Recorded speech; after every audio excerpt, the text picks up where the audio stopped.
Yes, and hopefully Glyn will join us. Oh god. Oh, there's definitely some questions coming in which are definitely for Glyn. There's one from Timu. What's your favourite science fiction university that you didn't invent yourself? Oh. Oh, hello, Poodle. Hello, Poodle. Hello, Poodle. Everything's slowly working as in a poodle. I went to I met up with some friends yesterday, and they have an aging Alsatian who was having ear problems. And I was like, oh god, it's everywhere! Yeah, ear problems and big dogs, they go together. Hello, everyone! Right then, let's see if I can have a conversation with Ozbot. It's all good. We haven't had an update of OBS today, so expect everything to break down slowly. It will do. It's always the way it does with OBS. Installed an update to OBS just before you started stream? Yes, it literally did. You fool! I've made that mistake before, but I thought you were more. Oh no, I always do it. I always accept it and do it because in the nicest way it adds a little frisson to my day. Who knows what's going to happen? I just keep rolling, and I swear I keep rolling the dice, and so far it's worked every time. It's been okay. It just adds some of the buttons won't work and something like that. And, it's just a little bit of extra fun. Your tactics continue to confuse and frighten me, sir. What can I say? There's only so much thrill. I don't have as much thrill in my life. It's not every week I have a flash flood and have to pull my sister physically out of a car through the window and carry her to shore. I need something to keep my adrenaline going in times when I don't have that fun. You could move to a more flood-prone area. Oh, I'm in Cornwall. Flash floods come fun. It was a case of literally it came up that quickly that I pulled it. I pulled around over a little bridge, and it was fine. And this go straight into the corner. You do basically one bridge over one part of the river, then the bridge over, then you go into a dip over the next bridge, and then you're of a sharp corner. And it's just near a place called Godreevy, and it's a lovely, beautiful place. And I did that, and I just literally pulling around, and water's coming towards me. Okay, car in front, which I couldn't see because it was around the bend. Electric BMW had already stopped and was caught by the water. And so I brake, and I'm putting my car into reverse because I've got an automatic, so I can't do the whole fun thing with the clutch. I have to, brake, stop, then to put it in reverse. And by the time I got in reverse, I've got water already going around my exhaust, so I just turn it off. There's no point. It's not going anywhere. So, do you need new vehicles now? Well, it's with the mechanic, but my strong feeling is it's going to be new vehicle time. In which case, I'm hoping to see if I can find a Toyota Hilux or something, or of similar height for a certain amount of money. But I'm going to have to work out how much money I have to pay in tax and how much money I need to pay to various things to make sure my the book's done to the standard I want to be, because I've gone through the editing software I've got, which is the free one supplied with Amazon, and I'm not particularly happy with it, so I'm probably going to have to do the money costing one. Yeah, by the way, isn't the Hilux a bit big for England? No, it's fine. It's Japanese design. It's fine. The Hilux is what would be considered an American mid-sized car. It's the same size as a Tacoma. It's fine. Toyota Hilux for going around the UK is lovely. The only pickup truck I know is a Ford Ranger, because those drive around Germany. It's about the same size as a Ford Ranger. Yeah. Okay, that's a bit big. I was also considering a Nissan Qashqai. Or something like that. Yeah, but Nissan has big problems at the moment. I would bet on it. I'm just basically I just know I've got the budget I've got. We'll have to spend will be about £1,500 at this current point, because all the money's going on the house. Yeah, that's old car money. Yeah, I never buy new car. I'm not. Look, let's just wait. I know how much they depreciate the moment you drive them off the lot. Yeah, And I'm. this is going to sound strange, but I physically, even thinking about the amount of money you lose just driving a brand new car, starts to make me feel ill. I mean, Hey, Emu? Yeah, same. Emu, stop. What's wrong? Temu is being Temu. Temu needs to stop being Temu. What did he do? He is reminding me that I need to specifically blacklist him from bot controls. I'm not joking on that one. And I saw you said change the banner, and I was sort of getting the questions. The questions were received, but I hadn't opened the questions properly at this point, so that's why I hadn't changed the banner. I was just letting the bot warm up. But no, it was fun. Yeah, I usually buy like 1-year-old cars. The- See, The rest my depreciation. My is problem done. in the United States is that anything that's worth buying, I spend 10 to 20% more, and I have something new with a new warranty. Yeah, it's more like 30 to 40% for something new here. Even after 1 year. I did have one friend who didn't have that problem because he would buy a supercar, but he would have put his name down on the waiting list years before, so would actually get it when it came out at the list price. And you then get some ridiculously wealthy people who kind of, as soon as it comes out, they're like, I want one. And it's like, that's great, but there's a 2-year waiting list. Or you can pay this massive markup. And so actually they appreciate as soon as you drive them off the lot. And he would then wait for them to depreciate back to the cost he'd paid for them and would sell them at that point and would be on to the next car. Cool. Yeah, the one car that basically has no depreciation, or very few, is VW Caddy.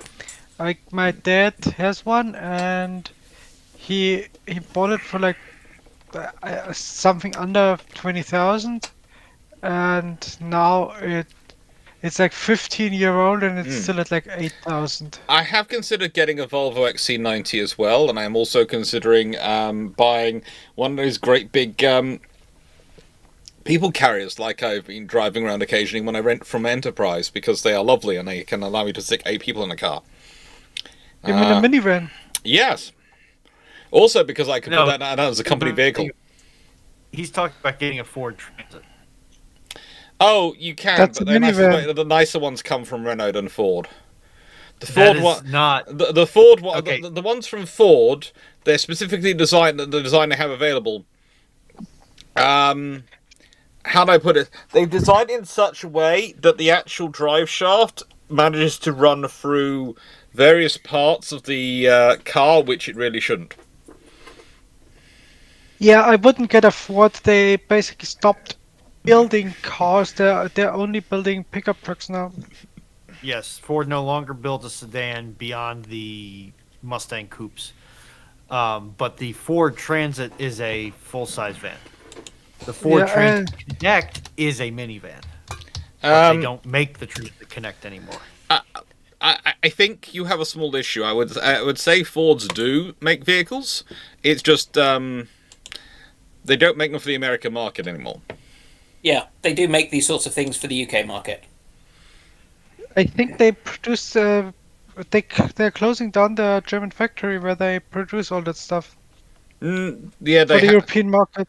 well, they're closing down the German factory, yes, but they're not closing down. They're still producing them. They're moving to their electric ones, which are mostly Ford European factories. I think there's one in the UK. I think so. Isn't it in Dagenham? Yeah, they've got them in. They produce them in. Dagenham produces the diesel engine versions of things, and Halewood produces the electric cars. That's where the Puma comes from. They assemble the Spain in the Cougar. They are moving most of their production in Germany to their Cologne factory and closing down, I think, the Salus factory. And they moved quite a lot of their stuff to Kokali in Turkey and Cravosia in Romania. They've got a few more things in the UK and Germany, but basically, yeah, they are shutting down half their facilities, it seems, in Germany to move it to Romania, where it's cheaper. Okay, I didn't even know there were still car factories in Britain, Yeah, except for the F1 people. no, we're Yeah. one of the largest car building countries in the world. We just don't have any decent sized British companies making them. No, That's what we talk about when we talk about the death of the British car industry. It's Yeah. that none of it's British owned anymore.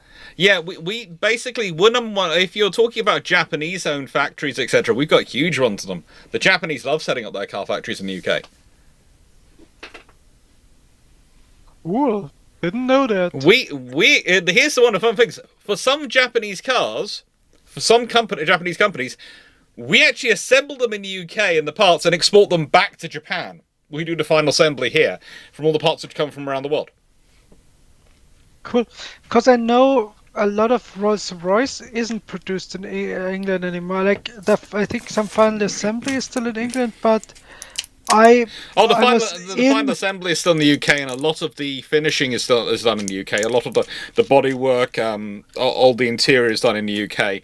The stuff that's done abroad is mostly in sort of the German scenarios is a lot of the engine, is a lot of the suspension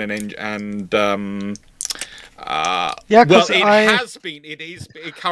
could be being moved back to the UK because Rolls-Royce have been deciding whether to move it back to the UK because the trouble is the weights on bringing those components into the UK versus exporting the cars because of designations of them. It's actually making it more expensive.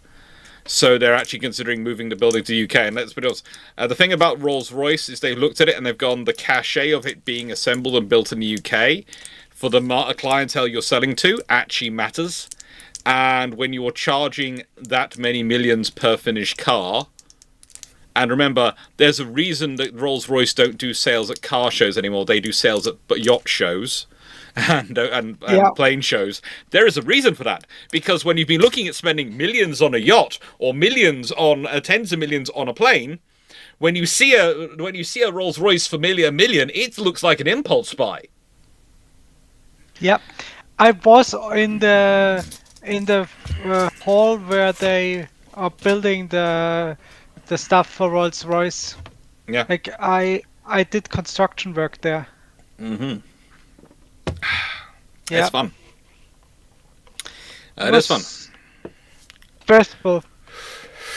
Alright, so I'm sort of waiting on Foxo and waiting on Dragon because we're doing sci-fi this week, and it's sort of so it's sort of we do need them along definitely, and I did send out a message to Glyn, but we're not sure if he's got it.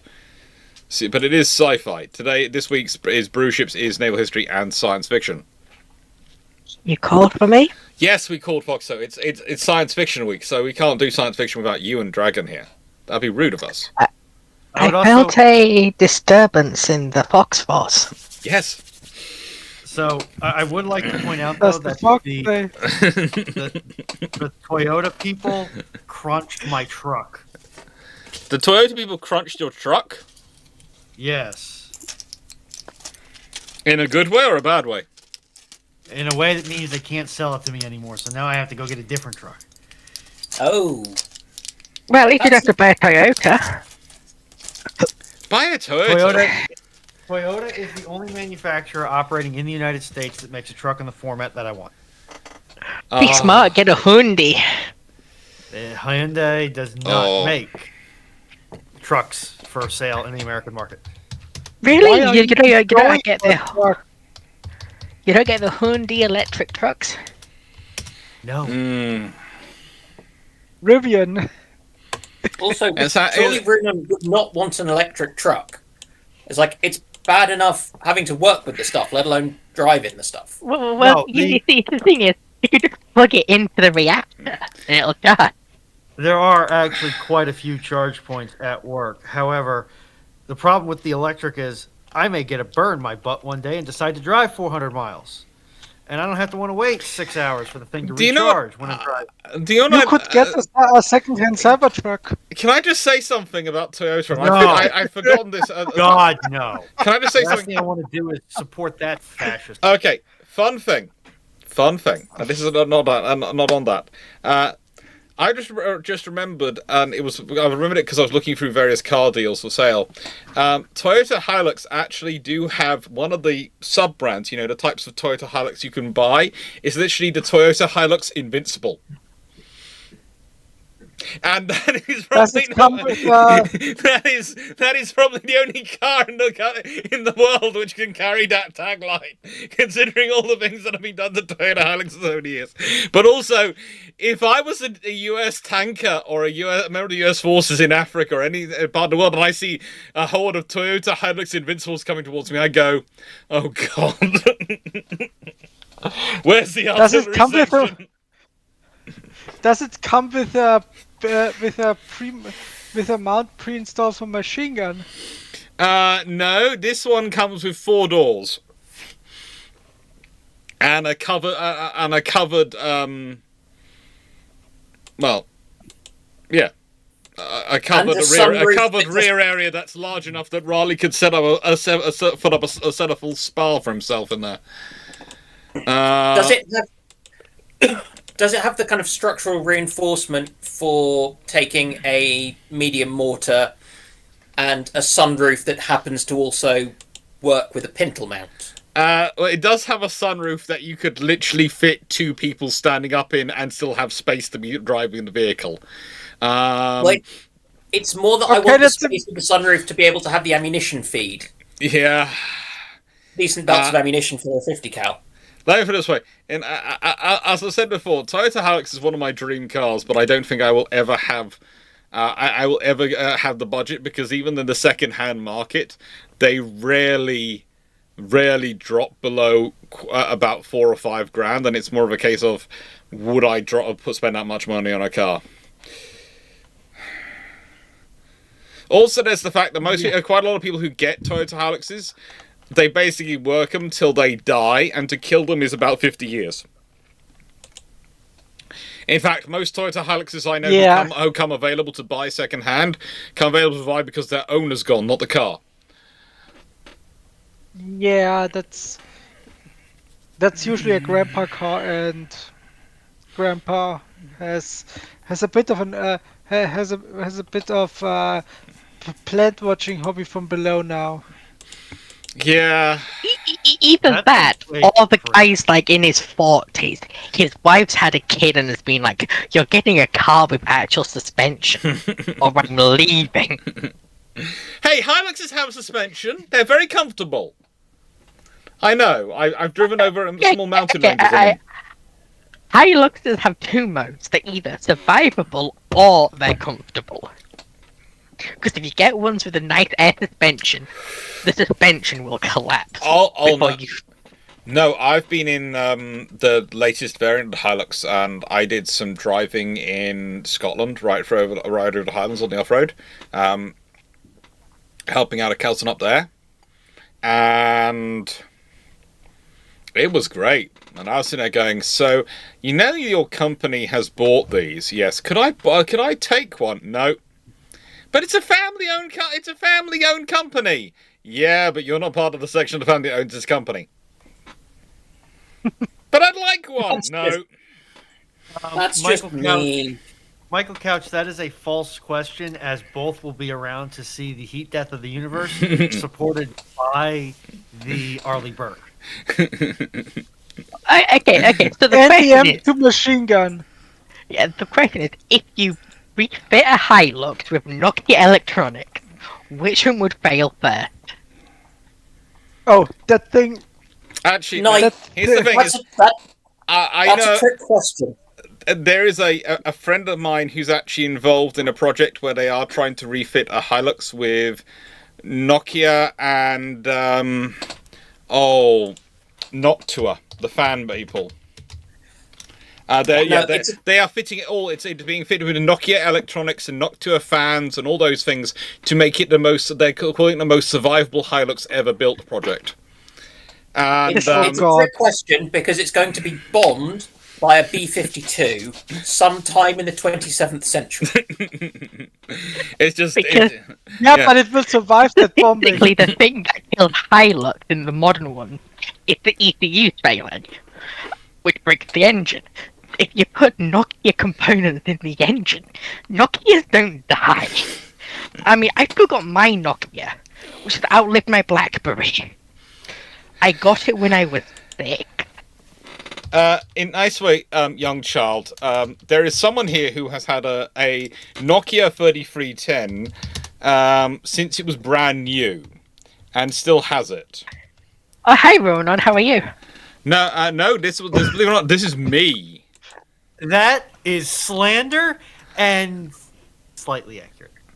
The thing is, Runan would never get a 3310. He at the time he had one of those brick phones. This big bricks.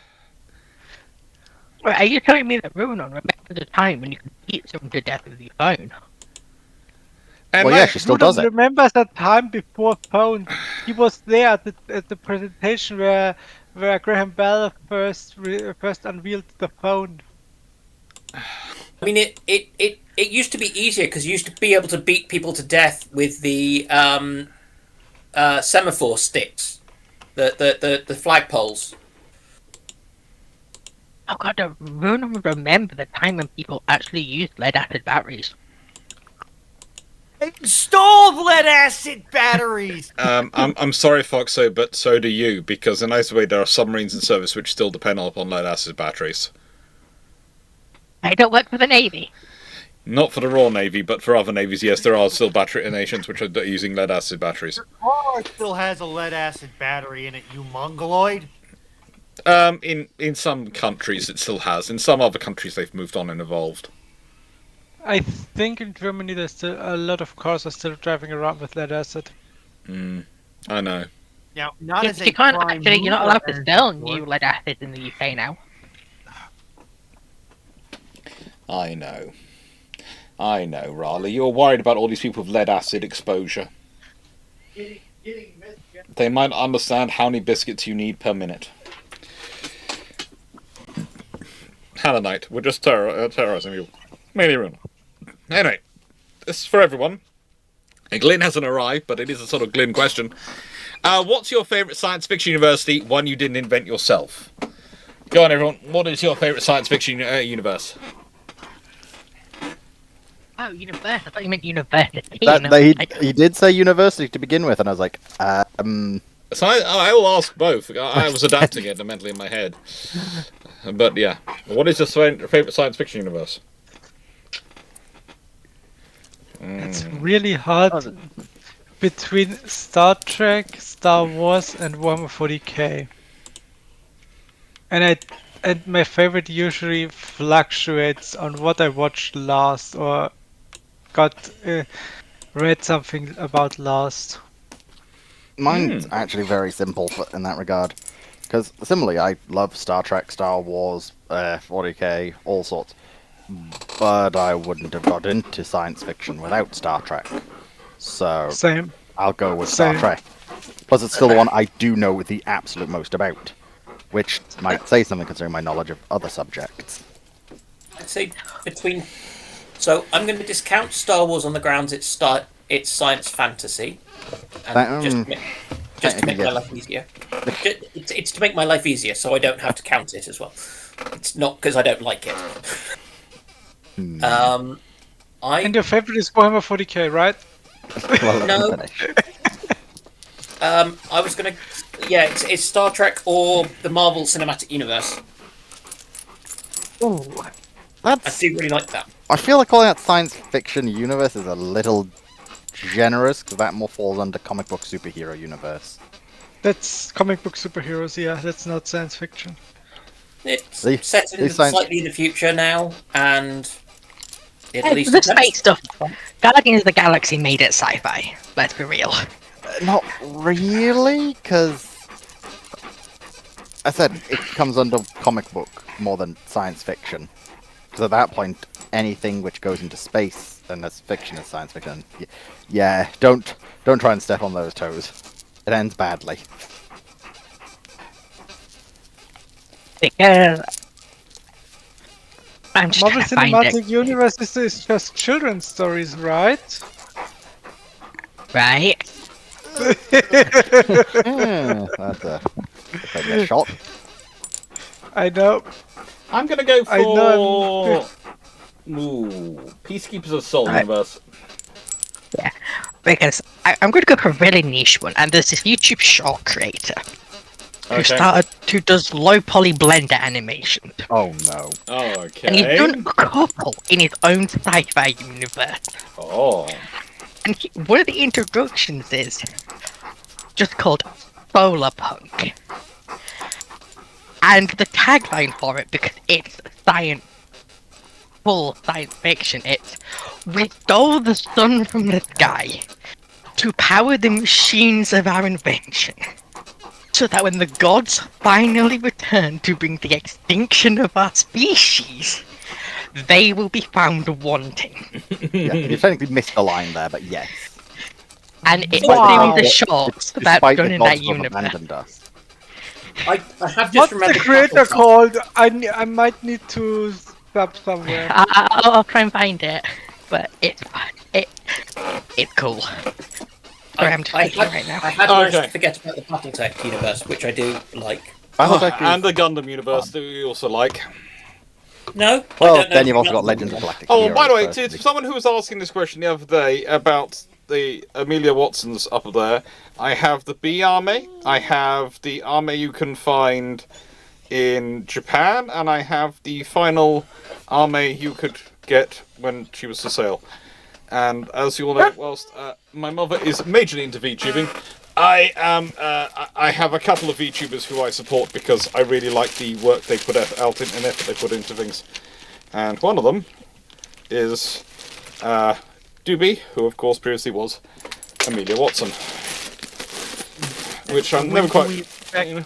the announcement of your mother's debut? That's suggesting it hasn't already happened and she isn't already out there.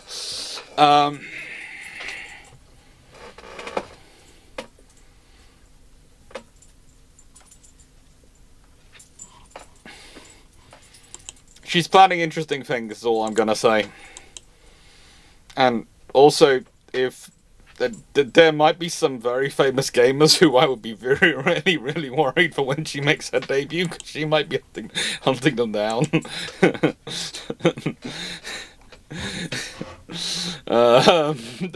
Some of the recent issues that have been going on in the VTubing world might have given my mother vengeance in her soul.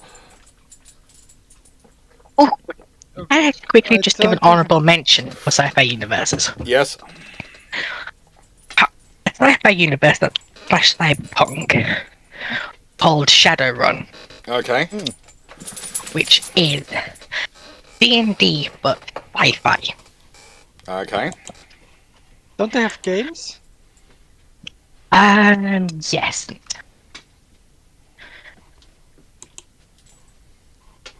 Could you call cyberpunk itself sci-fi? Yes. Well, Yeah, it's science fiction, but it doesn't fall into the same science fiction that others do. well, I'd say It it's is- sort of its own genre, a subgenre of science fiction. I would say, broadly speaking, cyberpunk is within the science function, broadest as outreaches, but it is its own subgenre within it, and is often treated as if it's its own individuals. It's kind of like the U.S. Marine Corps or the Royal Marines, and they're being part of the U.S. Navy / Royal Navy. In that they are technically part of this other service, but we all forget that on a regular basis. It's kind of like us in the Wolfenstein area. It's sci-fi, but it's its own thing. Mm-hmm. Okay, Wayne's World of Science, Wayne's World of Science and Tech. How would you rate Da Hook against the Death Star? What is the hook? I'm trying. That's what I've been trying to figure out. Sci-fi, YouTube, sci-fi. Come on, man. Stop Yeah. trying to reestablish the Roman Empire. It's not going to happen. Yes, it will. Who are they exactly then, Runon? Or what are they? Do you know, or I don't know. I'm just YouTube Minecraft watcher putting a question about the Holy Roman Empire, and I'm like, dude, Yes. you got like I have said that I have said there is some naval history questions allowed, and if they're going to come in, they're going to come in. Now the hook is the hook. The only like I've heard of the hook spelt that way is from Valerian and the City of 1,000 Planets, and they are one of the most militant extraterrestrial species depicted in the sort of the world of Valerian, but I'm not sure if that's the correct one. Is that the correct one, Wayne? Because, and it's been a long time since I've read the books in that the books in sort of in Valerian. that's the only one I can find anything on. Yeah, the hook. The hook is from There's also one saying the Caught that's on the Hack, hooks. that's the hook. The Hack is from Dave Webber's Mutiny on Moon and sequels. Okay, Mutini's Moon and sequels. That's D.A. Brock. That's the Brock though, not Wayne, who put the question in. Yeah, and also it's not spelt the same either. So Yeah, the one that spelled the same is from memory, and I quickly checked it. I did quickly go straight, and check Valerian. Was that? I only watched the film of Valerian. Oh, Quinn Wayne, it is Dave. It is the David Webber one. It's the David Webber ones. It's David Webber. I've never heard of them. Yeah, no idea what that is.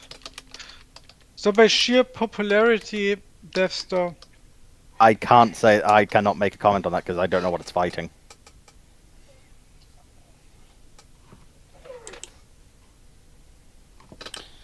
Oh, basically, the moon is in the scenario. Now finding the traces of it. The moon is an ancient starship, the Hack, and yeah. It is giving me Analog Horror vibe. Then it's I would say because the moon has an AI which is all powerful and able to provide itself all sorts of things and a range of weaponry. I would say probably that has an advantage, especially considering its power system, if it's able to be got working over the Death Star. But that's mainly because the Death Star seems rather blunt force instrument, and blunt force instrument versus something which is able to do multiple sort of different versions of attacks and be subtlety in one-on-one tends to lend itself to the one which is subtle. But the thing is, if the Death Star turns up with a fleet, as it probably would do in real life, versus the Hack on its own, then the Hack probably loses 7 ways to sundown. Why would it need to? Also, The Death Star 1 carries aboard 4 strike class cruisers and some over 10,000 fighter craft, plus ungodly amounts of turbo lasers, ion batteries, etc. Yeah, it's not going to matter, right? It's Can not the Hack blunt move? Right? Can the Hack move? Yes, if it's The energy output to move celestial bodies would make it an unfair fight. Counterpoint, the energy required to atomize celestial bodies makes it an unfair fight. It's more more atomization and more. I have dealt a significant enough blow to the planet that it can no longer maintain gravitational. No, because the Death Star impact. When the Death Star impact laser hit it, yes, there is some debris, but it's something like less than 0.5% of the original planet's mass is still more than atoms. which that's Not what I remember of the Alderaan debris But field, remember, but okay. remember how there's the debris field? It's not a planet-sized debris It field. depends on the source for the Death Star, honestly. Because Like, a lot of those writers did not understand power scaling. Like, there's basically a small asteroid belt, but Mhm. there is not the same amount of mass as a destroyed planet left. It is a significantly reduced chunk. I said, unfortunately, I still can't find any actual statistics on it, on this Dahak. It's basically the Say moon. It's much. basically the entire moon, and it's armed with all sorts of a range of weaponry. Is what description I'm reading. So I can't basi- see its weapons, though. and it's got a massive AI as well that's able to read its sensors and anticipate and do all sorts of things. And basically, Commander just tells the AI carry on. So that's my scenario of why I think, honestly, it would probably win versus. In a one-on-one fact that- fight, it would win. They'd be fighting at such long ranges. I don't think the cruiser and fighters would actually be able to get involved at that point. Okay, but the big thing is that the cruisers aren't going to matter in this fight. And Let's be real. the The question is, how esoteric is the technology in Dahak? How far on the technology to magic spectrum? is it? It's David Webber, so it's I haven't read his So, right. From what I'm finding, it has generic energy weapon, force field, and standard cybernetic enhancements. and Like, more it fires and it's- laser bolts and plasma bolts, so... and has its own light warships and all sorts of things as well, Ed. So yeah, it's an Considering interesting. also this came out after Star Wars, it's quite plausible that these are going to be along the lines of Star Wars. It does but- feel to sort of extent like someone has taken. Oh, what happens if the Death Star got locked in as a moon on a planet? Could Yeah, it 'cause be a it's moon? from 1991. Yeah, so I think it's. As said, if the fleet turns up with the Death Star, then the Death Star's winning. If the fleet doesn't turn up with the Death Star and it's just the Death Star's equipment versus the Hack's equipment, I think the Hack wins. As it personally, since I can't find any real information, I won't really say either direction. There's That's just how a, esoteric both yeah. sides are. there Because is a lack hypothetical of do information. anything. There is a complete lack of information on one side, so it's impossible to make a judgment. I found it personally. only by going to David Webber's own fanfic. I've been doing so, but they describe it as lasers, plasma bolts, and force Zers. fields, and that means nothing. I think in you and I effect. have found different sections because I found Yeah. one which has far more detail on it. I think I managed to find a section written by someone who is obviously an engineeringly inclined person. How'd I put it? I found the one written by an engineer somehow. Not sure how I found the one written by an engineer, but I did. Oh, that's not good. What? It's only got a single communication relay on its surface. Yeah. Of course. That's That's not bad. good. That's a Star Wars level weakness. On Yeah. design. Yeah. That's Star Trek level. No, that's worse than both. They don't usually go that bad. Most of the time, they don't go that bad. Most of the time. From what I'm finding, some of the weapons are like I'll be back in 300 a second, just gonna kiloton find something. nuclear warheads, Where did I put that? which that's pretty low yield by Star Wars standards. The issue with the hack is the fact that it's a moon-sized object. Yeah, but remember the Death Star's main laser is literally designed to remove That's those. why I said that everything else that's not Yeah. the big guns going at it isn't going to matter. It will. Because even Star Destroyers take time to get through planetary crust. Base Delta Zero only takes about 3 days with a couple of ships. That is complete destruction of a planet's planetary crust. Yeah, but hey, The- that's Legends. And I'm no, that's sorry, canon. Yeah, hey, That's in It's- both no, no, Legends that's fair, and that's Legends. canon. It's both. They brought Base Delta Zero back. Also, remember, as I said, the Death Star alone has tens of thousands of those weapons. So, unfortunately, it does kind of matter. It's just a case of we don't have enough information on Yeah. draft. That's why I'm literally now going through. Someone's managed to take snippets of stuff, and it's like, Because the issue is that it could be a Stellaris-style battle moon, and that would wreck the Death Star, frankly. 50% of its entire mass is taken up by FTL drive and generators to run them. Yeah. Wait, does it use real space FTL? Oh, that's what doesn't- means Mitre. Say, If it uses real space FTL, it's got an insta win against the Death Star.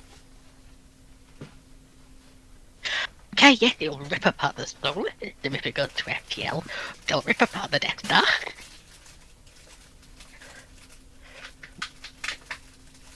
right. Also, now people looking into it. People also bring up the sheer level of inconsistency between the books. Some it's got nuclear weapons, some it's got antimatter, some it's got gravitational black hole torpedoes that destroy 200-kilometer long ships. Yeah, Eh. Yeah, but if we take the upper estimate to the Death Star, what are the upper estimates of this thing? And Well, if I'm not going off the upper limit of the Death Star. The upper limit of the Death Star is scary. I'm going from what we see. Okay, YouTube let's move on to this question then. Yeah. YouTube Minecraft Watcher. What unique Star Wars ship would you want to own? Mine would be the Executor SSD. You get the resources to sustain them. I still have a soft spot for the Venator. I looked at the Lego model for the Venator the other day in a store, and I was going, if I didn't have all the bills I have coming in January because of cars and taxes, I would so be getting this for myself as my Christmas present to myself. I can only tell you that it's not as worth it as you think, as someone who got it.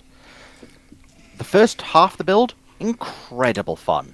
The latter half of the build, utter nightmare. Like, they've got bits that are held together by single stud connections, and it's not very stable. But once it's in place, it looks beautiful. Do you actually want your biscuit? Good boy. Yes, that sort of worries me, but I could still have fun with it. I could still have fun. Right. YouTube Minecraft Watcher, what unique Star Wars ship? So again, so I said to everyone, what would you all like? I've got two answers. I mean, a nice mood or a bad mood? Millennium Falcon. If I'm in a bad mood, I'm taking the Malevolence. Hmm. And if someone on Earth does something to annoy me, I'm firing that ion cannon at Earth. Yeah. Millennium Falcon or Evan Hawk.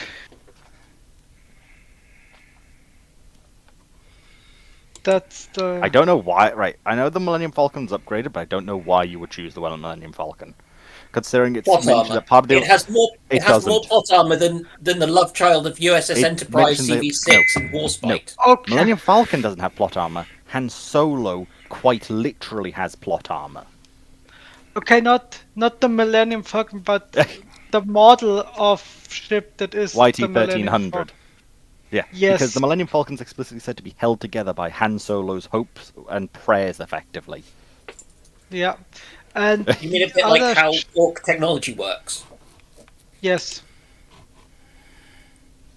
Han Solo is a Uh, powerful force user and he just uses it to keep the Millennium Falcon together. That's actually kind of true, though.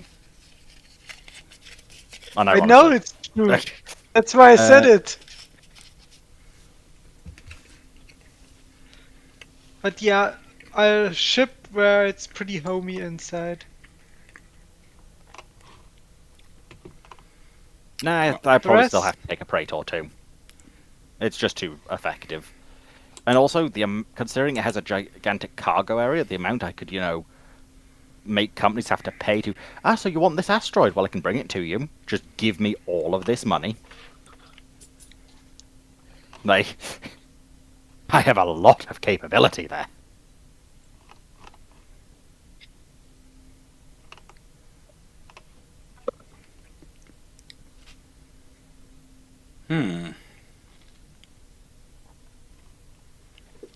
I am worried about some of my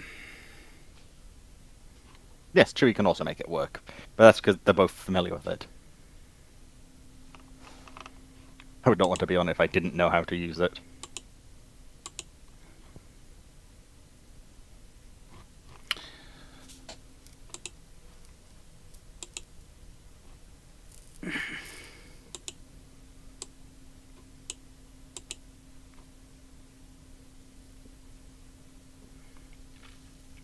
I'll do it before I could. Silence. I'm just thinking about these things and thinking it through and going, Malevolence is a decent one because you don't actually need many crew to run it, so that means Foxer doesn't have to put up with people. I don't think you need many crew to run the Venator, really, if you are where I'd want to run it. No, they have a quite high crew requirement. No, I said the way I want to run it. The Malevolence comes to droid. That is good. I do like the idea of having a droid crew. And it's explicitly designed to run off droids, whereas ships that aren't done... Yeah, a Venator has a standard crew complement of 7,400. So even if you somehow manage to halve that, that's a lot of people. The thing is, I would want to give a beaten battle droid all the processing power of ChatGPT and see what it does. They would actually probably overload it. Yes, but the thing is... The B1's pretty good for that. I could probably get my crew together by just going advertising to the people who subscribe to my YouTube channel. And then we could go cruising through space looking for history with Venator. And making history. Yeah.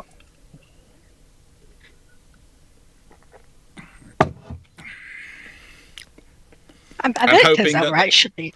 And hoping that Borg Cube that Drac could crew with his subscribers never comes after us. Please get a Malevolent. Just because you could pull off the evil Overlord archetype so well with Malevolent. Yes, but I don't want to be an evil Overlord. I want to be an explorer, wandering around, interesting. Oh, France, just finished a nuclear reactor. Ion cannon, tight spread, low power. Kill France. And if you want that, I wouldn't choose a Venator. Venators aren't really great for a long-term expedition. Something like a Praetor 2. Well, it's got a lot more crew. It's got a far bigger cargo complement.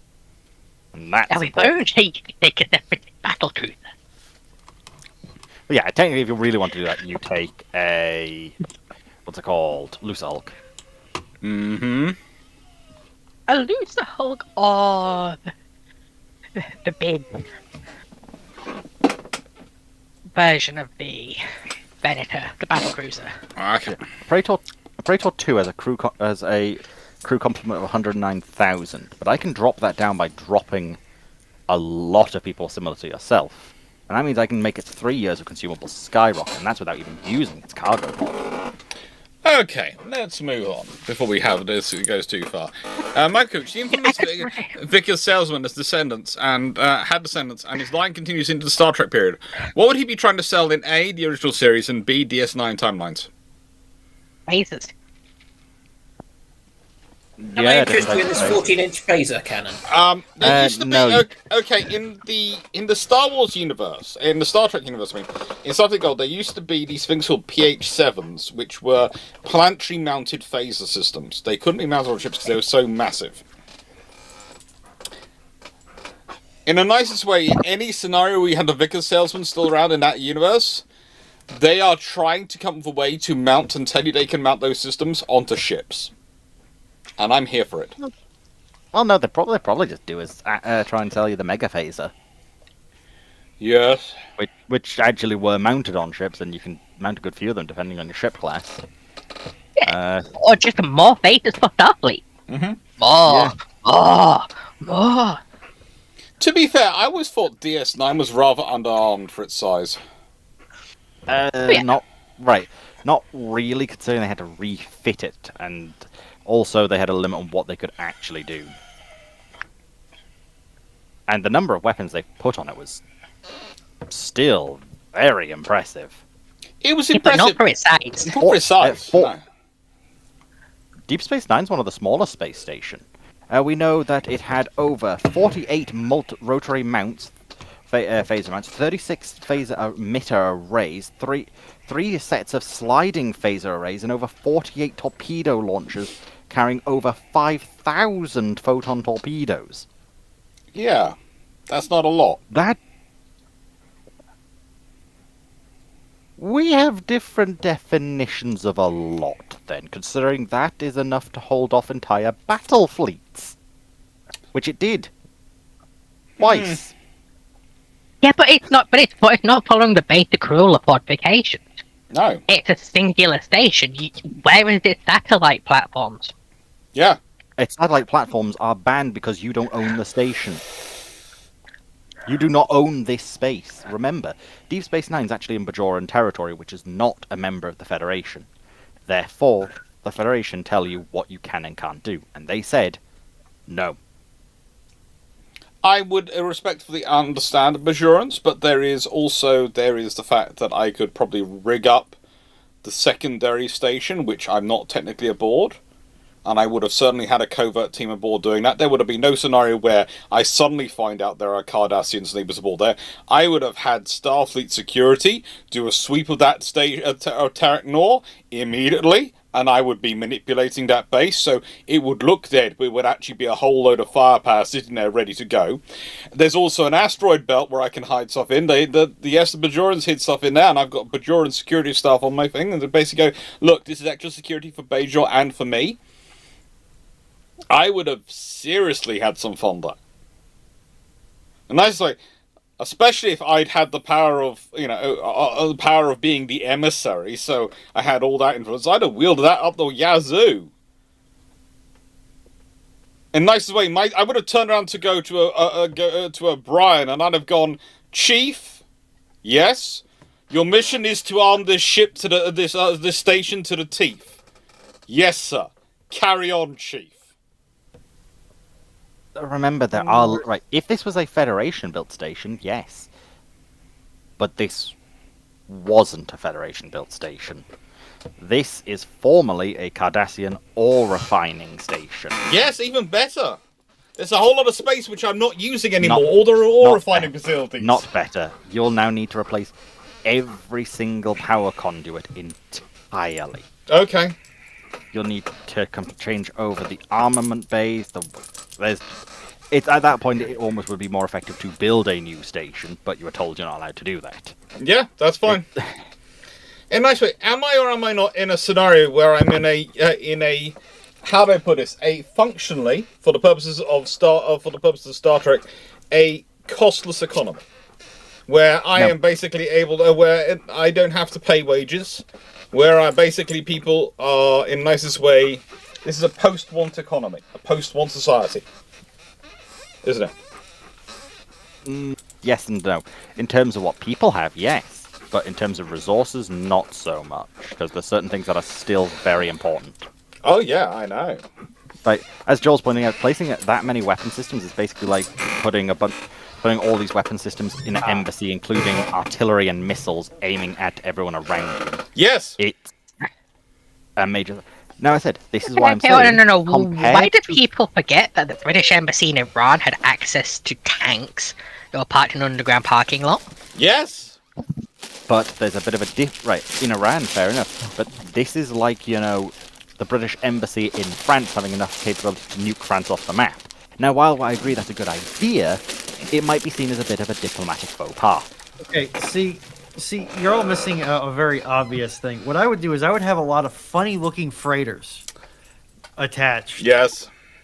to Deep Space Nine. And anybody would look at their driveline and be like, yeah, that's a freighter. It just so happens that freighter is a deployable first shell defensive platform. Violates laws of interstellar commerce. I'm not using them as freighters. They just look like freighters. Violates the laws of interstellar commerce.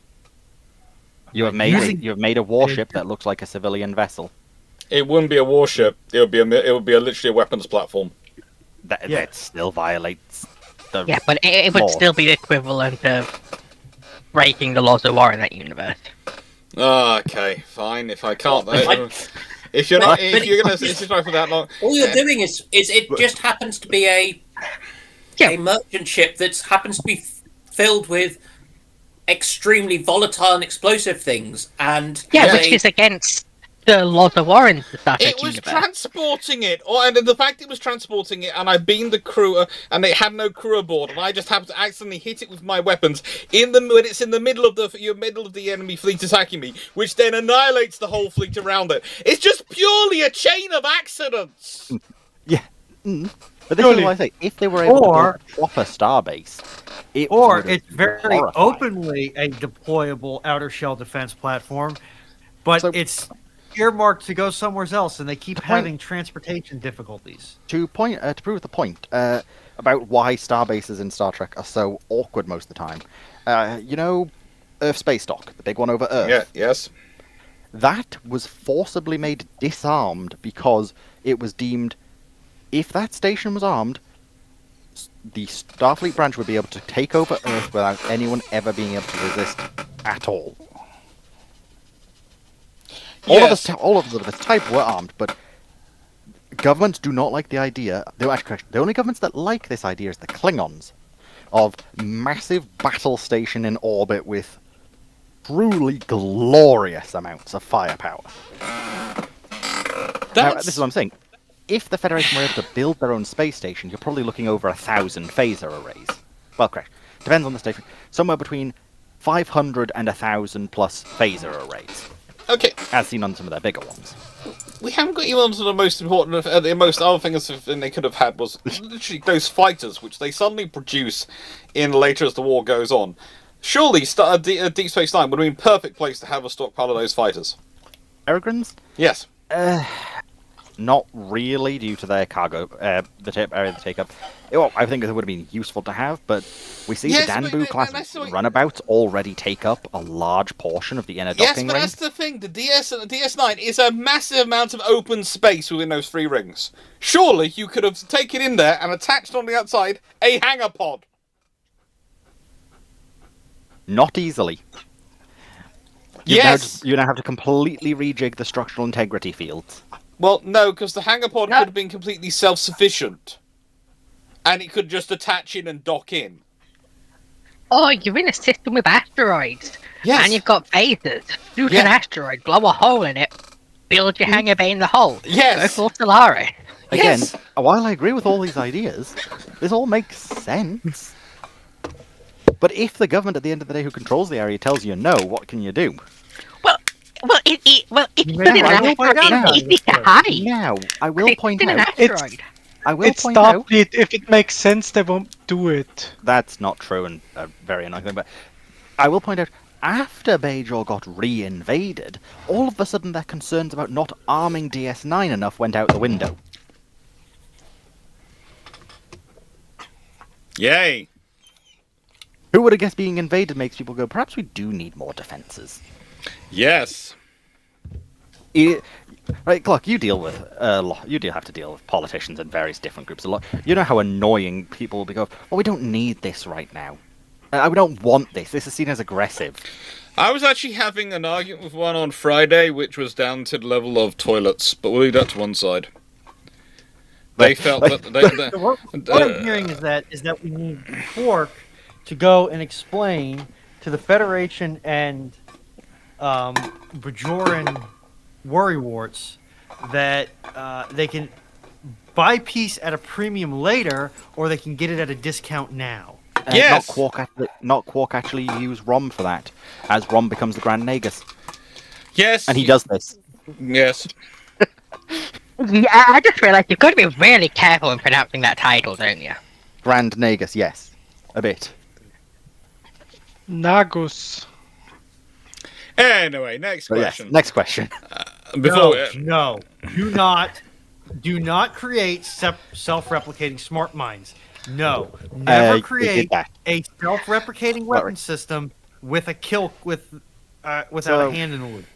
I- Okay, no, I think a Cyberpunk nice did way- it first. I think a nice way, self-replicating No, mine is great, but realistically, what it needs to do is it needs to replicate free before it goes off. Yeah, So it needs to the Cyberpunk- multiply with every self-replication. Yeah, the cyberpunk mines. No. You turn No. a mine. That's how you turn a No. minefield No. into a no-go No. field into a. Runon. We've taken This over is- the entire universe. Runon, will this be a Well, bad time to fuck, mention I they bring up have this? cyberpunk because cyberpunk has naval mines that are controlled by AI and self-replicating by feeding off materials in seawater. At the end of the third corporate war, they got the command to turn off. The AI decided that Aristarchus had been compromised, and it would ignore that command and kept multiplying. Now, I will point out that in Deep Space Nine, they actually do use a set of self-replicating mines to mine the wormhole. Mm-hmm. Thankfully, they do not have the thing of must grow beyond a point, because, again, this is how you make real big problems. Nonsense. We like Avoid human real- landmines, not an issue. We like Oh, real big problems, God, right? Yeah, no, Raptorat just brought up another thing, that the Cardassians made AI gigantic interstellar missiles with warp drives that the AI... yeah, no, bad idea. Real bad idea. Mm-hmm. Right. Probably want. Actually, no. With Deep Space Nine, you probably want 3 hangar pods for balance, because remember, it's multiples of 3. So yes, you probably would want 3 hangar pods, and that could solve a lot of your issues of your internal bays and everything by having hangar pods. And you could put a squadron of peregrines and 3 or 4 and a flight of about 4 of the runabouts in each one of them, and end up with a nice group of about 16 runabouts on the station and about 48 peregrines. And that would have been a very interesting addition onto it, because suddenly that would mean that you attack that base, and yes, even if it doesn't have enough photons and enough torpedoes for my liking, it would be able to find its targets. Ramol, do you think the TBD the Devastator and TBF Avenger would perform badly and worse than a Swordfish at the sinking the Bismarck as torpedo bomber? No, but they would have the disadvantage that the Bismarck's guns would actually be designed to intercept going at the speeds they would be going at. But they have the advantage of, especially in the case of the Avenger, of being fast and carrying a lot more firepower. The Devastator would probably have the disadvantage of not having as good a torpedo because, well, yeah. So that it's plus and pluses and minuses on all of them. And they both have the issue of their metal skinned, Yeah. which means the 37mm rounds will actually fuse when they hit them. Whereas they just went straight through the canvas. The Swordfish, it's why they took so many. Yeah. Rune von Bismarck. In the Russo-Japanese War of 1904-1905, what was Russia's plan to win? They weren't necessarily planning an amphibious invasion of Japan. They were just planning on kicking Japan out of China and various other, and basically taking full control of the Far East and securing their areas and basically securing their sea. And I don't think they were actually planning on invading Japan. Maybe Korea. We're planning to invade Korea, though. Yes. Right. Korea, yes. Japan, no.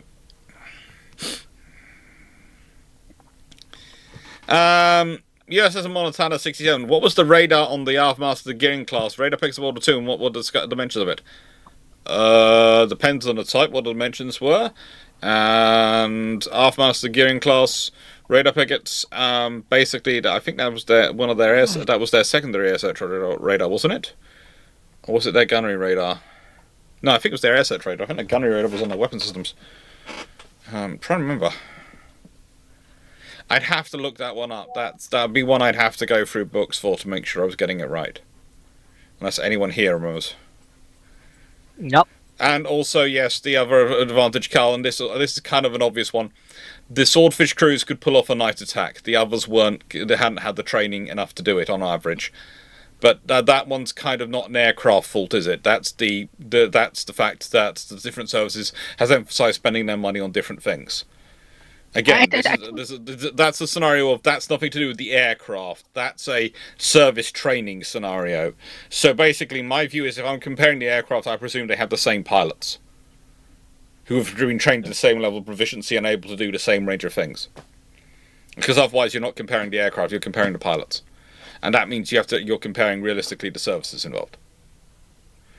And as we said before, the Royal Navy was obsessed with night fighting to a degree which no other nation was in this time period. So it was prepared to spend money and people dying, because remember, night flying and night operations comes with a very real attrition rate of personnel in peacetime in this period, a very real attrition rate of people. The Royal Navy was prepared to spend that money and those people doing that training. The other services preferred to spend that money on those people doing other things. That doesn't make them wrong or right, it's just what they were doing. Doc, just so you're aware, I did drop you a Stream Together invite. Yeah, we'll pop into... yeah, and I'm ahead off. Okay, Have a good take care, evening. Seneca. Good luck. Bye. Runon, have you made your... And I hesitate to say this, but have made your fox go doe-eyed and have Christmas lights around it? Not a fox, but yes, for Christmas. It's looking very like a fox for this one at the moment. I know it's not normally a fox, but I've now called it a fox because that's what it's looking like at the moment. Well, that's partially due to the fact that the artist who did that particular piece publishes under the name of Foxology, so that could have something to do with it. Well, yeah. Notes taken. Go Actually, on. I'm just the stage to make that joke. It's All a right. PG-13 stream. 9681, what is your take on the US national security document? That's a...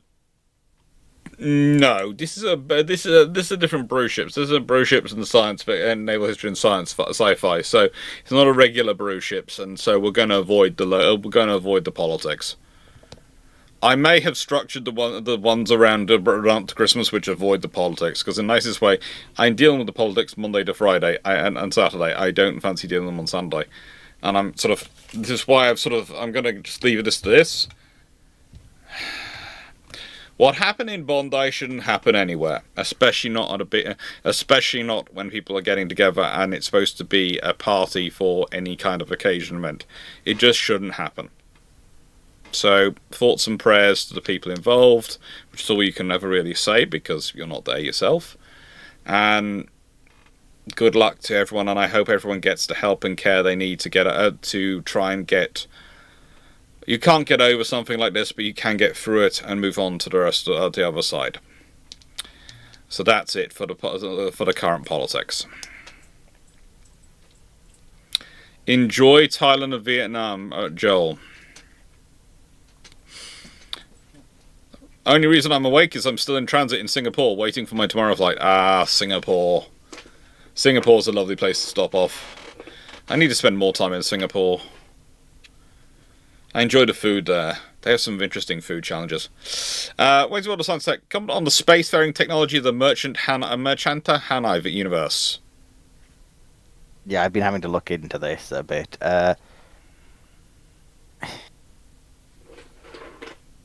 If it's the one I'm finding, it's a relatively standard FTL method. Basically, having to go to certain points, then enter basically a subspace / parallel space / hyperspace, and then re-emerging in space at another jump point.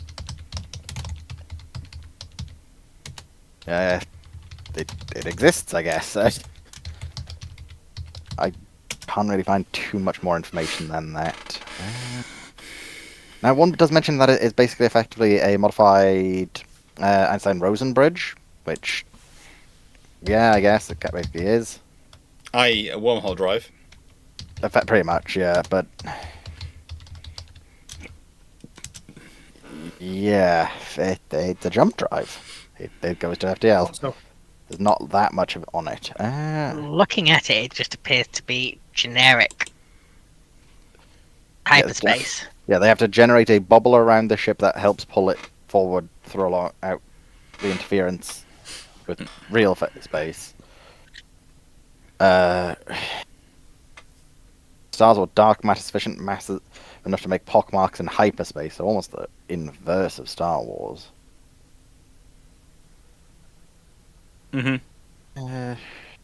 So, to anybody who is watching my stream and you're curious as to what kind of wire I'm pulling in, I have cutoffs on the desk currently. I was wondering what that is. Naval history, but mainly sci-fi question and answer section in Kabali. I think that's how I say your name. I've seen you around long enough. You think I'd know how to say it? Yeah, Bill. You'll correct me if I'm wrong, hopefully, and apologies if I am. Yeah, from what I can find, it's just a relatively specific FTL method.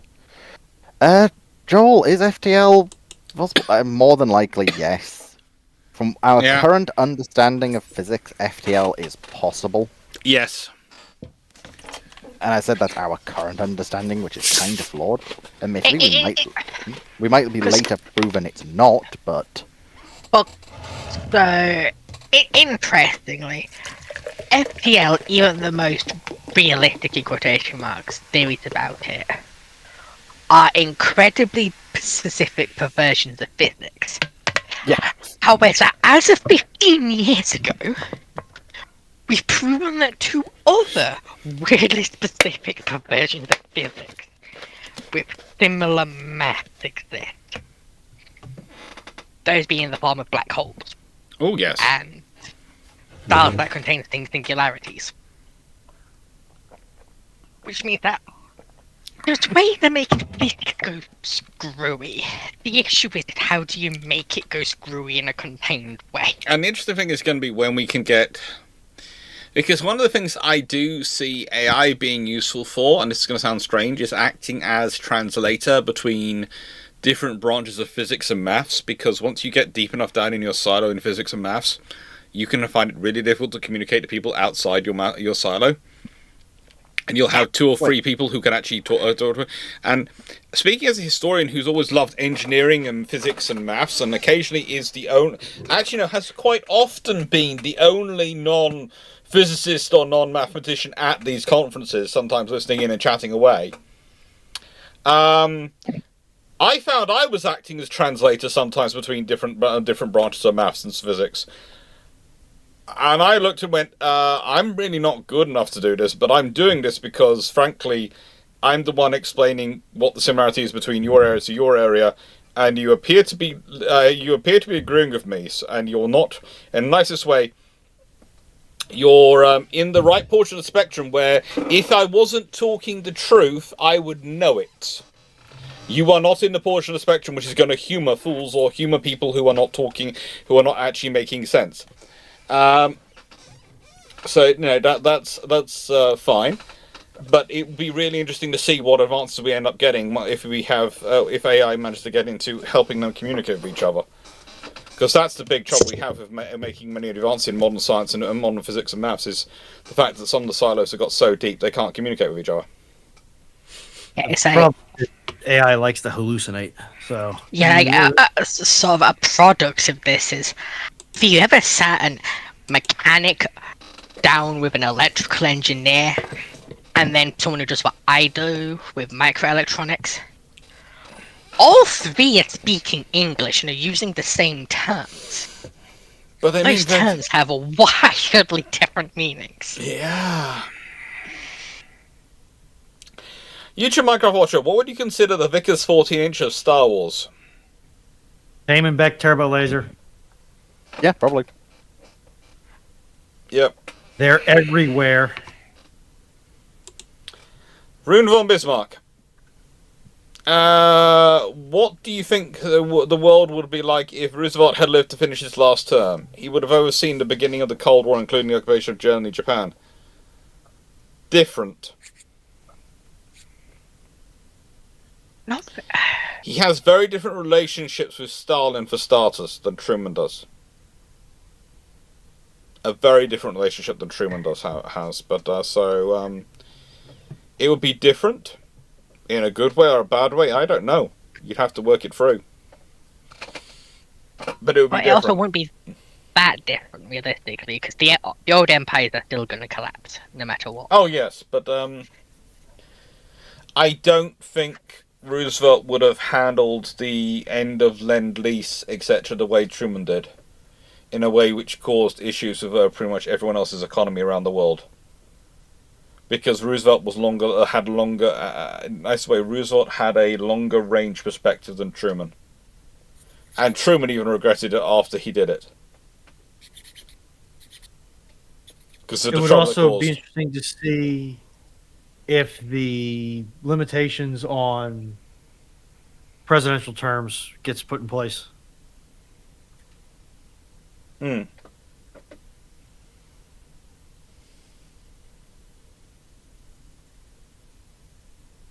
Please, I had in the chat got tell me that Bismarck was designed under the Washington Naval Treaty. No, that's well. Broadly speaking, its first designs were taken when the Washington Naval Treaty was still, to an extent, extant, but the Washington Naval Treaty was being continued by the London Naval Treaties at that point, and itself had been turned into the Anglo-German Naval Treaty as it applied to Germany, so the best way I can describe it is it's not wrong, but it's not wrong in a very wrong way. Yeah, sort of. Clarify, it's more of she was built in the context of the Washington Naval Treaty, not abiding by it. She was built while the Washington Naval Treaty was still a factor in design, not really a factor in her design. Yes. Mm-hmm. So she was built, for example, to be protected against the 15-inch 42. Mm-hmm. Which was the Royal Navy's de facto, well, the largest gun the Germans would have been de facto fighting because of the treaty. Mm-hmm. But she wasn't bound to it. That make any sense? Yeah. Right, that reminds me, I've got a message, Chieftain. I forgot to last week with the car getting flooded. Yes. So, I had a question. How did that actually happen?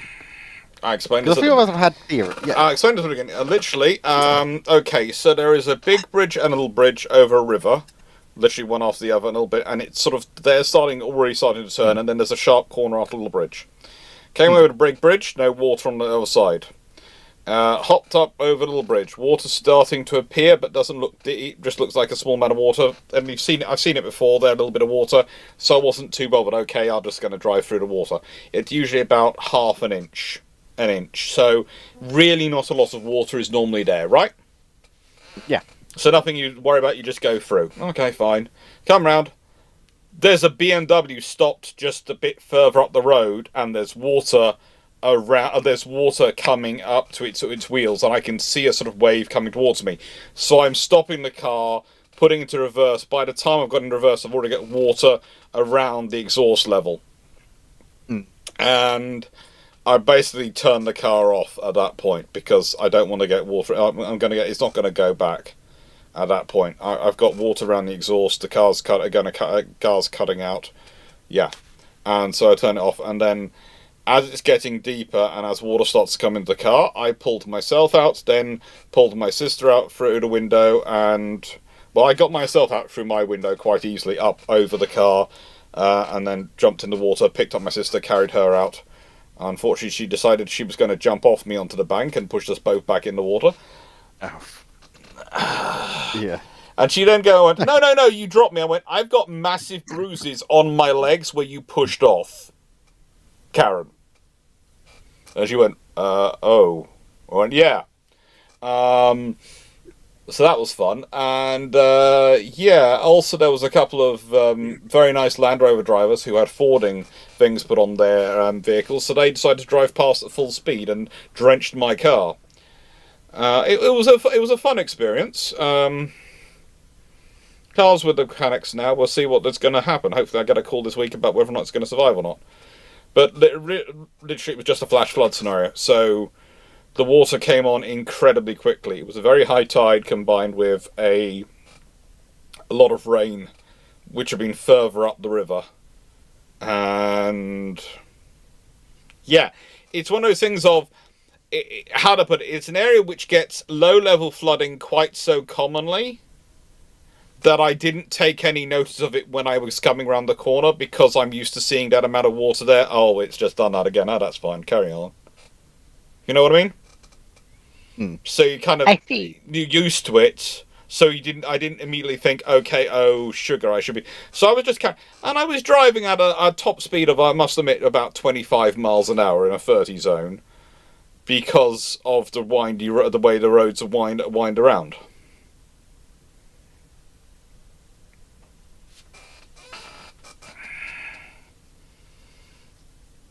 It was just a Tuesday. Okay, 'cause the running theory everyone else had was that you were driving like a yobbo. Not quite the one I've heard. More a case of you. Most of the ones that basically ended up stopping behind the one front because they were blocking the road, and that's when the engine died. Is the more one I've heard, but. No, I did stop, but I didn't manage to put it into reverse before the water overtook me. Yeah. That's the case of that's the scenario, and I didn't want to get the engine flooded, because if I managed to get it into reverse, basically it's all a matter of seconds. If I managed to get it into reverse a couple of seconds earlier, I'd have been out, and I'd have been sitting on the bridge watching the water go past and going, ha ha ha, now I need to do a 3-point turn. But the trouble is it went past too quickly.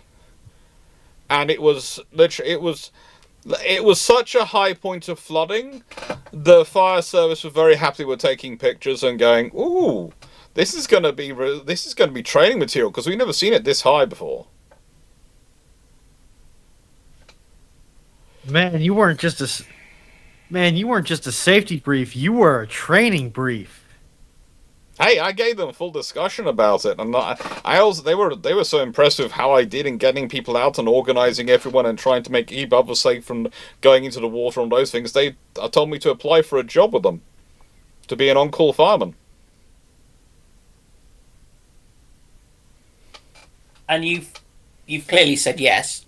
Yes, I'm putting in the application. Cool. It sounds fun. Weren't you saying that you had enough on your plate already? Yeah, but this way I get to go do things like, go to floods and rescue people, and go into maybe do fun things with burning buildings, occasionally, once in a while. And me and Sal get to have an inside joke about being fellow firemen to wind up Drac and Jamie when we're having our conversations. Oh, that's a fire. You You realize guys that don't understand it. If you manage to emotionally manipulate Drac into joining a fire department, that the friendly sea mine will become the hostile sea mine. No, Right? the one who said actually they're interested in the idea of it if I do it is actually the friendly sea mine herself.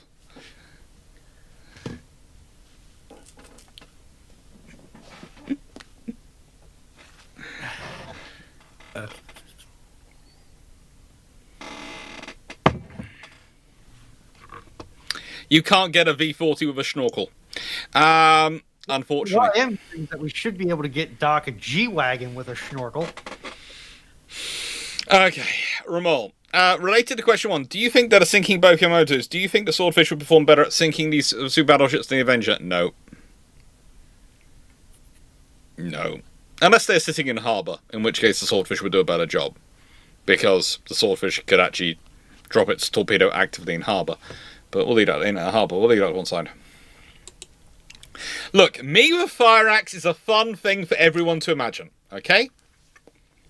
Not just You're a fire also axe. assuming that the Doc does not already have a fire axe, which is a dangerous assumption at the best of times. I already have a battle axe. I don't have a fire axe.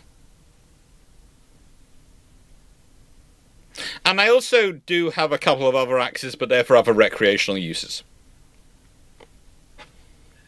Is that what you told the licensing division? You don't need a license for an axe. You don't have to axe for one. Dan, that was horrible, and you should feel ashamed of yourself. That's what that nice warm glow is. Shame. Jonathan, More importantly, they don't have volunteer firefighters in Surrey. It's to kind of too densely populated? In Cornwall, basically 34 of the stations are crewed by on-call firefighters, where retained firefighters count for about about 5%, I think, of the force total, something like that. So it'll be fun. If Dan eventually moves down here, because I am doing a mild campaign to move all the shipshape crew down to Cornwall, I'll probably get him into the on-call fire brigade because I know he'd have fun with it. Mm-hmm. And apparently you can join up to the age of 60. Please don't call my brother. Please don't call my brother. And if Foxo's brother's interested in it as well, all you have to do is live within 4 minutes of a station to qualify.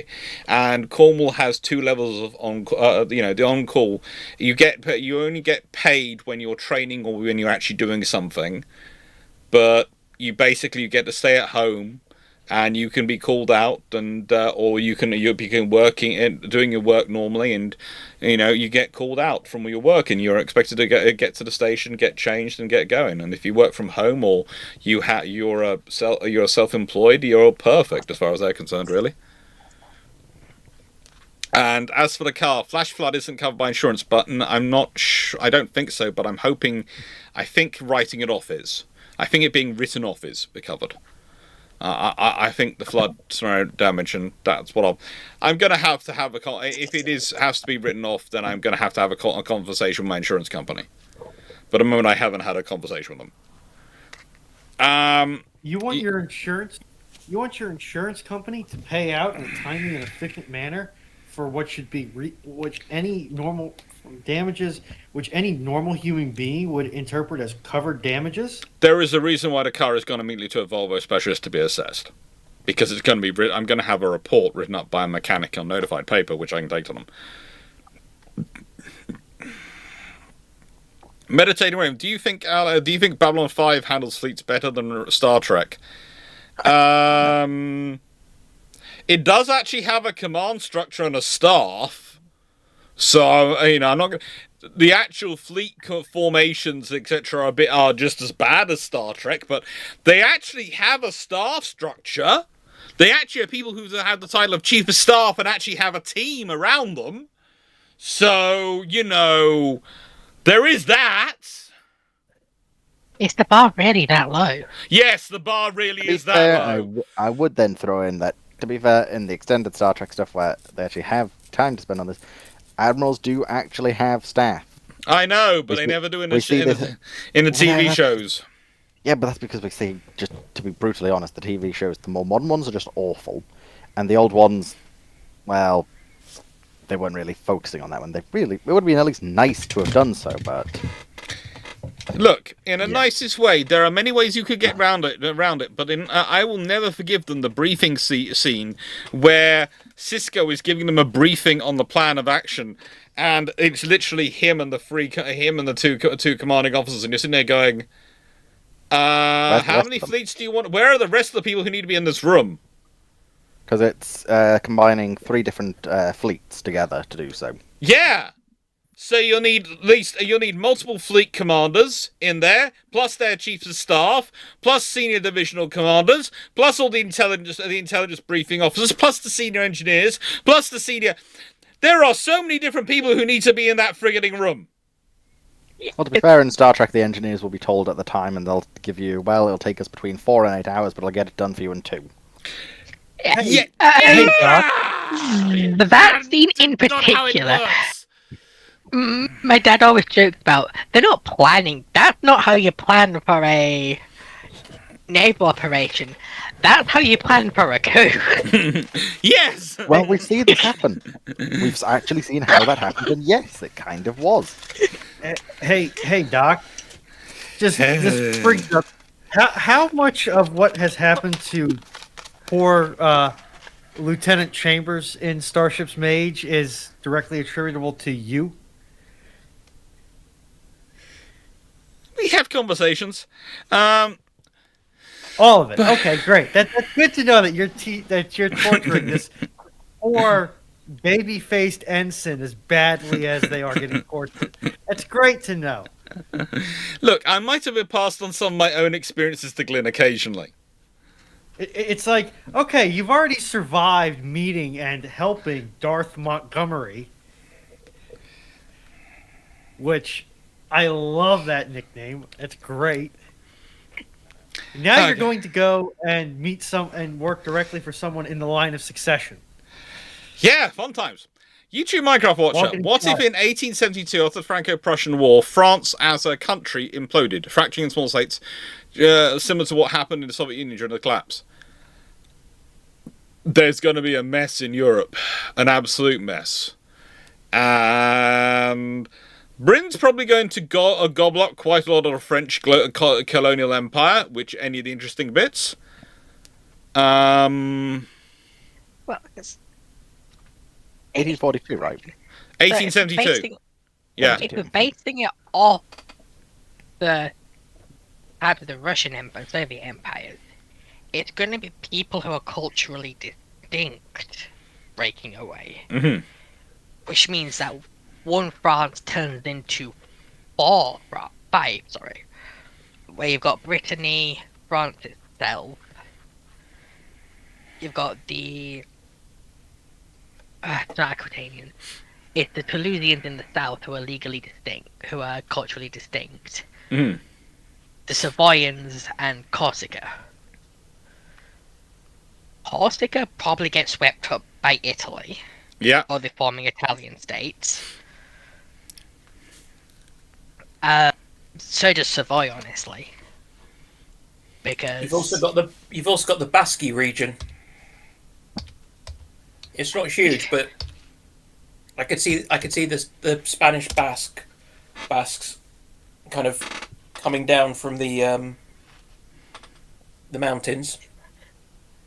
the risk though is that, unlike in Spain, the Basque and north of the Pyrenees have been assimilated out of existence, or into a minority in their own land.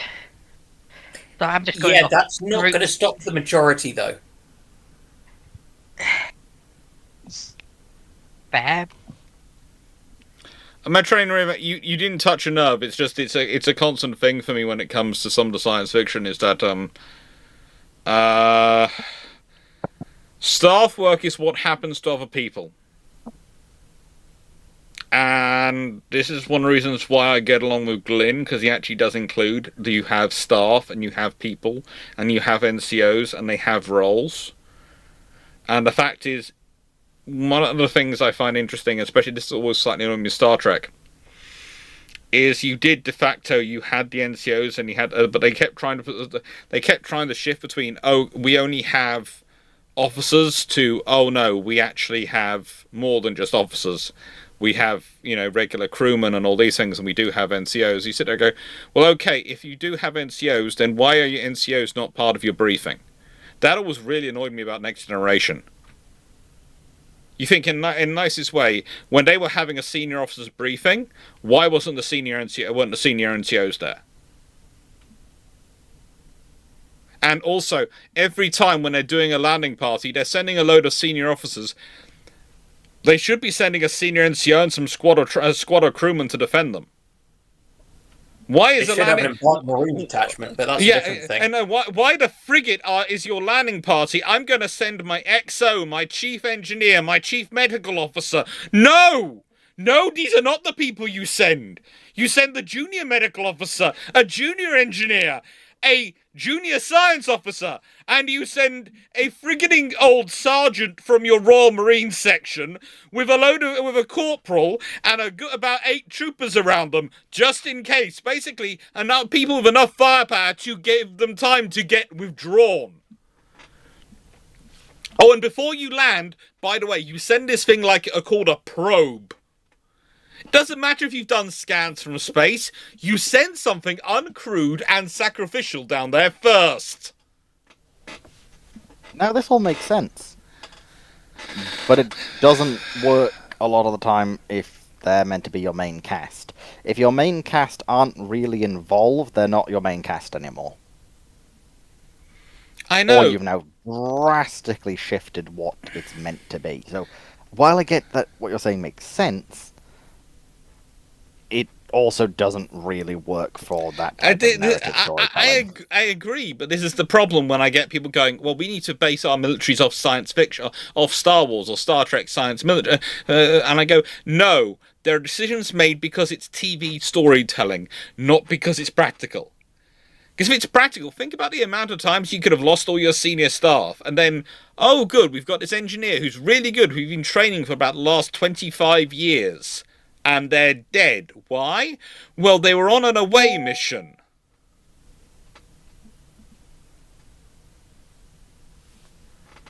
But then also, why are you having a CPO running engineering for an entire ship?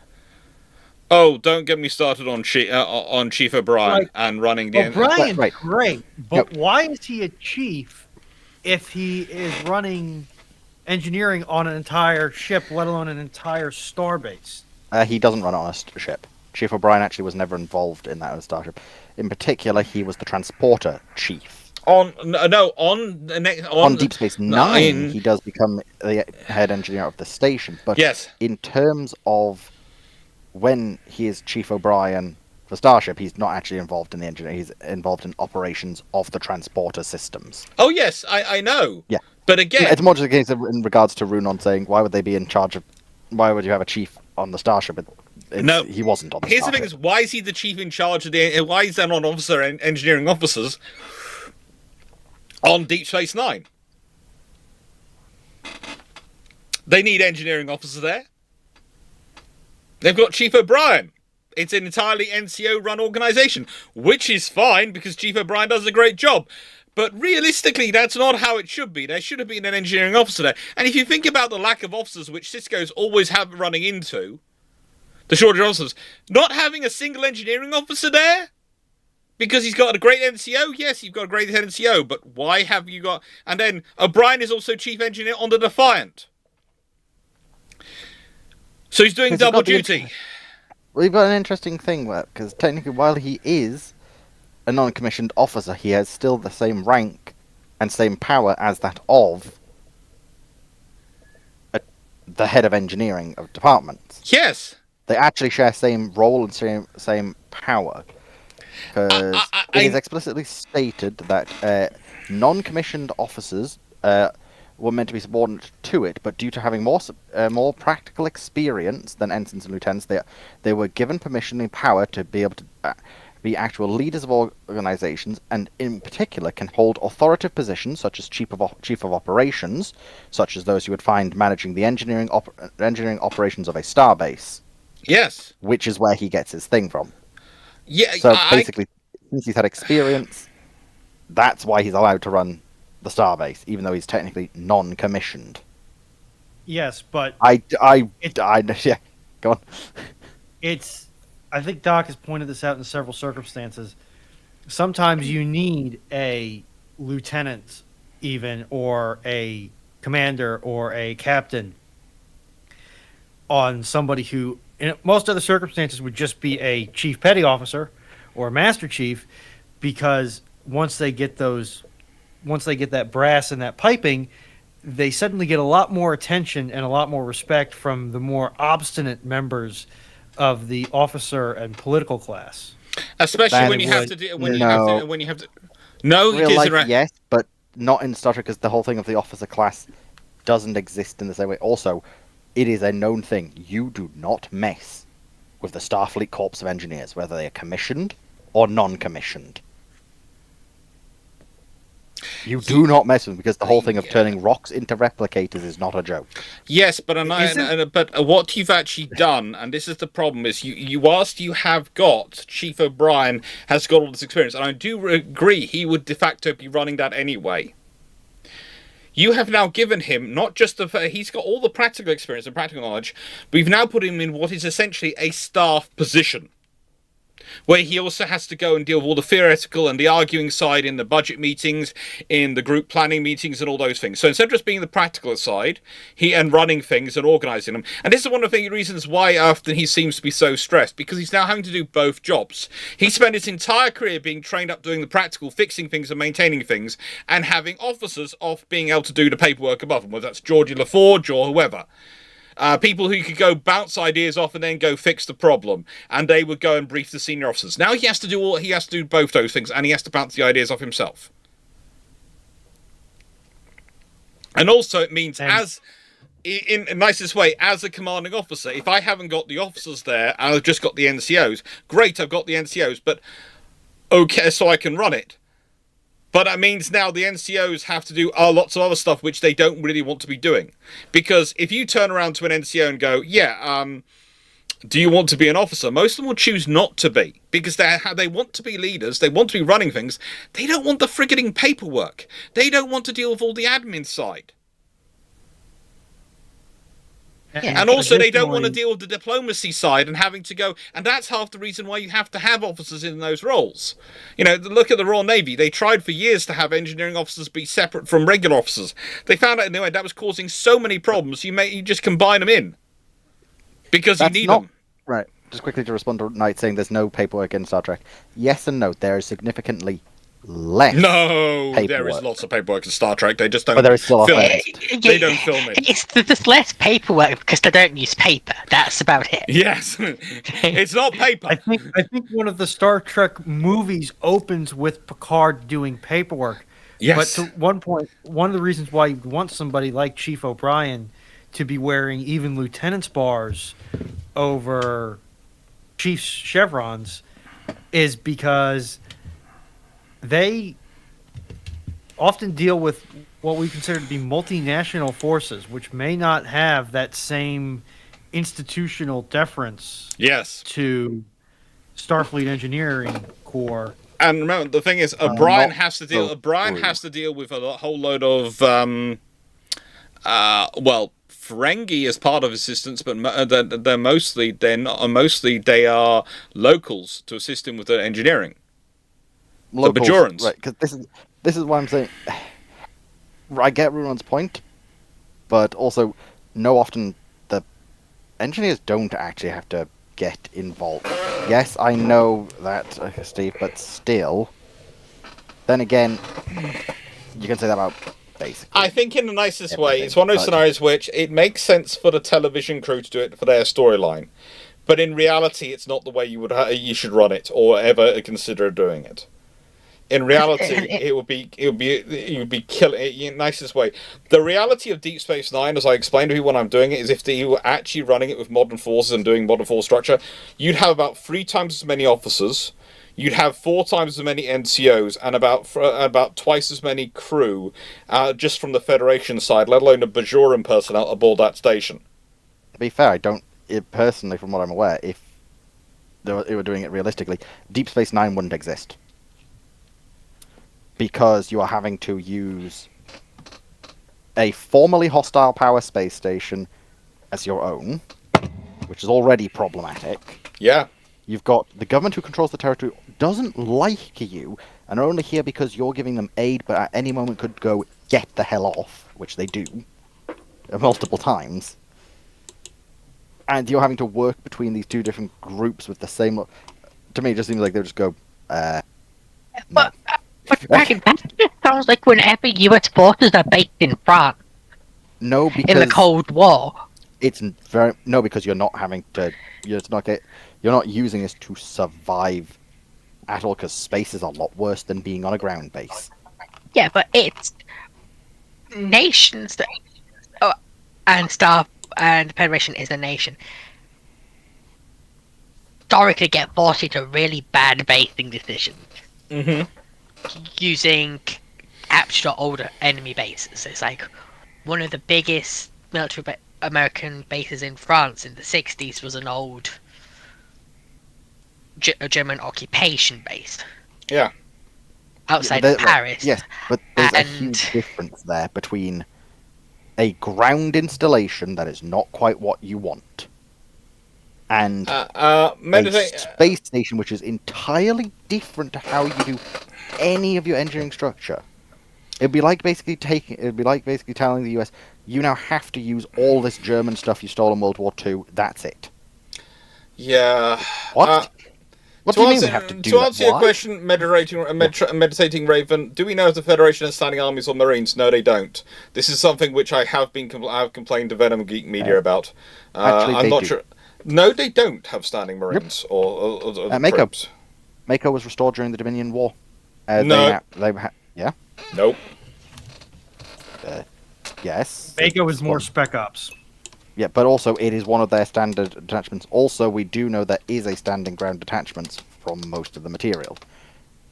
Again, this is the problem. But If the you're going features- if you go purely off what we see on the screen, then it's more problematic. But then as soon as you go to just some of the writer's scripts, and the actual intended, then we know they actually have a lot more of this. Well, this is the trouble. In nicest way, it's what's on in the films is what's canon. So if you in nicest way, if you're going by the canon system, no, it's not. Which canon system? Star Trek has multiple. You have Alpha Canon, Beta Canon, Gamma Canon, and Delta Canon. Canon. Alpha Okay. is purely what's seen on screen. Canon. Beta is considered official supporting media that while it is not seen on screen until it is overwritten. That stuff like Sure, the go with comics, the book. No, comics is Gamma. Yeah. I thought Books. comics were part of Beta. No, the comics is closer to Gamma, but certain bits are in Beta. Stuff like the USS Verity is from a comic, but it is considered a type of comics which are Beta. On average, though, it's stuff like books, technical manuals, behind-the-scenes scripts, these sort of things. Well, behind the screen, like stuff that never made it into media should never be counted. And Because that was basically, a the cutting only cloth for a Mako's reason. restarted. The only ones I've found where they've been restarted is in Star Trek Online, and that sort of counts because some of the picture ships keep making across and back, sort of things between the two. But again, it hasn't made it into, and I tend to refer to as if it's not appeared on screen, it's not Alpha Canon. It's very nice. Some of the Beta Canon stuff, even that, you get into trouble because it's. And I remember this from when I did my own video about the Galaxy class. The amount of trouble I got into by referring to the Beta Canon even of things, because it's not. Yeah. But if So- you go off the Alpha Canon, there is a grand total of 3 Galaxy class. Yeah. Technically 4. Apart But, from there's 5 because 2 get blown up, and Yeah. then there's Yep. 3 others. Then it drops down to 2 because you see the Enterprise blow up. Yeah, It's but one of my it's a own- rabbit hole, like, because It's the problematic thing of if you go off purely what's seen on screen, of course it's not going to make sense. You have to try and fit all of this into a 45-minute segment. and it hit me out. It reminds me of Star Wars because there's a very good argument if you go up, especially Legend stuff, the films aren't canon.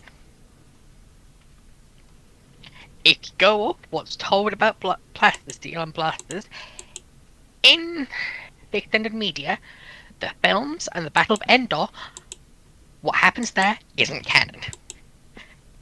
Not quite, but you're missing a lot of the nuance. Yeah, but it's more the fact that outside of the movies, you start to get stuff where a lot of these franchises just become contradictory. Well, what they did with BattleTech was they just turned around and said, because they made there's a cartoon of BattleTech which is interesting, and they just went, yes, it's also a cartoon in universe. It's made for kids. It's simplified. It's not real. Yeah, Yes, or exactly. like There were what Galaxy King Wings, of but we Beer don't do. really see what they are. But as properly. Zacco is pointing out, in DS9 on screen, you have Galaxy Wings of 4 ships. No, it's not of 4 ships. It is not. We do not know. It is explicitly stated that we do not know what a wing is in Star Trek. That's the problem. Well, no, If we go off the Galaxy Wing we see, which they refer to as a wing, has 4 galaxies No. in it. As No, for because that's that's what Galaxy we see. Wing. That's 7-1 and 7-2. That's not the same wing. That's 2 separate wings. So does this mean a Galaxy Wing is 2 ships?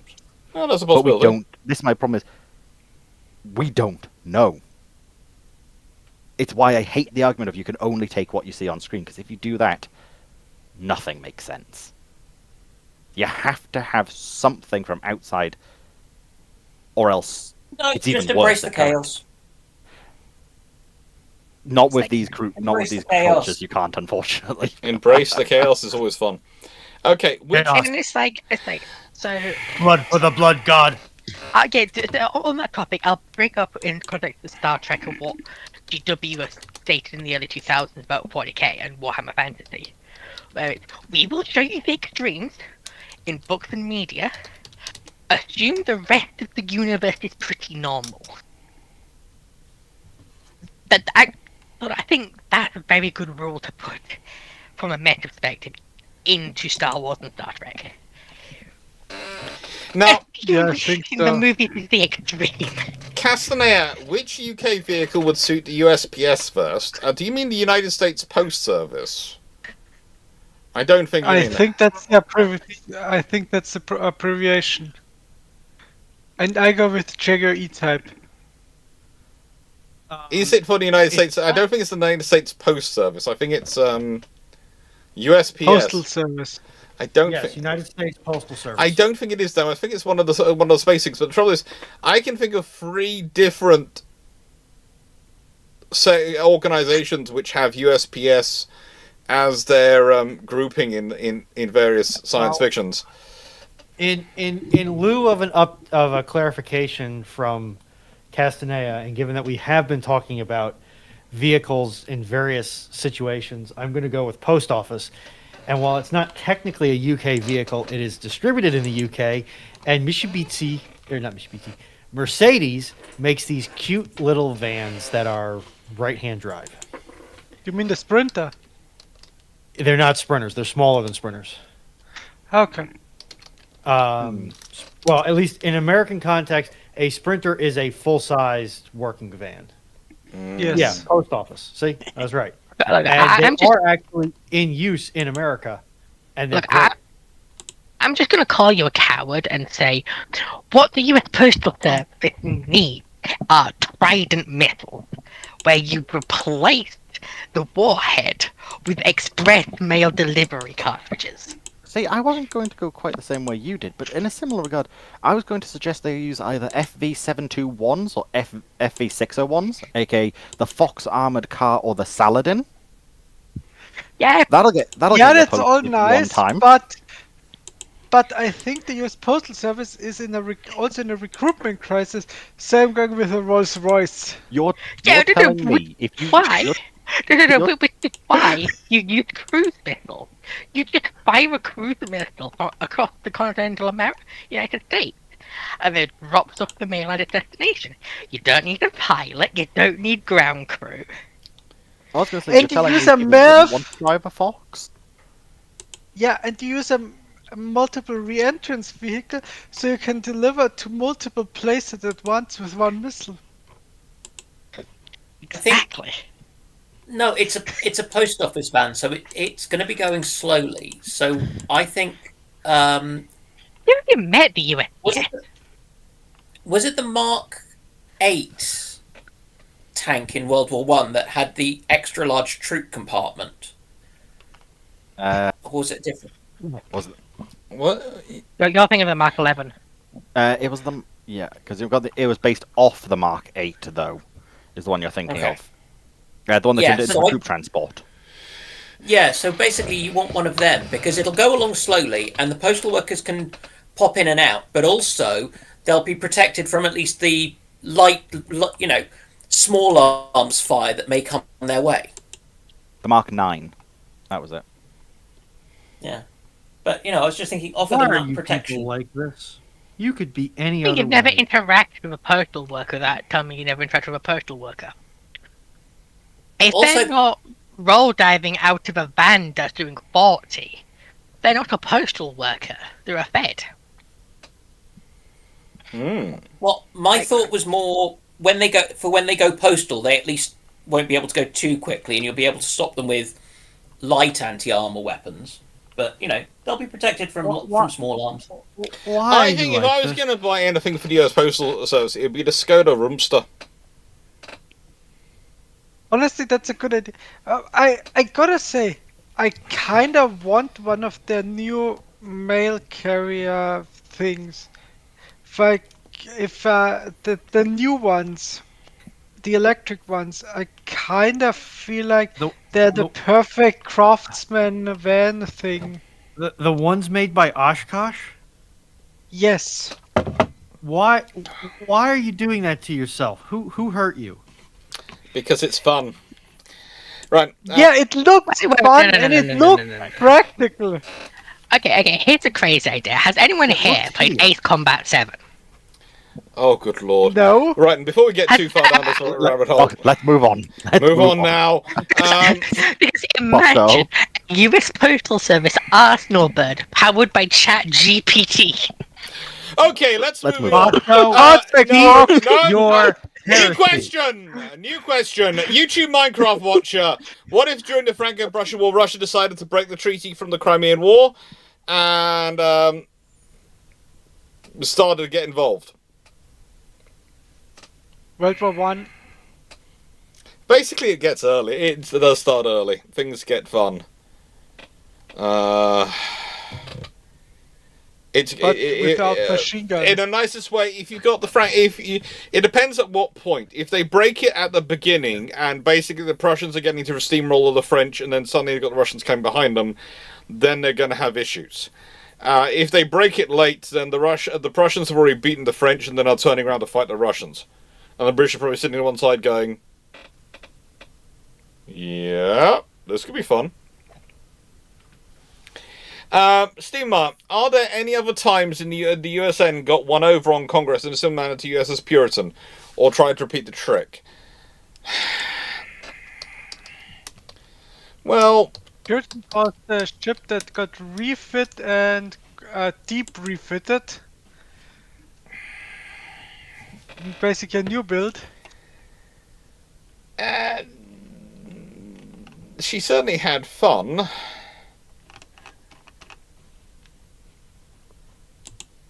But honestly, let's see,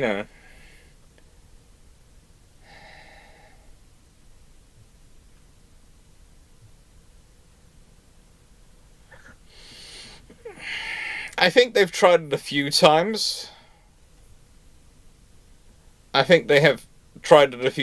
But it's only ever worked on the Puritan.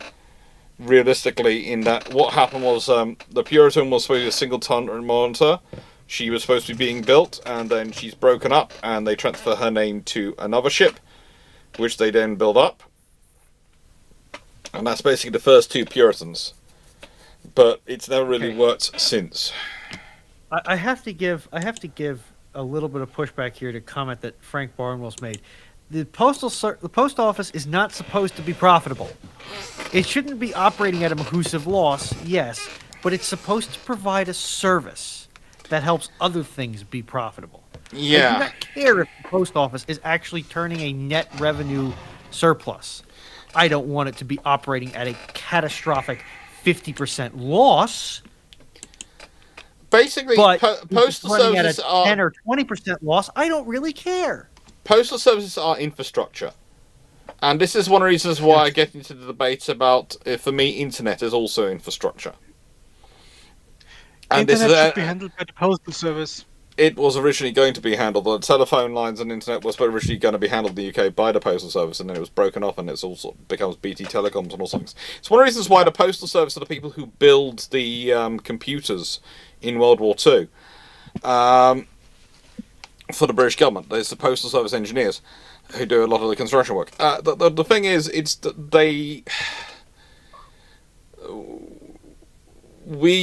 these things are infrastructure. Communications is infrastructure to allow all things to be profitable.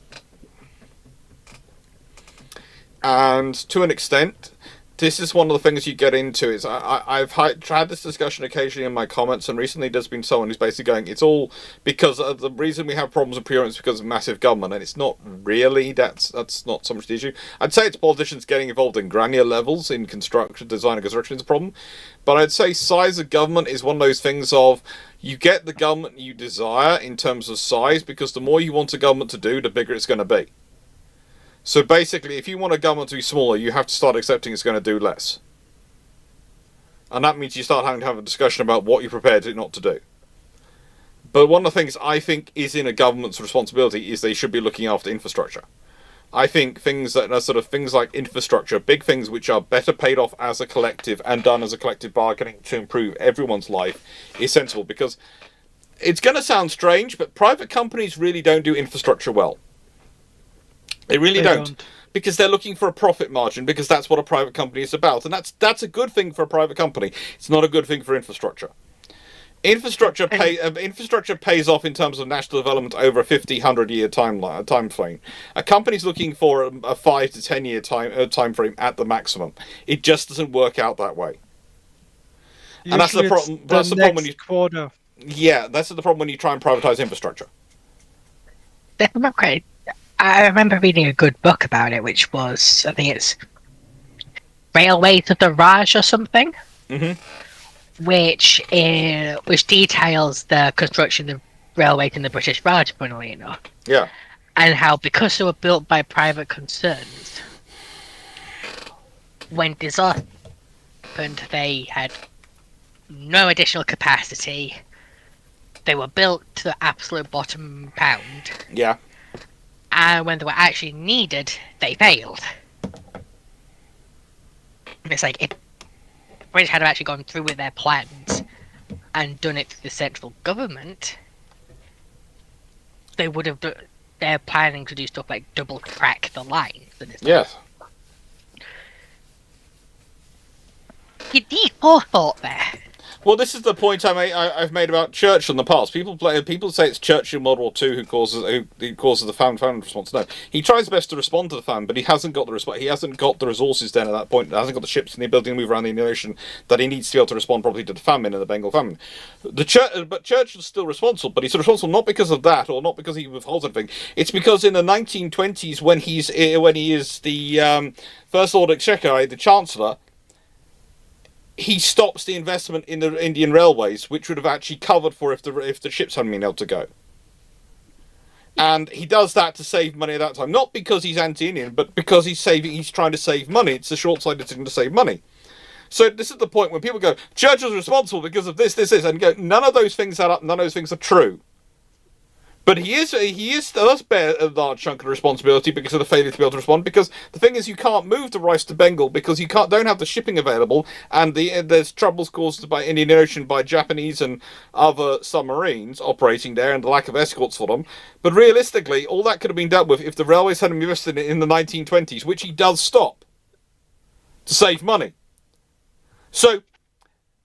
The thing I find funny is the people they're pointing in World War II, they're pointing at the wrong point, and they're losing their argument because the evidence doesn't stack up to support them then. If they go earlier, just a couple of decades earlier, they could go, his lack of foresight and planning and his into penny pinch money, that costs us lives. You're right!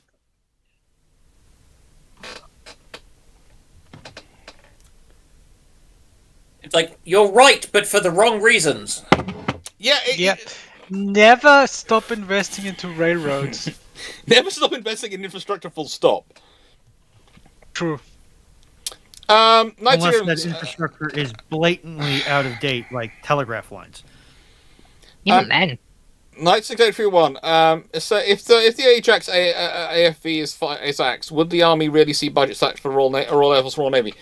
Well, the problem is going to be is that you've got two issues. The Army's already sunk a huge amount of money into Ajax, and it's not going to get any of that money back. Good luck, because General Dynamics would have just declared General Dynamics UK bankrupt, and you'll never get any of the money back. So it ain't coming back. But to rectify Ajax into a viable vehicle is probably going to be too expensive at this current point. So your option is to buy CV90 or to just turn the units which were going to get Ajax over to Boxer units and become an entirely wheeled army with tanks and wheeled APCs and wheeled vehicles for everything else. I'm not sure if the army is really ready for such a transition and is really happy with that one. So who knows what will happen. I don't think you're going to see the government start penalising the army because they've managed to muck things up. But it is going to be a problem because the RAF and Navy are going to go, no, we don't want our budget slashed to be able to make up to rebuild the army because they've made this stupid, because we've got our own problems to do. Because the Ajax program, remember, has cost more and has taken more money than the aircraft carriers, Eurofighters, F-35s, and the Type 45s and the submarine program. The Ajax program, once you get into it, especially once you go back to the programs which preceded Ajax, which also failed. How is it even possible? You know, the British Army has spent oodles and oodles trying to get a new tracked armoured vehicle into service to replace the FV432. Or is it? Yeah, FV. Is it the 423 or the 432? 432. 32. Yeah, the one which basically is the British answer to the B-52. It's the one which is so standard in British Armed Forces. You'll actually find it in Warhammer. It's the Rhino in Warhammer. Yes, and that's even got its name. It's been renamed as it's had named as Stormer at various points in British One. Then it's gone back, and it's now renamed the Bronco, isn't it? No, it's the Bulldog. Bulldog. Yeah, not the Bronco. It's just the equivalent of the M113. It just keeps running along. And it's been supposed to. It's the swordfish of APCs. It's been supposed to replace so often. It's frankly disturbing. The problem is everything that they want to use to replace it costs too much. Yeah. And well, because they keep on. Yeah. Also, the trouble is when they made a decision is they decided to not get for the British government have to admit that the reason they didn't get the CV90 is because they were on a anything but BAE kick, and so they decided to go with General Dynamics Ajax rather than going with CV90. And the CV90 is the closest you would have had to an off-the-shelf option. Yeah, but to be fair, this was BAE units where we are actively a monopoly phase. Yes. Before they learn to be quiet. Yeah. So again, for a track, it costs that much. The program, the research and development, and all the options, it has cost that much. It has cost that much. It is the Ajax program on this kind of project. It's about the 80s. Well, let's first say the Ajax program in the UK started back in 1990s. And it starts when the Tracer program was cancelled. And there have been about 3 different programs which have had money funded into them before. And well, the Tracer program / future combat, a future scout and cavalry system for the US that was as well. They've been trying to replace the CVRT in various things back for about the last 40-ish years, and it's just been program after program which has failed. Has someone tried to do an exorcism on that whole debacle? Oh, look, in a nicest way. Nicest way, the British. Carry on.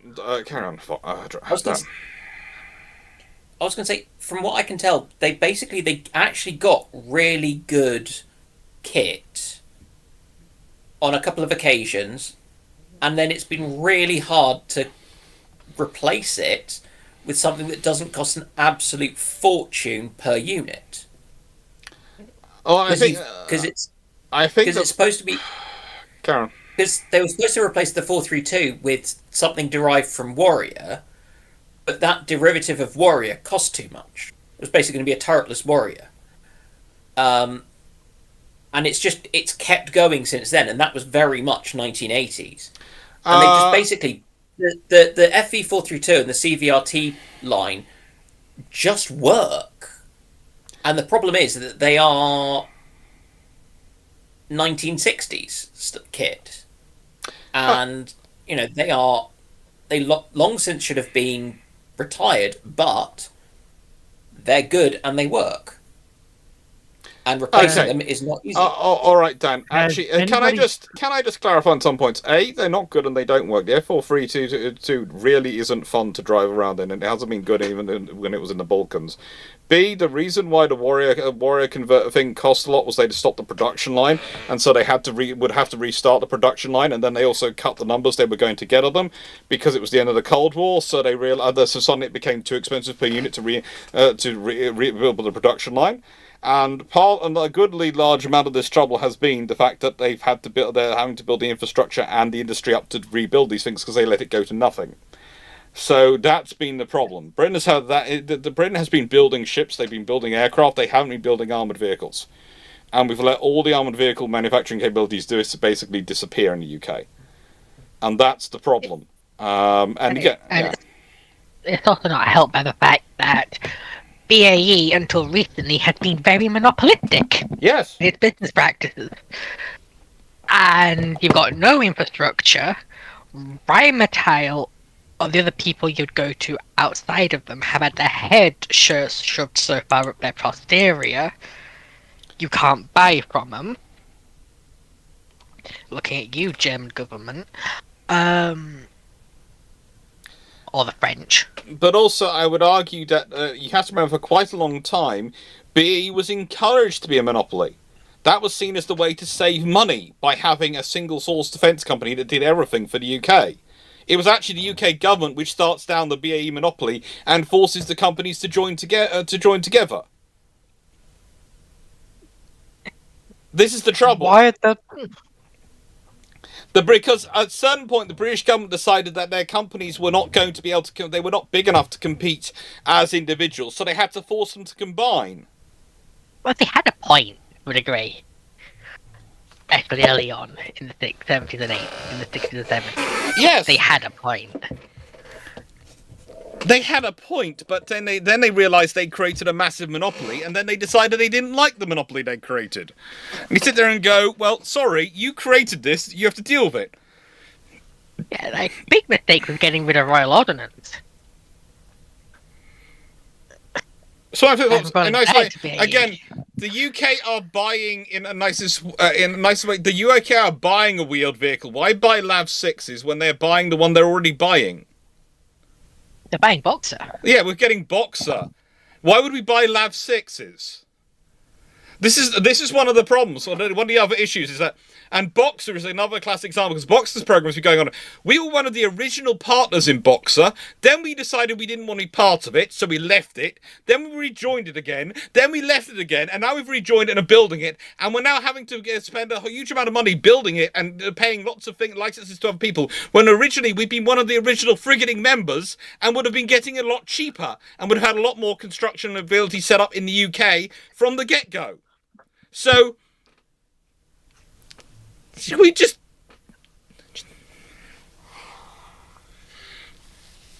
UK defence procurement is a mess, okay? The only reassuring thing is, so is everyone else's. Yeah. Yeah, but... aside from the Germans and the French, at least the others get products to spend money. Because say what you want about Mykolaiv and the Russian de facto monopolies, at least they actually give military goods. At least Really? some All those BM3Ms got T-14 delivered. Armatas that you see on the front lines in Ukraine. Yeah, but the fact is, they got T14 at Martyrs. Look at how many Ajax we got. Didn't they get, I think we've probably got 20 more Ajaxes than T14s? they've got T14s. We've got more Ajaxes, it's just in nicest way, we're less likely to use them than they're likely to use their T14s, because our Ajaxes make their crew sick and can only be used for like 6 hours at a time before they fall apart. Yeah. And we spent a lot more money on Ajax than they spent on the T14. We spent a huge amount more money on Ajax. Look, It's like, the thing I point out is that so far, and this has been told to me by a friend of mine who's involved in it, is that not a single hull which has come from the hull which has come to be modified has actually been, and I do mean this in a nice way, not a single hull which has come and which was being has actually had the same specifications as another hull. Every single one has been slightly off and slightly different. And when I say slightly off, I mean inches of difference. In that some of them have been an inch longer on one side than they are on the other side. Or a couple Persian inches. quality. Yes! It's been brilliant! Wait. I was what's going to being describe built this wrong? pre-dreadnought. And the thing is, style. the whole point was the hulls were supposed to be made in Spain, and then they were supposed to be configured in the UK because it was going to be cheaper and better and quicker.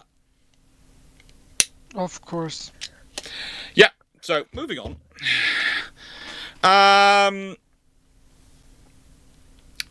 Don't let Sir Humphrey off the hook. No one will ever let Sir Humphrey off the hook, but in the nicest way. One of the problems you have, and this is again the mitigation against small government. One of the things that's happened with the whole idea of small government is when some people get in it, is often the people they cut are the experts and the professionals, like the civil service engineering teams and the civil service institutional memory, which was used to hold these things into account and to actually draft proper contracts. And the trouble is, once you're dependent entirely on the companies for the experts, and the companies then go, well, we don't need these experts all the time, so we're going to make them consultancy companies. You then get the expertise is now two steps away from the buyer. So this is why people like the directors of naval construction, the constructors in the Royal Navy are so important, and the people at Bath are so important as part of British procurement. And probably one of the reasons why the Navy does as good as it does is because it does have access to some of its own people still, who have engineering, who are naval architects, who are, marine engineers, who can, whilst they are a far more shrunken organisation than they used to be, can provide that pool of knowledge to argue back and draft a document. And this is the trouble. My theory has always been, you need the government you need, the size of government you need, and the level of expertise. I don't argue for small government or big government. I argue for what do you want to do, and you design the government, you have the government around what you want to do. Okay? And the point is, part of that means you do need a pool of knowledge on your side, because you cannot afford to be, as a government, an uninformed buyer. You are spending too much money to be an uninformed buyer. I, as an individual, when I go to buy a car, I have done as much research as I can on the car. I have got some experience as being a mechanic and sorting out my car and those things and fixing the car and doing running repairs.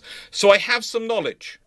So I would call myself a semi-informed, not informed, but a semi-informed buyer. Conversely, one of my friends who has absolutely no experience, whenever she goes to buy a car, usually drags me or her dad along. Why? Because she doesn't have the experience herself. Now, she can do that on that level. When you're a government, you can't do that, because can you really rely on a consultancy company which you're hiring once, but which the other company hires a dozen times to give you the God's honest truth? Or are they going to give you something which is slightly buttered up? Because it is the old joke of, it takes... How many engineers does it take to change a light bulb? One. How many consultants does it take to know you need to change a light bulb? Yes. And the answer, according to the British government, is 36. Yeah, but the thing is... I just want to know, why are you paying an engineer's salary to change a light bulb? But that's a very expensive light bulb changer. But R07, the generalist, like Sir Humphrey, usually wandered around between the departments and provided the connectivity between the departments. It's kind of like, why do you have a historian there? Why is someone with a history degree hanging around the engineers? Usually because I'm the one who takes what the engineers are saying, and I will turn it into something which everyone else will understand. But in that setup, I would be the generalist. I say I do consultancy. A lot of the consultancy I do is literally that. Being hired to act as a translator between one group of specialists and another group of specialists. And that's what the generalists do. Now, the thing is if you can have too many generalists. You need some of them. But that's the thing. That everything has a role within an organization. And it's when you get those proportions out of whack is when you get troubles. And often the generalists are very good at defending their positions because they're the ones who are good at communicating. That's their job, to communicate within the departments. So they can defend their positions because they can communicate.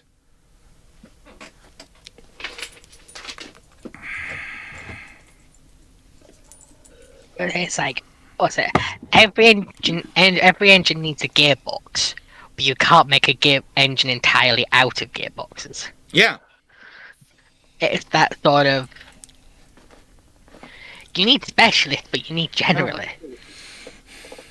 And YouTube Minecrafter, what's your best comparison for next question? Because we'll move off this before we start going down too far down the road. YouTube Minecraft Watcher, what is your best comparison to the Derflinger in Principle of Star Wars? And clarification, what I mean by the Derflinger question is, what ship matches the naval role of Derflinger, which is basically second line capital ship that focuses on armor and speed. In Star Wars? Ooh. What do we think, Star Wars experts? What do we think? Malevolent. Second line. Yeah? Malevolence is definitely first line. Yeah, Malevolence is not second line. She's first line shifted towards second line. Because realistically, she doesn't want to be. Those don't want to be going against other battle fleets. No. They want to be going after cruisers. And just causing havoc behind enemy lines. Mm-hmm. Which is pretty much the kind of job of a German idea of a battle cruiser. Yeah. I'd say in Star Trek, it's the Nebula class. Yeah, Star Wars. Was it Star Trek or was it Star Wars? It was Star Wars, but I was adding in Star Trek. Okay. What's my favourite Thunderbird and why? Thunderbird 2, because she actually does most of work. I don't know. No, Let's be honest, Thunderbird 2 brings in the thing which actually does the job. If it's not for Thunderbird 2, nothing really gets done. Occasionally, Thunderbird 2 is the logistic. Yeah, Thunderbird 3 does the fancy stuff in space. Thunderbird 2 brings in the logistics and actually can do the stuff on Thunderbird 1 just turns up and goes, "Hello, we're here. I'm waving my flag and I'm going to take charge of the situation. I'm here, I'm smiling at you all." Thunderbird 2 turns up and goes, "Hello, we brought all the equipment. We're here to do the actual job." Oh, good lord, 1's already here. Oh, good. Well, just let him do the PR stuff.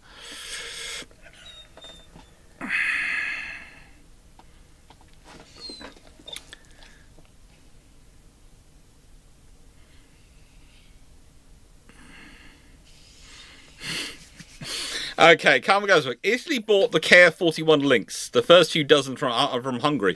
Hungary prepares to produce a 76mm naval shell. Will we see an automatic Spag, which is also an SPGE with a Vulcan R? Potentially. There's a lot of links going on between with Hungary at the moment, but we'll see what happens. We'll see what happens. It would be cool. There's a lot of cool stuff which could potentially happen with Otto at the moment. You know, you put PT in the chat, Timo and Carl, and he starts pouring me because he sees what you've put in the chat. I have a dog who can read because of you. I have a dog who can literally read because of you all. That is amazing. That is scary. He just needs opposable thumbs and Don't give the him that. abilities to write. Don't give him that. Wait up. Do you know of any books that record and depict the combined adventures of the IJ and Kuska cousins in World War II? Seems they were at a minimum were a fly on the wall for every event that took place. Interesting enough. What? Where now?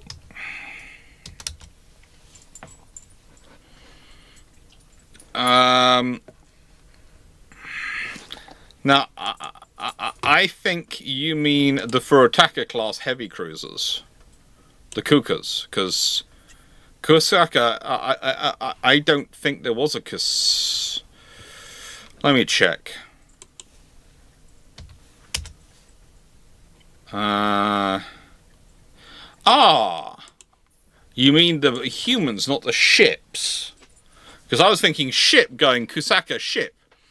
You've gone for they're humans. The way you put it was IJ and Kusaka, and I was sort of going, there wasn't a ship name. Is that the Farakas? Books about them.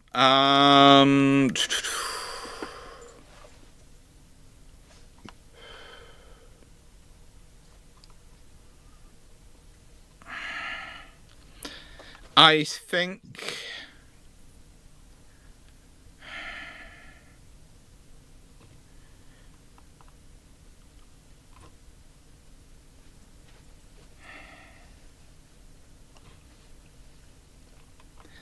I would say, ooh, I think your best bet to start off with is this one,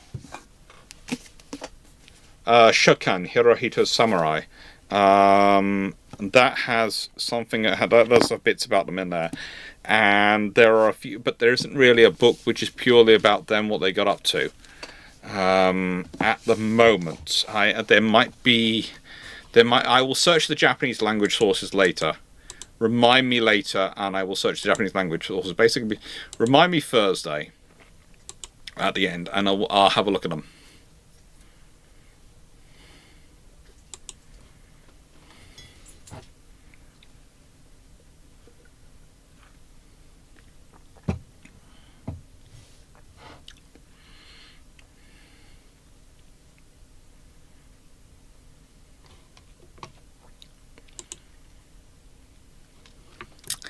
Now, Volunteer per order Sullivan. Are there any sci-fi monitors, and if there aren't, what would one look like in your choice of setting? Ooh, a monitor. Death Star. There's quite a lot in Warhammer. There's a lot of settings. They're quite common to actually have a ship which turns up and it basically exists to bombard planets. It's a planetary bombardment ship. I'd argue, in the Andromeda Ascendant universe, most of their destroyers, despite them being technically them claiming their warships and their missile bombardment ships to bombard enemy fleets, I'd say actually they're planetary bombardment tools more than anti-ship tools, because the trouble is, the idea that you can stand off at range and engage an enemy fleet is a great thing, but the trouble is, fleets tend to move, and as they seem to have found out in various the canon stories and the non-canon stories, the enemy fleets tend to move to right next to you. And you can be firing a lot of missiles, but if they cut down the range, and they didn't, you needed about 3 to 4 times as many of the heavy cruisers, of the sort of glorious heritage cruisers, to be able to provide them with enough of a frontline force to keep the enemy fleet from being able to get close to your destroyers. So they had a structure where they basically were going to have 4 destroyers and 1 cruiser, and realistically, you needed a destroyer. You needed to have 2 pairs of cruisers up front holding the line and 4 destroyers back behind them supporting them.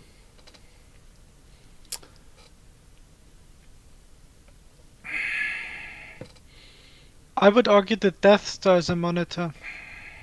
Yeah.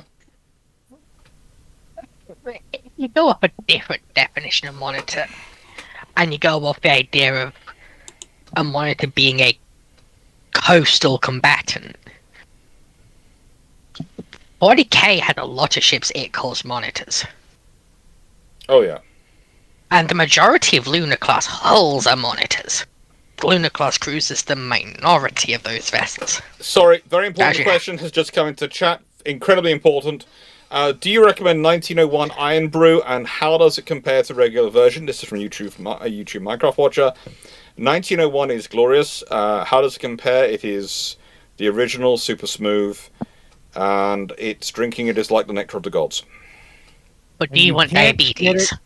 And you can't get it in the US. Get it now before the sugar tax goes up. Yes, because it will give you diabetes if you drink too much of it. It's proper gorgeous. cane sugar. It is It's gorgeous. proper cane sugar. It's so smooth going down. It's like the finest of whiskies. Yeah. It is Sugar water. It is Scotland's finest product. But just to finish my answer quickly, Yes. monitors that make up. Never mind. I forgot what the question actually was. What are monitors in? What are monitors? Are there monitors in science fiction? Yes, there are. Yes. There are no canon ones in Star Trek and Star Wars, I can say that.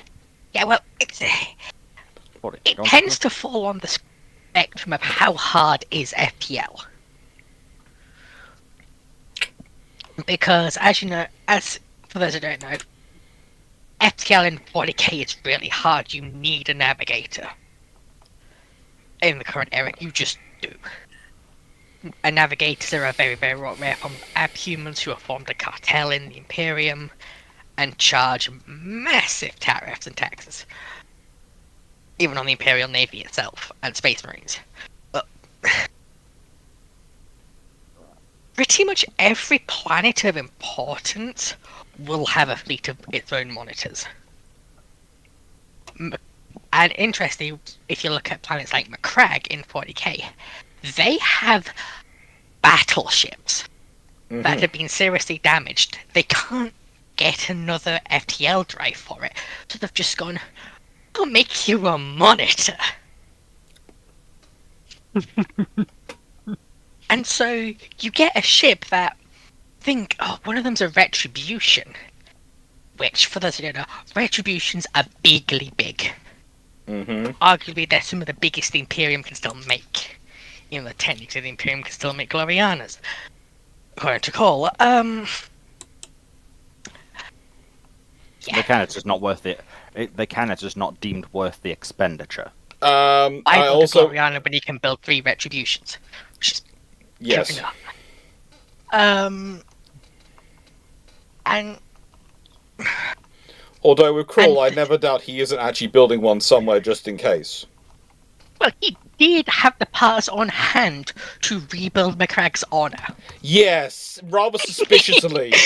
And the fact he had the parts on hand, and he also has the parts on hand to rebuild the one for the battle barge for the Blood Angels. Blood Angels as well.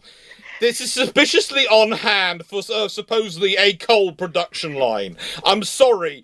When you have the parts available that quickly in Warhammer 40k, you have a production line which is going, and that can only mean you're building something. Yeah. And it turns out that a lot of the Imperial new Retributions share a lot of DNA with Glorianas, like Macragge's honor. Yeah. But anyway, and I bring up the Macragge's Retribution class battleships that were converted into monitors as a point of any sci-fi where it's hard to go to FTL will have monitors. Yeah. Because ships are better than stations at planetary defense because they can move.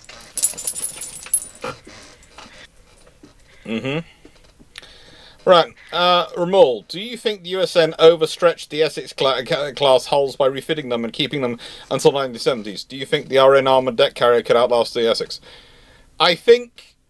Okay, let me explain this in a way which makes sense. I think if the British had refitted, instead of going with the Victorious, had refitted the Implacables first, they would have lasted a long time in service because those decks would have been able to take a huge amount of weight landing and taken off them, so they could have lasted a long time in the service.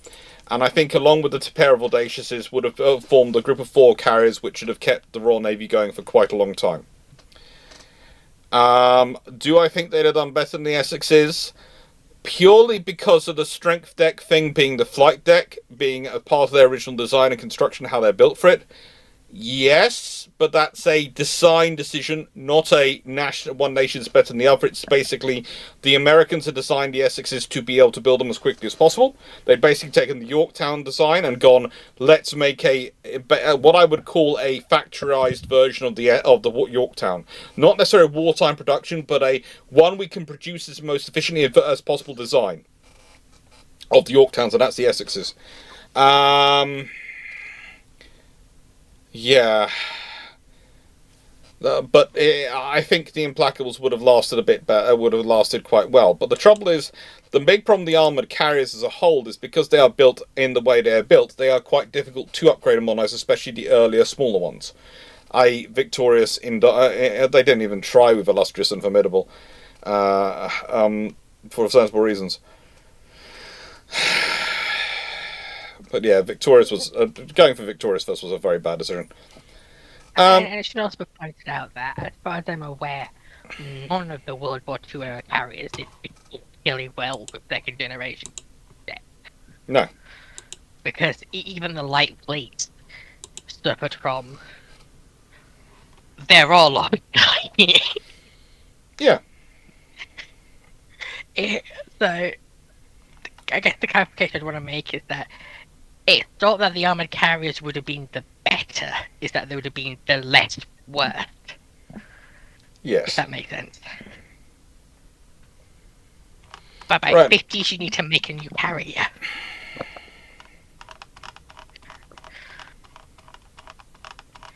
Yes, but that seemed wasteful to the public and the government when they'd seemingly only just built these ones, ignoring the changes in technology and the war service. Yeah. Ignoring the fact that a Buccaneer weighs more than some strategic bombers of World War II. Wayne, I'm gonna put a standard thing in. If you're going to put questions like General Products Number 4 hull, again, I know 3 different science fiction scenarios where they have organizations called General Products which produce ships. And one of them's even Glenn's. And then there's another one where they literally produce all their hulls are produced by a company called General Products, and they are able to be reconfigured into different into warships because all the bits are mix and match, and you can literally chuck them together. And the numbers are actually the forms, the preset forms. But you can customize them even more if you want the hulls, and you can go for a number 4 form, and you get these components and those sort of things. So. Please put the science fiction. Please put in the actual science fiction you are asking this question from. Please, because otherwise there's no guarantee we'll be talking about the right one. Because the number 4, I remember from the one I'm talking about, where they do a whole mix and match them, was a light frigate design. The only thing I can find which matches that exactly is a nearly indestructible transparent spherical starship hull from the known space science fiction universe. According to Google. Yeah, that's another one I was thinking about. Never heard of it personally. It's known space is unknown to me. It's a... how do I put it? It's one of those science fiction. Again, this is where I have a disturbing advantage, but it's not really an advantage of not sleeping a lot, so I spend a lot of time reading. I wouldn't say it's necessarily the best science fiction. And I don't mean that in a nasty way, I just meant I found it quite dense reading, even for me, when I was going through it. It wasn't bad, it was just dense to read. Very, very, that it was that at certain points the author felt like the type of author who would spend, when you could have explained something perfectly well in 10 words, they would rather spend 1,000 words explaining it. And almost make it more confusing at the end than helpful. They're probably paid by the word. Yeah, who knows? Possibly. Listings, whereas I simply think of Niven's Ringworld. Yeah, that's another example. And there was also, wasn't there a Terry Pratchett science fiction as well, which had something similar in it? I seem to remember they did have that was also a bit of a ring world or a disc world. All sorts of weird things in that one. Terry Pratchett's done all sorts of that. Terry Pratchett did Discworld.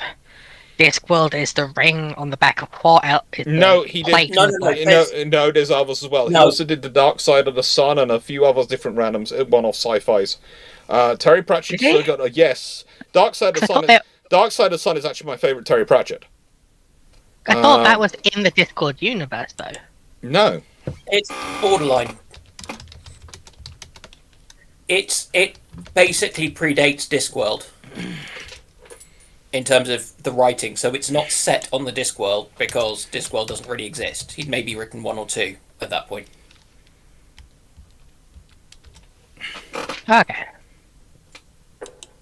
and the Dark Side of the Sun is it's a fantastic book. It is an absolutely fantastic read. It grips you the whole way through, but is also absolutely nuts. Terry Pratchett book is the best way to describe it. Yeah. Like, there's a reason the man's books revolutionised the concept of death in modern British literature. They revolutionised many things. But yeah, I could go on and on about Reaper Man. It's an absolutely brilliant book. Hmm. Note to the audience, if you can, get a copy and read Reaper Man. It is brilliant. Yeah.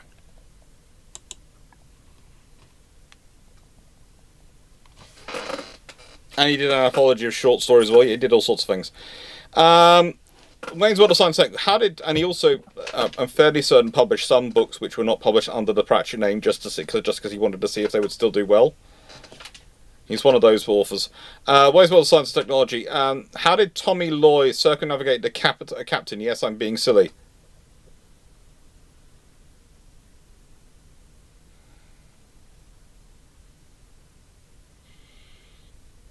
So you're asking a question that you presume no one knows the answer to in your discussion.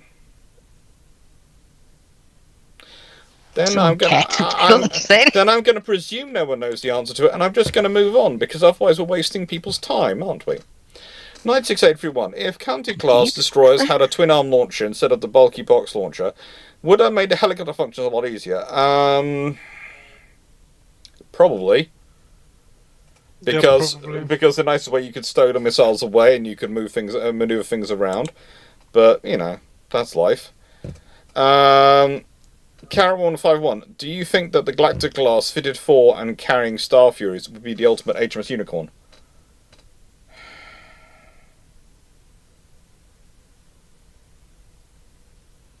You mean by a Galactica class? Do you mean a Columbia class? That's what was going through my head. And if so, what? And also, if a Columbia class had Star Furies... Well, Star Furies are the wrong science fiction. And you then have problems that you can't launch them.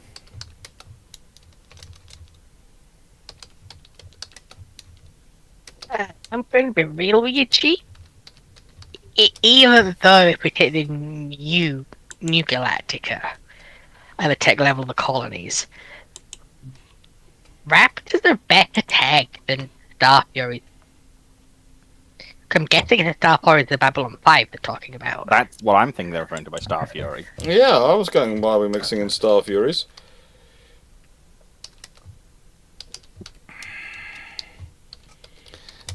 And as much as I do love Babylon 5, the Star Fury is... Well, it does depend on which Star Fury you're going for. The stealth one was interesting. Yeah, Babylon 5 for humanity is very much a hard sci-fi.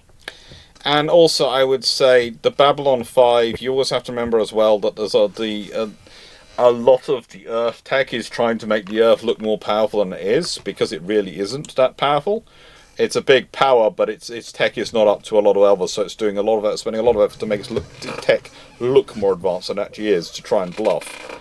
I'm trying to remember if they do have a Galactica class in Babylon 5. I don't think so. Not that I'm familiar with. I think Babylon 5 is one of my weaker ones, but... Because Babylon 5 has the whole thing of... Humanity doesn't really build capital ships because they're that far behind in technology. They try to. You've got the Omega-class destroyer, which comes on after their previous dreadnought. Yeah. But... unless they're using tech from the Great War that predates the creation of the Babylon stations. Humanity found that anything that wasn't the Star Fury got mulched. Basically, if you want to have something like an HMS Unicorn in space, it will need to extend some of the replicator technology you have from Star Trek, but it would also need to have mining and asteroid mining technology and able to refine the materials and have some of the workshops so you could get the base materials and then refine it up. You could build that in a large enough spaceship. You could have that capability, but you're basically building something which is part factory ship, part warship. That's going to be supporting your forces.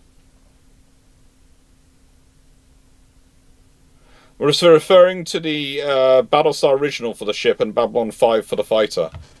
Then, yeah, you can't use them. No. Yeah, because if we got the original Battlestar, that's an even bigger tech gap. Keep talking about 1901. I'm going to go get some 1901. Because that's still they're still Columbia class, but not. Hello.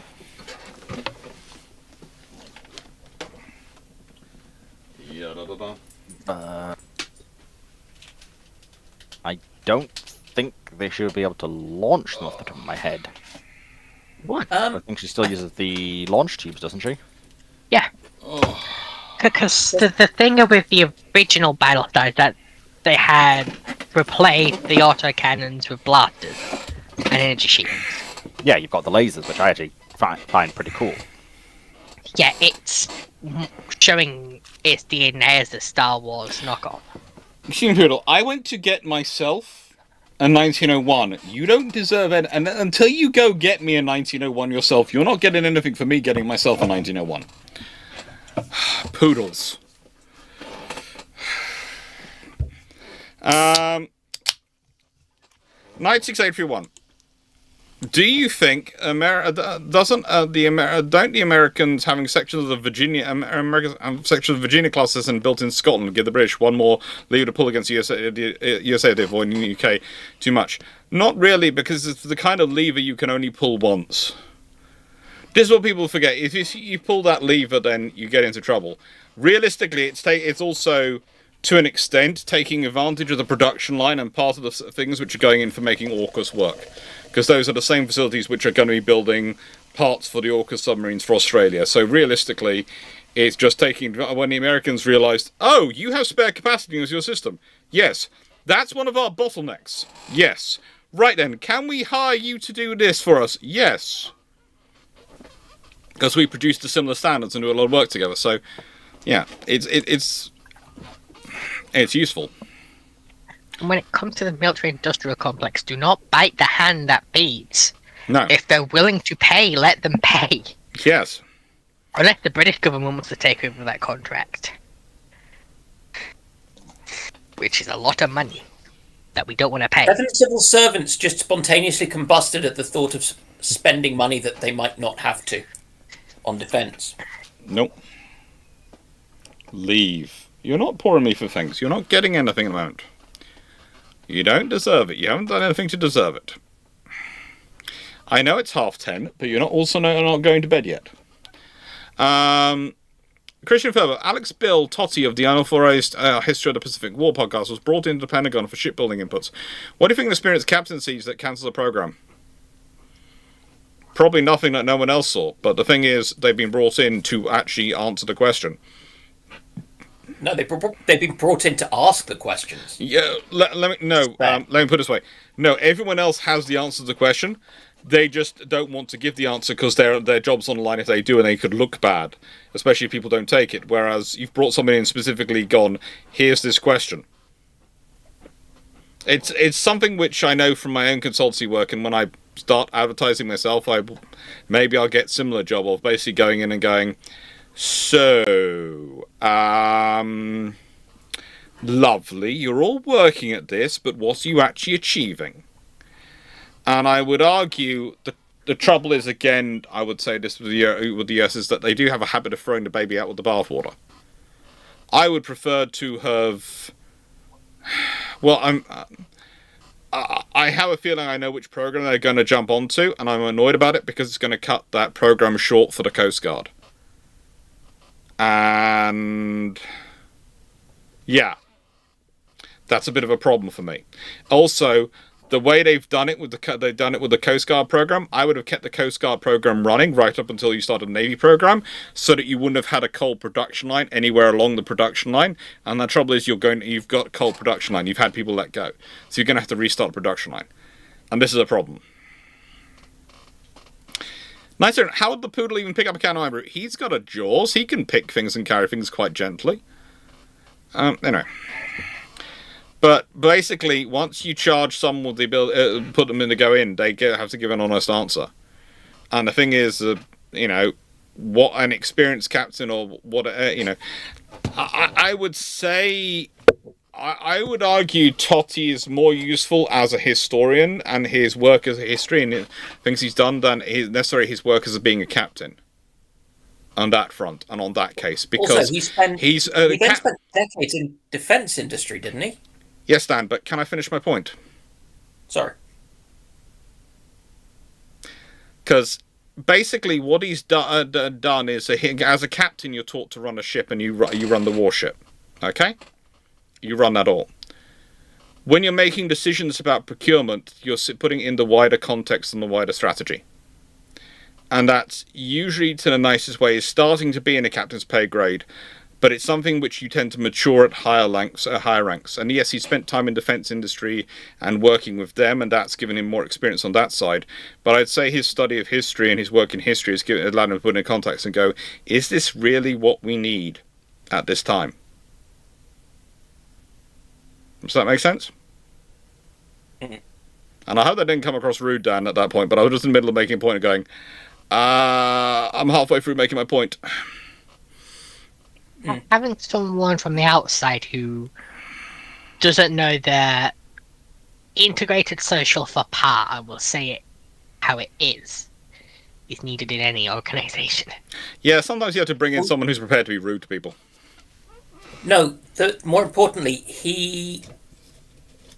I think he would know how to be rude to people without them realising he's potentially, in a sense, being rude or telling them they're wrong. No, he's being rude without being personal about it. Yeah, it's but case also of, yeah.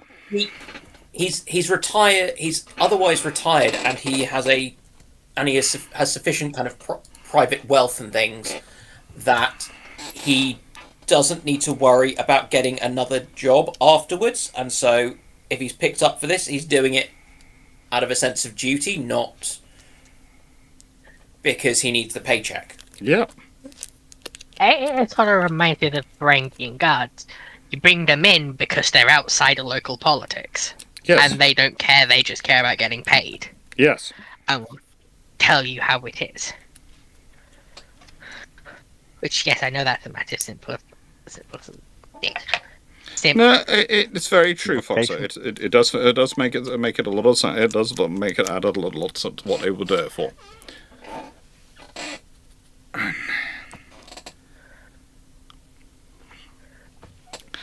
Joe Fredericks, let's say Russia during the breakup of the USSR is given every single form of Soviet weapon. The tank ships going, would this actually matter, or would the Russian Federation sell them all? They'd sell them all. They'd literally, nice the way they were deactivating stuff so fast, and then it was... Look, there's a great movie called Lord of War, which is a Nicolas Cage film. The first thing I'm often asked by people is, how real is that? And my usual response is, for that period, that's actually downplaying it to make it believable. Look at some of the things which go out at that point. Some of the stuff which gets sold from Russia in that period. It's beyond belief.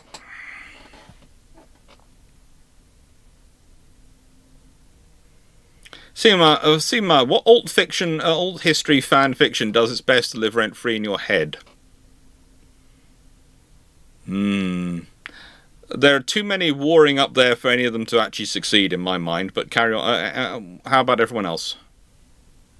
There was some very good BattleTech based fan fictions that actually tried to have. Some of them tried to inject some reality in various different ways, which was always entertaining because it's such a broken universe. And one of them was a really good crossover with Battlestar Galactica, which I decided ultimately I preferred to the way that the real Battlestar Galactica looked like it was about to end, and so I actually stopped watching and didn't watch the finale of the Battlestar Galactica. Okay. You made the right decision. Yeah. The end of the new Battlestar is just god awful. Can you repeat the question for us? Is it specifically sci-fi fanfics? No, it just says No, all just history or fan fiction. Okay, because I've got two. One is a fanfic on fanfiction.net, and is a fanfic of Dante's Inferno. But the author's rewritten it in late 90s American gangster slang.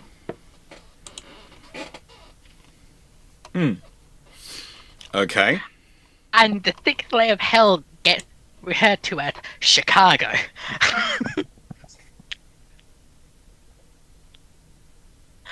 And another one, I can't remember the name of it now, but it's about 2.2 million words long, and it's a Kantai collection fanfic where General Dynamics and BAE accidentally figure out how to make ship girls without the context of the Abyssal War, which causes a new arms race that ends up in a nuclear war, because after China and America go to war and China can't make ship girls. And the story is set in a post-apocalyptic world with ship girls. It's definitely something. Also, ram sticks are a currency, which feels That way is too poignant because it was depressingly written a decade ago.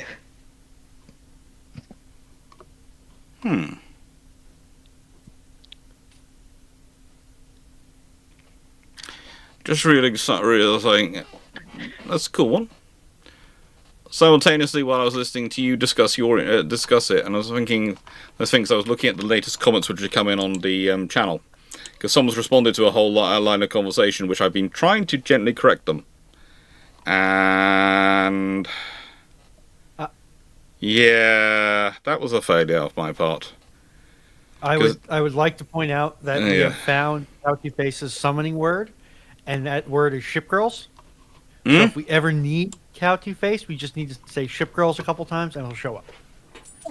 Can I give an honorable mention, one that can actually throw people out? Because there's a Warhammer fanfic called When in Doubt, Blame the Eldar. And it is... But has anyone here played Supreme Commander? Yes. What if you took a AI-controlled Supreme Commander, uploaded a Geist personality into it, gave it some trappings of a Dark Age terraforming robot, and sent it into the plot of Dawn of War Soulstorm?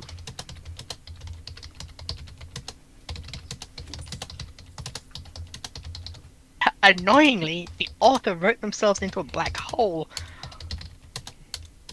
because at the point they just stopped writing, Emps dies.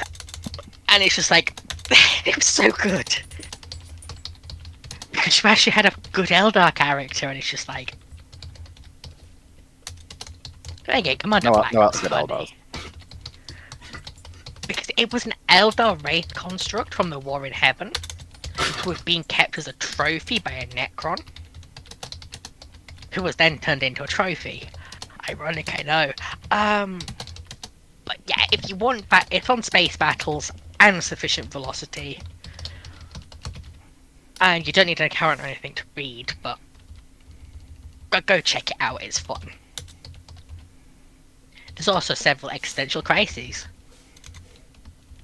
And Boombas.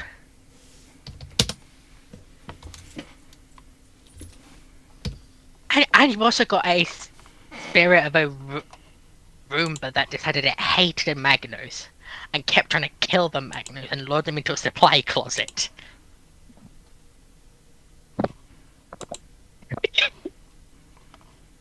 I'm sorry, but the moment I will say this, I wasn't going to. I don't usually hide people from or mute people on YouTube comments, but the moment you start making the arguments that you think that people should be prevented from voting based on their intelligence level or whether or not they work for the government, and that you should have a limited franchise where you stop people being able to vote for the government, it's the moment I mute you. Because I'm not having that kind of stuff put in the comment section, because I just don't like people. If I leave that in the comments, people might think I agree with that. I'm sorry. And what we There are very few things which will make me mute anyone. It's bad language if you consistently keep using it and you consistently ending up in hidden. Wayne, the fact you've done it twice recently disturbs me. I know you're upset, but you know better.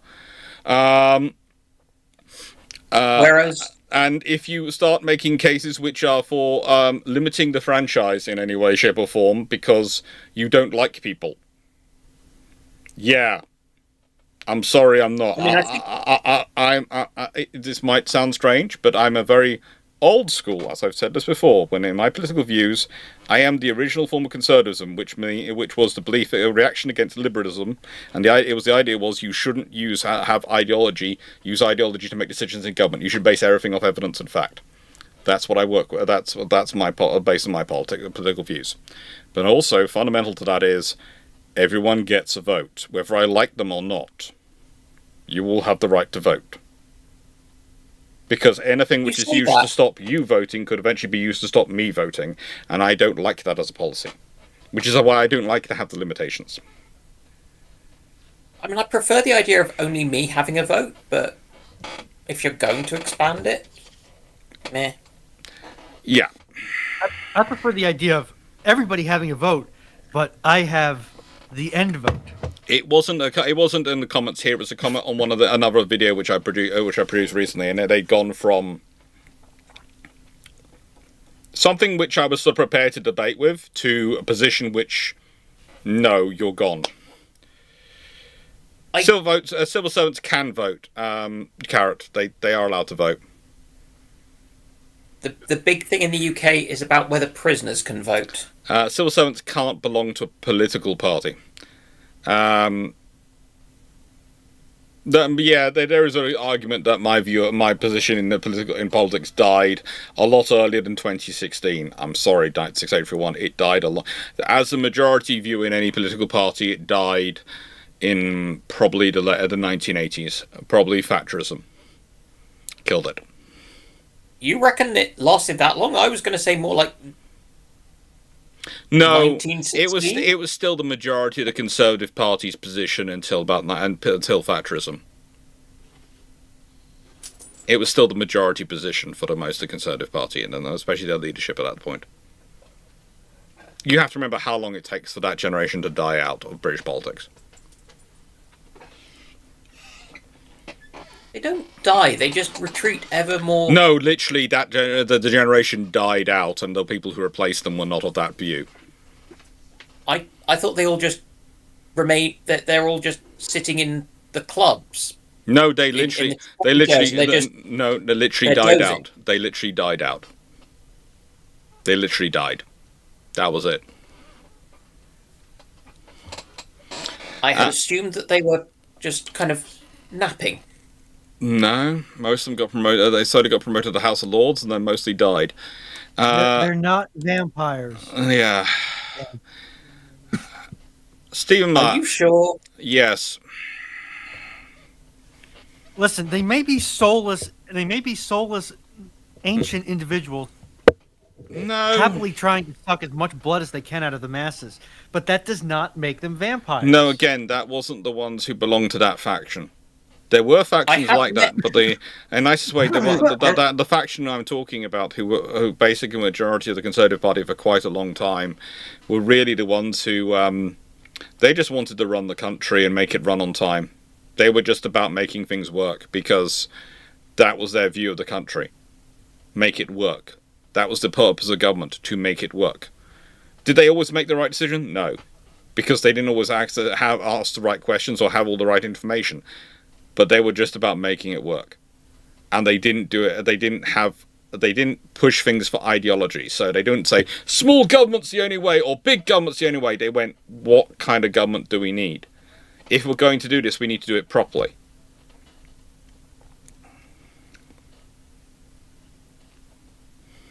Like, you don't understand. Books say bad, therefore it is bad. Carl Gasberg, anyone know Rift's Free Galaxies Phase World? No. Not one I've heard of. I mean, I've heard of Rifts, but I've never read or had anything to do with it. I know it exists. I've heard of it, but I don't think I've read it. What ship from a sci-fi universe should be the first spaceborne HMS Warspite? Probably Glorious Heritage class cruiser. Let's be honest. Those things don't like to die, and they have an AI which has a personality. I'm just imagining what the Warspite version of Romy would be like. I mean, DSC 001 Avalon would be a great choice. Oh, Yeah, thank team, you, please open. Yeah. Honestly, Warspite would be a retribution class Okay. battleship. Why does I Nightbot have hate a- Powder Monkey? I have no idea why Nightbot and Powder Monkey don't get on. because Nightbot's link whitelist does not include Powder Monkey. Kibali has a great comment on some of the old fossils in various governments in various places. Some seasoning might kill them, but sadly, garlic doesn't ward them off completely. No. And also, most of the old ones Thank you, most of the old ones we're now dealing with are what I would say in the UK are divided between old school, very, very pre-New Labour, Labourites and Thatcherite conservatives, yes. and the two groups are problematic to deal with. And Yes. Kia Bell would like to remind everybody in the panel that you need to check your posture, stretch, and hydrate. Thank you. I'm not going to hydrate. I'm going to brunate. Oh, thank you for the various redeems, Kia Bell, and your comment has been passed along to And everybody else. thanks for your support as well, because it's very nice to have support. The fun thing I find is, what I love with YouTube, and this is going to sound strange, and to an extent with Twitch, is I would get told things like, "You've had your greatest month ever in terms of views." Woohoo! You go. So I must have earned lots of money. No. In fact, this isn't the last month in November was my highest viewership a month I'd had ever, even beating the October, which had been the highest before that. Neither of those 2 months make it into the top 10 of months in terms of earnings for my entire time with YouTube and Twitch. Don't ask me why, but that's the reality sometimes with them. You can have the most people watching and still not make any money.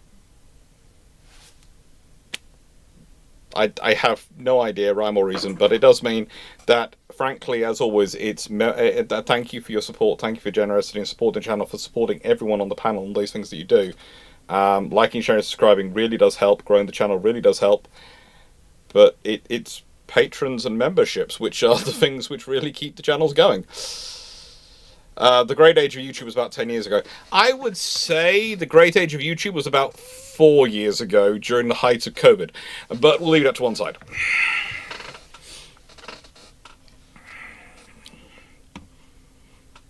Let's make a joke or two It was about sacrificed on the altar of line go up. Yeah. Okay, YouTube had the issue of they didn't know when to stop. And Microsoft torpedoed itself. And they own YouTube. Google mean owns Google? Google owns YouTube. Sorry, Google. Yeah, sorry. Google and Microsoft have torpedoed each other. Because they made a whole bunch of promises that they realized they can't actually fulfill.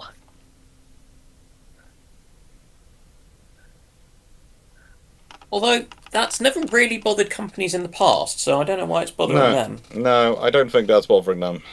The problem is they've made the promises to their shareholders, who are realistically, in the modern day and age, the only group of people who can hold these exceptionally large corporations to account.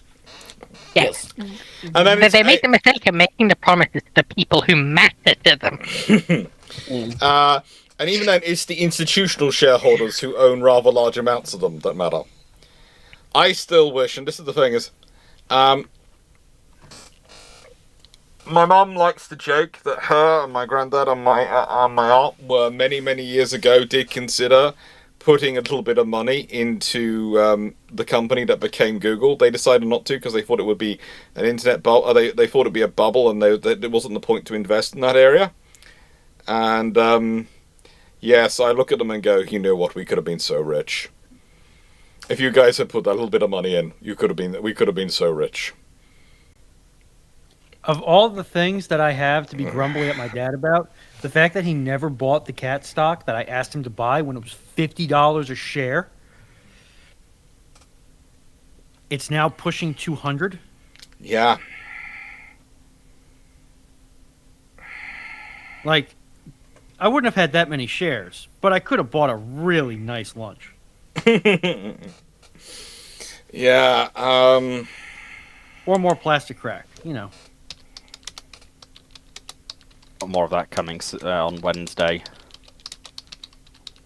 Because you always need more plastic crack. Well, I managed to get the Deathwing Companions bodies from 30k, full squad of them, for like 20 quid. Normally these go for 75. Did you have to kill anybody for this? I know it's called eBay. Mixed with that, and he's been tormenting an Alpha Legion player, Oh, which yes, has got him that in is GW's fine. good graces. I've been trying to help them as well, admittedly, because of it, but... Yeah, but you keep reminding them that Alvarius keeps coming on sale, and by the time they get paid, he's out of stock. Not just Alpharis, it's any Alpha Legion related material.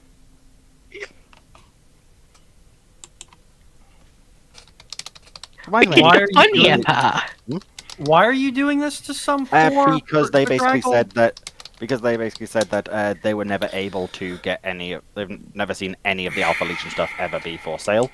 Because they are an Alpha Legion player and they want more Alpha Legion unique stuff. Which is fair enough. But since they can't get that in 40k, I've been keeping an eye on the store for them in 30k. And over the past couple of weeks, and especially yesterday, they've now had a massive Forge World restock on almost everything. Yeah. it. So, I mean, every now and then informing them, hey, these are now back in stock. This is the same guy that decided to try and argue that Alpha Legion and Chaos Spaces were in a worse state than the Necrons and Xenos. I still haven't forgiven him for that. Chaos Space Marines didn't lose half their roster. Listen, It was you're already just a small annoyed roster. that- You're just annoyed that you lost Chain Lightning. No. I'm No, she's annoyed that salty they've nerfed Tesla weapons to the point of irrelevancy, and they've removed a lot of them. So we Okay. just have worse glass guns now. All right. Whereas So, I've spent my money on Polish plastic crap. YouTube Minecraft Watcher, what if the Holy Roman Empire never collapsed? That feels more like an alternate history question for next week. Also, that's... What is the rating of the Holy Roman Empire? If the Holy Roman Empire never collapsed and it kept going, it's still existence to this modern day, that's most of Germany and a large other chunks of Central Europe combined into one and parts of Switzerland, although they managed to get most of the HRE out of Switzerland quite early on. Yeah, that's quite an interesting power block in the centre of Europe. Yeah, because the question is, are we talking around the 13th century, where it's relatively centralized as one empire? Or are we talking the 16th century, where the emperor has no authority, and it's just a collection of states?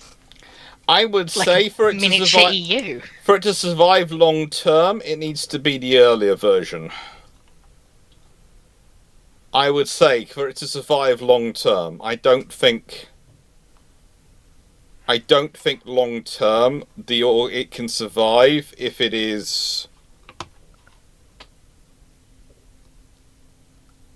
How do I put this? I think it needs to be something slightly more sensible than it ends up being. If that makes sense. What? Some sort of Yeah, okay. centralized organization does need to be retained to maintain its organization. Which means you just can't have the 7 and 30 years wars then.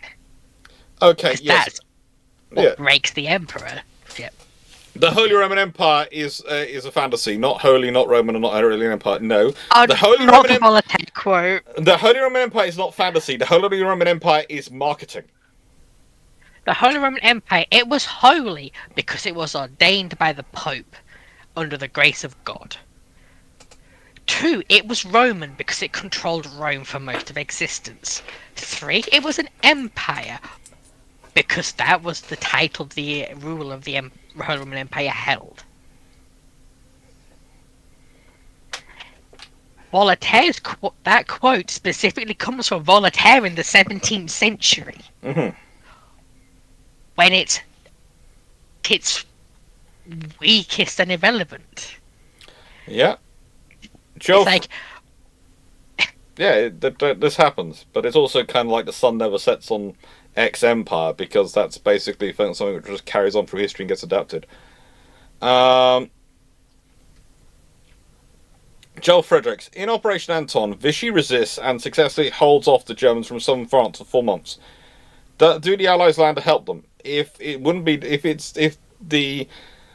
Yes, the British had already landed to try and support the French in southern France, and then they have to do another operation to withdraw. That's what the Highlanders are down there doing, and various other things. That's one of the things where you get a lot of Scots going, "Oh, these troops were sent in to die." No, they weren't. They were sent in because the British presumed the French were going to continue fighting, so they were literally extracting forces and inserting them to the south of France to assist the French in holding onto their territory. The Allies were landing to help. Would have landed to help them. The Allies were Britain, and other Allies might well send in forces if they could, but it's a situation. Walter Brodus, every year Nora tracks Santa. Will this administration consider him an unrealistic? No. No, they won't, Walter Brodus. They won't. No one will do anything. No one will launch interceptors against Santa. Are you sure the kid won't have a go? No one will. The nicest way, No, the the Russians did try it a while ago. The F-22 will probably be riding protection for it because, let's be honest, if Santa doesn't get to deliver the presents to Buff will make will make the kid's life hell. So, yeah.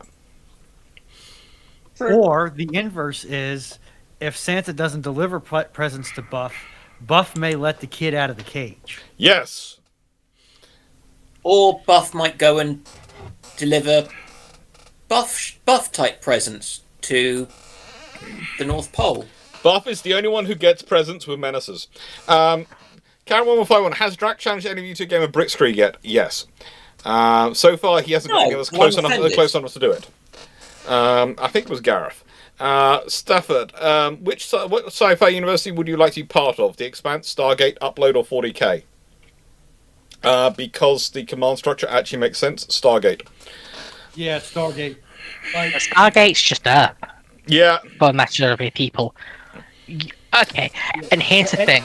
But the nicest way, in Stargate, if Stargate was real, I would be so competing to be the first British commander of one of the BC 304s. I would literally be doing whatever was necessary to be the first British commander of a BC 304. Yeah. And you know that it would be called Warspite. Actually, the popular book was Spitfire. Yeah, I get that. But I don't think Stafford realizes that 40k doesn't belong in that list. Because nobody who knows anything about the Warhammer universe wants to go to the Warhammer universe. It's the classic meme of, we're sending you to your favourite fantasy universe. Yay. From our identifications, we've identified this as Warhammer 40k. Oh no. Oh, there's a couple of worlds, and it's like a world of darkness. Is it maybe in Warhammer's category? No, honestly, no. Even that, if you're just a normal person, World of Darkness is actually pretty okay. Okay, YouTube Minecraft Watch. Next question. Let's move on before we start explaining just how bad 40k is. YouTube Minecraft Watcher, what is your opinion on the idea of a subjugator class called Warspite in Rebel Service? Can't man it. Yeah. Even with their limited, even with the amount of droids it can take, the rebels can hardly man it. And besides, the rebels are American. Also, Why if the would rebels they have run a war fight? and if they The have, Empire is British. also if they have an asset that large, the Empire will send very large assets to put them down. Yes. Yes. Besides, war fights a very imperial name. Yeah.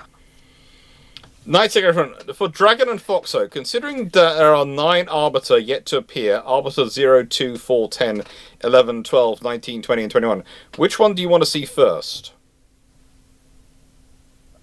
No clue, because I've got because there's no context in really any of them. So And I well, do I guess have one there's though. well, technically there is, but there's the archive. And it's a joke that I think everyone here is that Ruin on is too young to get. And I would want the one that's 9 plus 10. That equals 21. Foxo, don't make me put you in the cage. You cannot silence the truth. Oh, I can. What Well, what duct tape. is the Zoomer degenerate talking about? A very old meme that should have remained forgotten. You're stupid. No, I'm not. You're stupid. What's 9 plus 10? 21.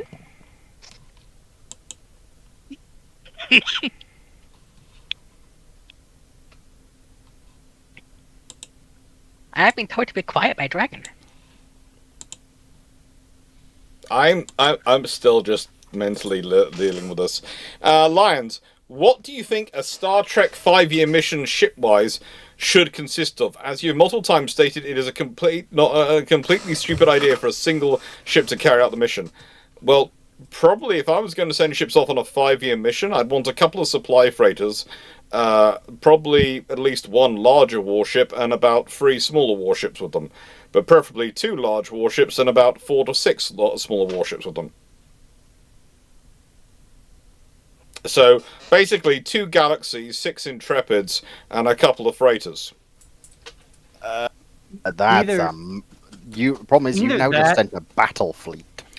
Either not a that- network. Yeah. No, but in a nice way, if I'm sending them off for a 5-year mission, I don't expect them to always be operating with each other, but operating to spread over an area, but within a range they can support each other. So you'd have a couple of the frigates operating off on it independently, a couple of frigates operating with the freighters, and the 2 Galaxies sort of operating sort of independently to an extent with the group, and the 2 freighters and 2 Intrepids which they're escorting are sort of at the centre, and you have them pottling around and able to group up if they need to be support, but they're also spread out a bit. So you don't have them on their own, but you'd also, in a nice way, they can cover more area because there are more ships involved, but also you have a scenario of they can actually get together and support each other. So if you do find yourself suddenly on your own, and there's an enemy coming towards you, you've got enough firepower, you can form into a fairly hefty group to withdraw.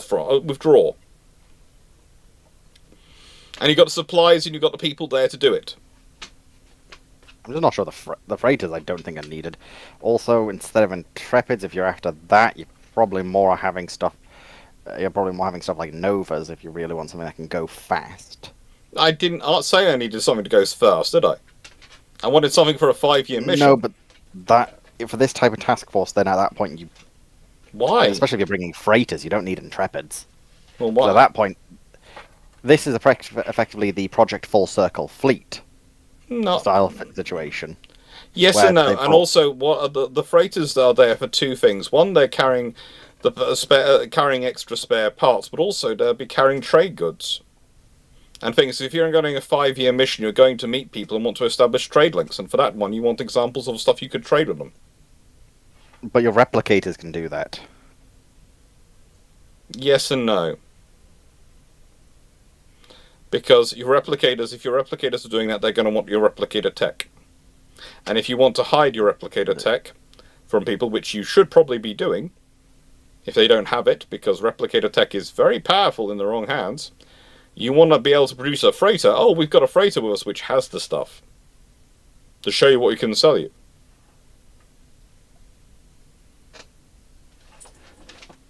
You know? And it would also be, how to put this, with the freighters and those things, you have enough things that even if a galaxy goes down, you're able to spread the crew around other ships and get them back safely. To be fair, you only need one ship for that. Galaxy only has 1,000 crew. Less if you take the civilians off. Yeah, but this is a Starfleet 5-year plan. You're not going to get rid of the civilians.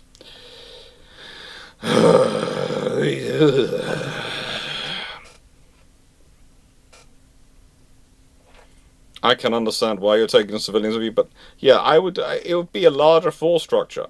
The bare minimum you should have wandering around is a pair of ships. The bare minimum should be a pair of ships.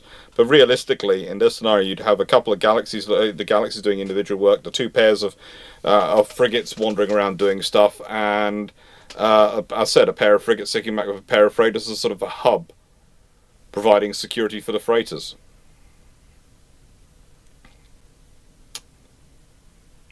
It's sensible. It's enough force that you can pull yourself in. You can pull yourself together. You can either use a galaxy as a reinforcement for a pair of frigates, or a pair of frigates as a reinforcement for a galaxy, and you can be forming up the galaxy and the other frigates together in case you need to do that firepower.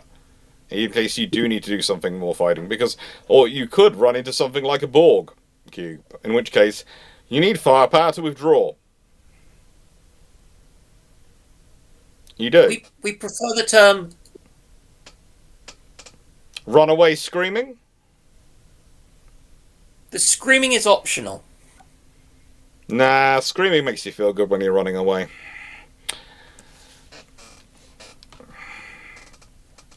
Now, Stafford, why didn't Starfleet tow the Terrac Nor station to the wormhole along with DS9? As the 2 stations are better than one, especially once the Dominion started making trouble. They didn't legally own Tarok Nor. That's the trouble. Basically, they didn't negotiate for both with the authorities on Bajor.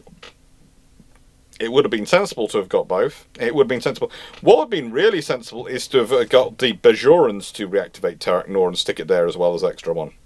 The Bajorans wanted to tear it apart because it was a symbol of their occupation. I know, but the Bajoran government was continually the most short-sighted organisation in that entire discussion, and this is saying something when you've got Starfleet involved. I'd actually say Starfleet is quite long-term looking. Like, even on canon, we know that they have ship design bureaus that are looking 10, 15, 20 years ahead, what issues are coming up, and constantly adapting what comes along, what threats, what access. Oh, I do agree their ship design bureaus are looking a long time ahead. Look at their production lines, though, and the government and the organisation that's running Their them. production line's amazing. No, it's not. Utopia Planitia alone is a wonder of how much it can produce. And it's But how much massive. is it actually producing? The docks are nearly always full. And yet they struggle to have enough Defiance and enough smaller ships. Because continually. they're not building Defiance, they usually build stuff along lines of Excelsiors, Norways, Ikeras, Steam Runners, Sabres. Yes. It's for the Very government good refuses to buy what Starfleet needs. Well, no, Not that Starfleet can't actually build what it needs. oh, well, no. And Arguably, Starfleet didn't need has the Defiant. Starfleet has an ongoing issue of recruitment as well, but it never has enough. Would want a source on that one. Starfleet's a very large organisation from And if need what we be, know. they can just pay Look Klingons. at how many times they're sending brand new cadets in to be killed. No, Once. that's poor. That's just poor planning. That was not literally being short once, staffed. because they're... Alright, so there's one time they Okay, actually send when them in they to are- die, that was the wh- that was the Valiant incident, but that wasn't No. intended, they weren't being sent to die, they were sent on a training mission, and the cadets then decided to take it on themselves. Yes, but that wasn't what I was talking about. You've got the original relaunch of 1701, but that again wasn't sent to die, that was sent to, hey, what's going on here? Again, not what I was talking about. Then, And I don't know which one you are. yeah, because those are the two examples, really. Deep But Space, I- Deep Space Nine, when they are relieving the troops who've been securing the listening post, and Sisko's been fighting a ground battle, which he should never have been involved in. The personnel turning up are not all from security. This is another reason why I don't agree with the idea that Makos have come back at that point, because the troops who should be reinforcing them, repairing them, then would have been Makos. But no, they were Starfleet they were cadets straight out of the sort of training, brand new, who were coming from all branches who'd just been pushed up there.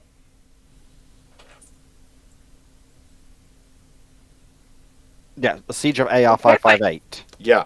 No. But isn't That- it just military tradition, though, that if needs be, if you got to choose someone to feed into the meat grinder, you always choose the inexperienced conscript or the squaddy, The trouble is, and just whatever ate them. Okay, the actual guys that are useful now know it's there and can kill it. Because I'm pretty sure that's just military to grid. that's not the way. Tradition. That's not what you do, and that's not actual tradition. That's what's fictional tradition around it. That's not reality. There is a reason why the highest highest casualty percentage in World War One and World War Two was both times amongst corporals and junior lieutenants, because they were usually leading from the front. There's also the fact that there's usually sergeants and captains and levering amongst them, and that's the big trouble. Whenever you see those reinforcements going in other scenarios, they very rarely send in, and they have really gotten mixed in. It's where you need people like Chief O'Brien, etc., should be turning up. That's where you do need your senior NCOs. This is the problem with Star Trek's, especially as the TV shows go, in their sort of portrayal, is even sometimes when they're organising their background characters, they don't think about it. They don't think through who would be going in, who would be leading them, who would be involved. And they don't have a consistent policy, and this is one of the issues. Because I do enjoy Star Trek, I enjoy the books, but the trouble is with me, I always have the trouble with Star Trek is the moment that my brain switches into the mode which I use with work when I'm analysing things and I'm comparing contrasting systems and I'm going through the various operations. I'm going, oh god, that's not how you do this, because you're going to get a lot of these kids killed for no reason. And you do sometimes use the youngsters. Yes, you do use the cadets, but the thing is, you never send in the cadets just as cadets. You send in, they've graduated, great, they're going to be slotted into these groups, and there's going to be a group of the youngsters along with a group of veterans, so they get trained up, and they get organised around them. I'd have to re-look at the episode exactly, but according to Memory Alpha, which is the Alpha canon thing, they're not cadets. They're young, but they ain't cadets. No, they're cadets. The reinforcements, when they're going in, they actually use the cadet uniforms. No, because they've got different. They're using a weird. Okay, they are. What's the best way of putting it? They cheaped out on the uniforms. Yes. For the TV show. Again, from what I can find, they're not cadets. It's just in fact, the statement is exactly between Cisco and such is they're young, and Cisco says, well, they'll learn. That's the statement which Cisco says, but the uniforms they were wearing were cadet ones. Yeah, but that's they were playing silly buggers with the uniforms. Yeah. And this is why I don't take exactly what's seen on screen as perfect canon, because they weren't meant to be cadets. They're meant to be ensigns and lieutenants. So, yeah, they're again, low-ranking, which is terrible. So you're feeding in your officer corps as your soldiers. They're not your officers. Ensigns are just the lowest rank of anyone who joins Starfleet. They basically do anything to their commission. Yeah. Like, this is the trouble once you have the scenario. They're just commissioned. It's not that unusual. Like I said, Starfleet doesn't send cadets in to die. There might be cadets involved, but they're never sent directly to die. Yes, but how many times do you see anybody in Starfleet wearing body armor? And also, ensigns are the lowest rank of officer in Starfleet. There's also crewmen, which is the lowest rank of recruited of non-commissioned personnel. And so, I can only think of one time that I've ever seen anybody in Starfleet wearing something that I could describe as a type of body armor, and that was in the Kelvin timeline. It happens in TOS and a few other ones, but they do occasionally occasionally get some body armor. They even have body armor on a couple of occasions. Yeah. But also keep in mind the weapons you're being shot at, body armor doesn't help. In the most genuine way possible, that to me sounds like a skill issue on Starfleet's part. There's a reason why. Once again, in extended media, they start looking into personal shield generators, Yes. and those Yeah, work much better. But the thing Yeah, is, but I also, must and I admit- would like to point this out, those weapons have been that problem for a very, very long time, and they are just looking into them after the Dominion War. Because Starfleet's been at peace for 150 years almost. And Like, you're without telling me major that conflict. And just Also, because... almost all combat being in And you're at space. peace, so you're going, it's always going to be peace, so why would I look into personal defense? Also, I'd have thought personal shielding was good for damage control on the ship. And you've been 150 years of peace, have you had 150 years of not having damage control issues on the ship? and law enforcement too. Yeah, there's lots of reasons, and there's the dealing with pirates, and there's been the whole Romulans as a constant issue, and let's be honest, the Klingons are No, always up for a fight. Romulans Or just hostile wildlife. Yeah. Right. So Romulans only become an issue in TNG when they pop up for the first time in 100 years. Is the first time a Romulan has been seen. Yes, but the thing is, the peace with the Romulans has been the kind of peace where both sides are going away, constantly watching each other in terms of special forces and intelligence. Which is why you do see tech develop. Like, there's a reason why stuff does develop in certain ways. It's why Starfleet ships start developing ablative armor. They start working on better countermeasures. Yes, Also, in terms of when dealing with ground things, to be brutally honest, what they've encountered so far has not required that heavy an armor deployment. Even though yes. Starfleet, Apart from if the we go again Borg. extended media, they have ground tanks. And also, the Dominion Sort of War thing. comes after the Borg at Wolf 359, and they're developing all Yep. sorts of ships in response to that. But they haven't thought, hang on, Borg like to board ships. Oh, perhaps we should have some protection for our personnel to help them better fight the Borg when they board ships. No, they do. Again, By the time you've got Star Trek, which is the one where they go back to meet First Zephyr and Contact. Cochrane. First First contact. contact, they have body Yeah. armor. Yeah, They do. They've have got body very armor in that. but Like- that appears then, but it's not in DS9. Because there's a limited budget. Again, this is why I'm saying you can't just go, it's not on screen, it doesn't exist. No, they have a very small budget for what No, they that can is- actually do. Yes, that is, I know that's the case, and I'm not saying that's not the case, but I am saying this is one of the issues with once you sort of going by if you're going by alpha canon, which is what I tend to have to, I have to be careful, and I tend to judge if I'm talking about it. I'm going to go by alpha canon, or I'm going by beta canon, etc. If I'm going by alpha canon, some ships get armor. The flagship gets armor for its crew, but no one else does. And it's Starfleet paying favourites again. Right. To prove why I think just going off Alpha Canon makes no sense, how many crew members does the Enterprise have? The Enterprise D. That's as how long is a piece of string. It depends on the what you need it to be. No, it doesn't. It's never been mentioned outside of Beta Canon. Mm-hmm. That So, on screen, it's how crew long. members On screen, so- it's how long as however many you How- need. How big is the ship? That's also a fun one. Never Legally been big. never mentioned at all.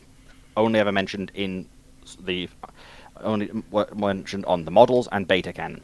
Mm-hmm. Almost anything, as soon as you look beyond how does this visually appear, is never mentioned in the show at all. I know. I get your logic of using Alpha Canon as the primary thing, but in that case, then you can almost go off the thing of, well, then there's only one starship in the Federation. Sometimes they seem Maybe to act like three. there is. You've got the Enterprise, you've got Hood, and then you've got the couple of ships that's been blown up in that one episode of TNG, if you go off just TNG. On average, there's very few ships in existence. If we go off Picard, Starfleet only encompasses about 200 ships. Yes, but the thing is, you have to go Picard and TNG, Original Enterprise, Deep Space Nine, all of them, put them together. You go off the ones which we put, the different systems, and Voyager as well, which has also got a fairly large number of ships at certain points, and some really interesting ships. Not really, because Voyager focuses on... You've got the Nova class, that pops up for 2 episodes, the Equinox. you've got Prometheus, 2 Defiance, and 9 Akira. Is all of the ships you see until the final episode. And then you see a lot in the final episode. You see about 10. I think they mentioned we've got managed together like 30 ships. If I remember exactly what they said, but I'll double check that one. Bracket, I think kind of missing a part of the point though. Using beta canon and Charlie canon and whatever isn't the issue. It's when what you see in beta and the other canons goes directly against what you see in alpha canon. Because again, the problem is there are limitations to TV shows that books can fill in gaps a lot more. Yes, that's true. But the trouble is, alpha canon is the primary on this one. And the alpha canon for Star Trek is the TV show, are the TV shows and the films. Mm. If the alpha canon was the books, then that's a different scenario. This is the thing with Lord of the Rings. So people start complaining, go, well, Lord of the Rings are the books are the alpha canon. So yeah, it doesn't really matter to me what the movies do. I don't care. I go, it's always an interpretation. But the trouble is with Star Trek is the alpha canon are the films and are the TV shows. I'm also going to say that the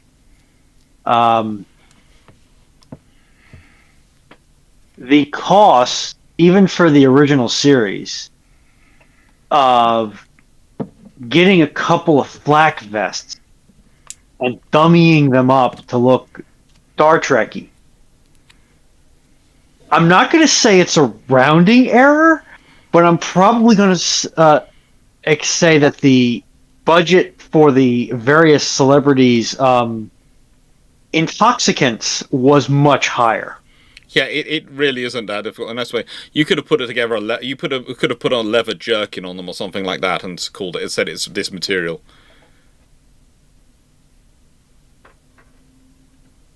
Yeah, it's like even now I could go to 511 and buy a brand new plate carrier. There is a lot of penny pinching in Star Trek, which is one of my big problems with it.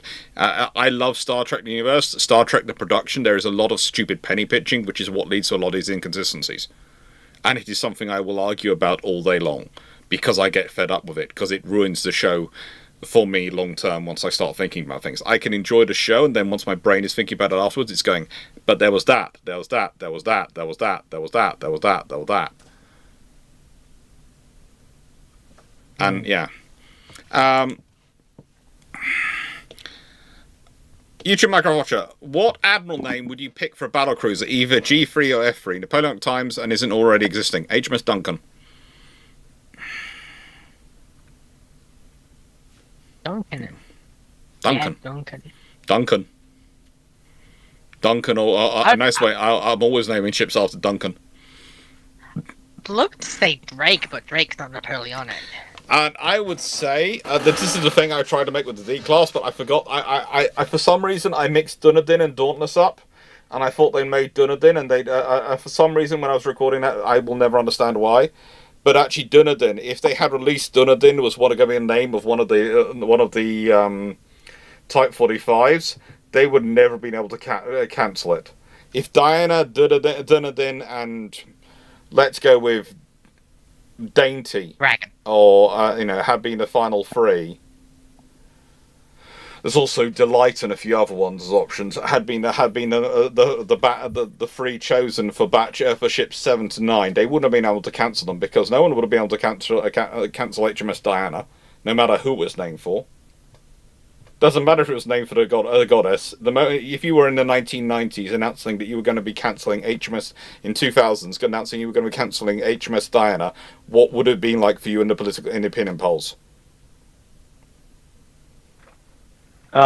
Much the same way as my truck to be has been crunched. Yeah, okay, you have been crushed. And if you know, Dunedin, of course, is the traditional name for Edinburgh. So if you're announcing you were cancelling Dunedin, what would it have been like for you in the polls in Scotland? How many people actually know about Dunedin? Huh? How many people actually know that was the name for Edinburgh? Is that before after the opposition parties make a massive noise about it. Yes, the thing is, they won't know about it until the SNP starts wrapping their flag and going, they are cancelling Edinburgh! They're cancelling Edinburgh! They're cancelling our ship!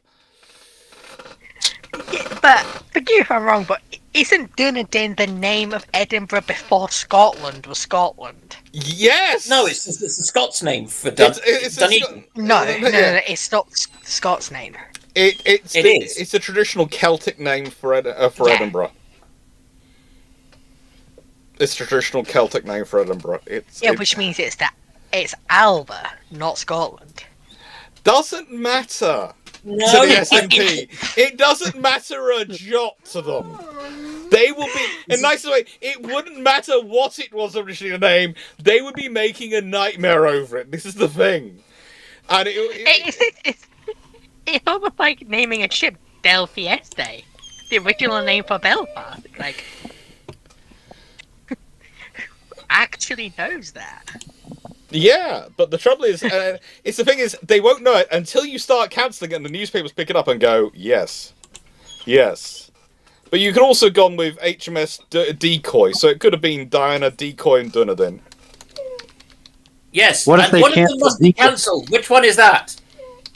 I'm sorry, HMS Decoy, but you have done the job. We've got at least 8 Type 45s. Well, no, I still think we should have a name a ship called HMS Dominator. No. No. Just because So- the nicest way, no. But because you know what the sailors would rename that ship to be. Just gonna put a poodle in the garden. Foxo, that's because you are a subby bottom who wishes to be dominated, okay? Not on stream. Be a Dominator. ladies! Yeah, send her around the world, showing the might of a resurgent Britain. I don't know, just don't send her to Ireland, because that's a diplomatic incident waiting to happen. Then again, Listen, they did it's try and get a ship named Cromwell. math. It's 11:30 on a school night over there. And? I'm reasonably okay. Hey, that's People cool who watch holidays. streams. I know that was still to start school holidays, so You get 2 weeks off for school? yeah. That's Well, no, impressive. it depends when. Sometimes you want to get a week. It depends how the school board feels. Like, Christmas holidays is usually 2 to 3 weeks. Easter's usually 1. Potentially 2, depending on when. No, Easter's usually 2. Well, yeah, okay, correction, yeah, because you occasionally It come depends. 3 Are because you there's that one before it, are yeah. you in a religious school? Religious schools, it's 2 weeks because it's 2 weeks of Lent. If you're in public school, it tends to be just 1. No, if you're in a public school, it will definitely be 2 because as opposed to a state school. Because I went to a Catholic school and we got 2. My brother went to a public school and he got 1. Public school, as in highest tier of private education. No, as in a non-religious normal school. Right, as in So- probably a state school, but they're usually called public schools these days because they're not private. You've Yeah. got public and private. Because you've got private, public, and religious. Yeah. I went to a No. religious because I got kicked out of a public. No, public schools are the highest tier of private schools. That's places like Eton and Harrow. No. Not to Yes. our generation, it ain't. Well, it is. No, Like- Certainly is. the public there because public schools are paid by taxes No, and have catchment areas. Private schools are Eton because they're private. You pay to go no. there. Eton is not a private school. Eton is a public school. Yeah. Because I We're went having to an a private school. intergenerational war here. I just love the boomer explaining. Technically speaking, yeah. To most, it does refer to a fee-paying private one, but in definitions of the younger generations, they don't bother calling a private. They don't bother calling a private fee-paying school a public school because you just call It's that not a public school. You just call it a private school. Yes. A public school is any state school these days because why would you differentiate a public Because private because fee-paying secondary school to and a nowadays private and nowadays a state school is a religious school that's Anglican because it's under the control of the state. I see where you're coming. I do agree where you're coming from, Dan. I understand why you. Yes. no, I think that is it's the I think it's definition, also though. to do with where you're living because Yeah. remember, I'm from West London. There are a lot of the public schools and other types of private schools around. The definitions are very clearly delineated in terms of in a wide variety of ways. Yes. Because my school was very pointedly trying to be as unlike them as possible while still being a private school. So this being the Dark Ages, you still had government assisted places. My school was proud of having the most government assisted places of any school.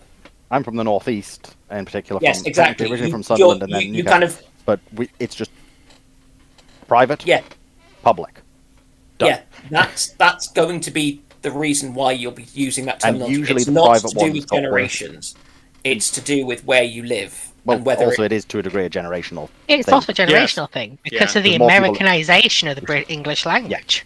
That Because of is the the internet, problem. statistically, most American anachronisms have made it back into British No, English. it's not. Which is why- It's not an anachronism because it's accurate and still Shall we is. move on? Let's move It's on to not an naval history. anachronism. No, moving on to naval history. Okay. Nice hearing. As the British figured out the Mark 14 torpedo problem years before the US ended, how much did the Bureau of Ordnance Obstruction stop the Royal Navy's efforts to pass that information on? They didn't really manage to stop it because it usually went. The Royal Navy would send it straight to the CNO, and then it would go from the CNO down. It was mainly them trying to argue the British didn't know what they were doing, which did cause some consternation. In fact, it's arguable that's the information of the British which persuaded King more than the information from his own commanders to go and have a conversation with them. I thought he hated the British. no. No, he hated, Yeah. he hated Beatty, and he had the impression that British officers were like Beatty. And when he met officers who weren't like Beatty, he liked them a lot. And so his basic policy was, unfortunately, Beatty was his dominant perspective of British officers because of his experience with Beatty in World War One, and he really didn't like Beatty. Now, Also, how much would King like BT if he met BT in the current era? he'd hate them. Stafford, how well does USS Hood do Justice Aitken's Hood in the Star Trek universe, given she was an out-of-date, well-used and little upgraded starship during her screen time? Well, less said about that, the better. YouTube Minecraft Watcher. What gun caliber would the panel pick for a battlecruiser? 16, 16.5 inch, or 18 inch? When am I building the said 15 inch. battlecruiser? 15-inch. 16.5 probably, but I'll leave that to one side. I thought you were going to go for 15-inch because It all depends on what, when, and what's the rest of the fleet. Yeah, but that's the thing. That's the thing. Battlecruisers have the same, usually have the same gun as the capital ships they are building, having. That's the thing, in the Royal Navy terms. The Germans were experimenting with dropping it down because of the realities of trying to deal with their own infrastructure and other issues. The British have fun with the G3s in that they are going for 16-inch guns more as a result of infrastructure and their suspicion over where the Washington Naval Treaty is going than they were originally going with 16.5-inch, and they would have liked 18-inch, but the trouble is going for 18-inch and the infrastructure available in terms of supporting it around the world wasn't there yet. So that's their limitations.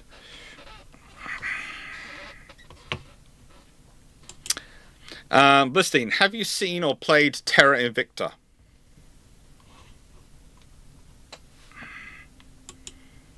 And apparently that's the last question I've got in the pot.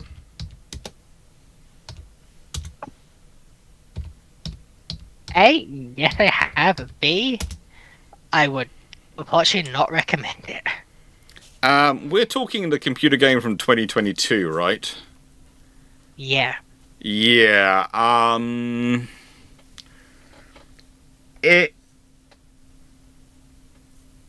It's an interesting game, is how I'll describe it. British interesting or normal person interesting? British, Chinese interesting. yeah. That's worse. That's the third option. That's worse than all the others. If someone tells me you live in interesting times, run. Yeah. Yeah. Should I get 10 more questions? Yes, please do. We'll make the questions go live. Get 10 more questions. Because we usually go on. We usually go on till a little bit past midnight.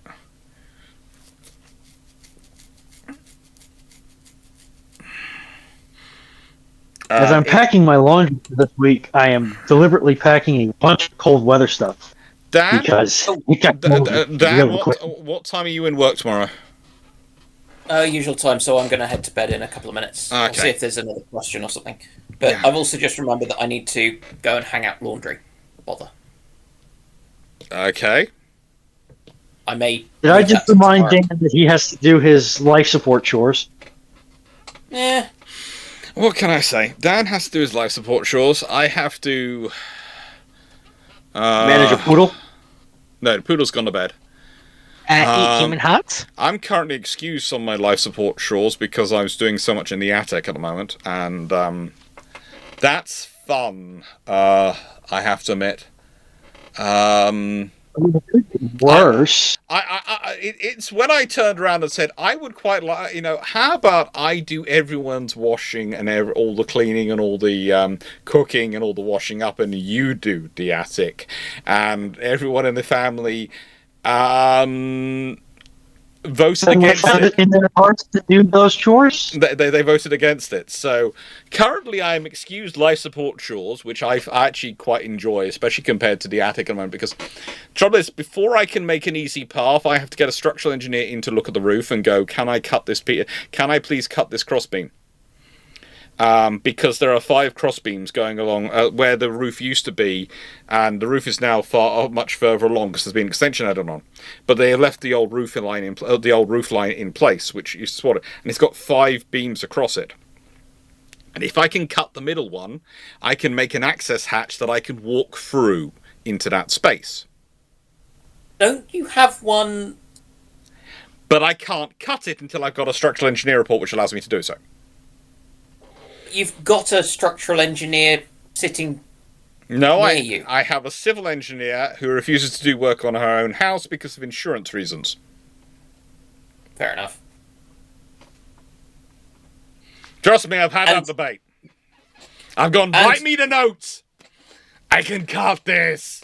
I can cut And this just off in to like be- 5 minutes. I have the saw. I will do it in like 1-2 cracks. And I'll put in steel around it to reinforce it so it'll be fine. Won't go anywhere. No.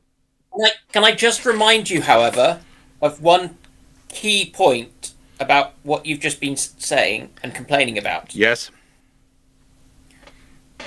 If you were to take on doing all of the laundry and the cooking and the washing up and everything, who is going to be upstairs in the loft? My sister. Who is going to be falling through the ceiling into interesting different places at points around the house? My sister. There is a reason why you are the one going up there.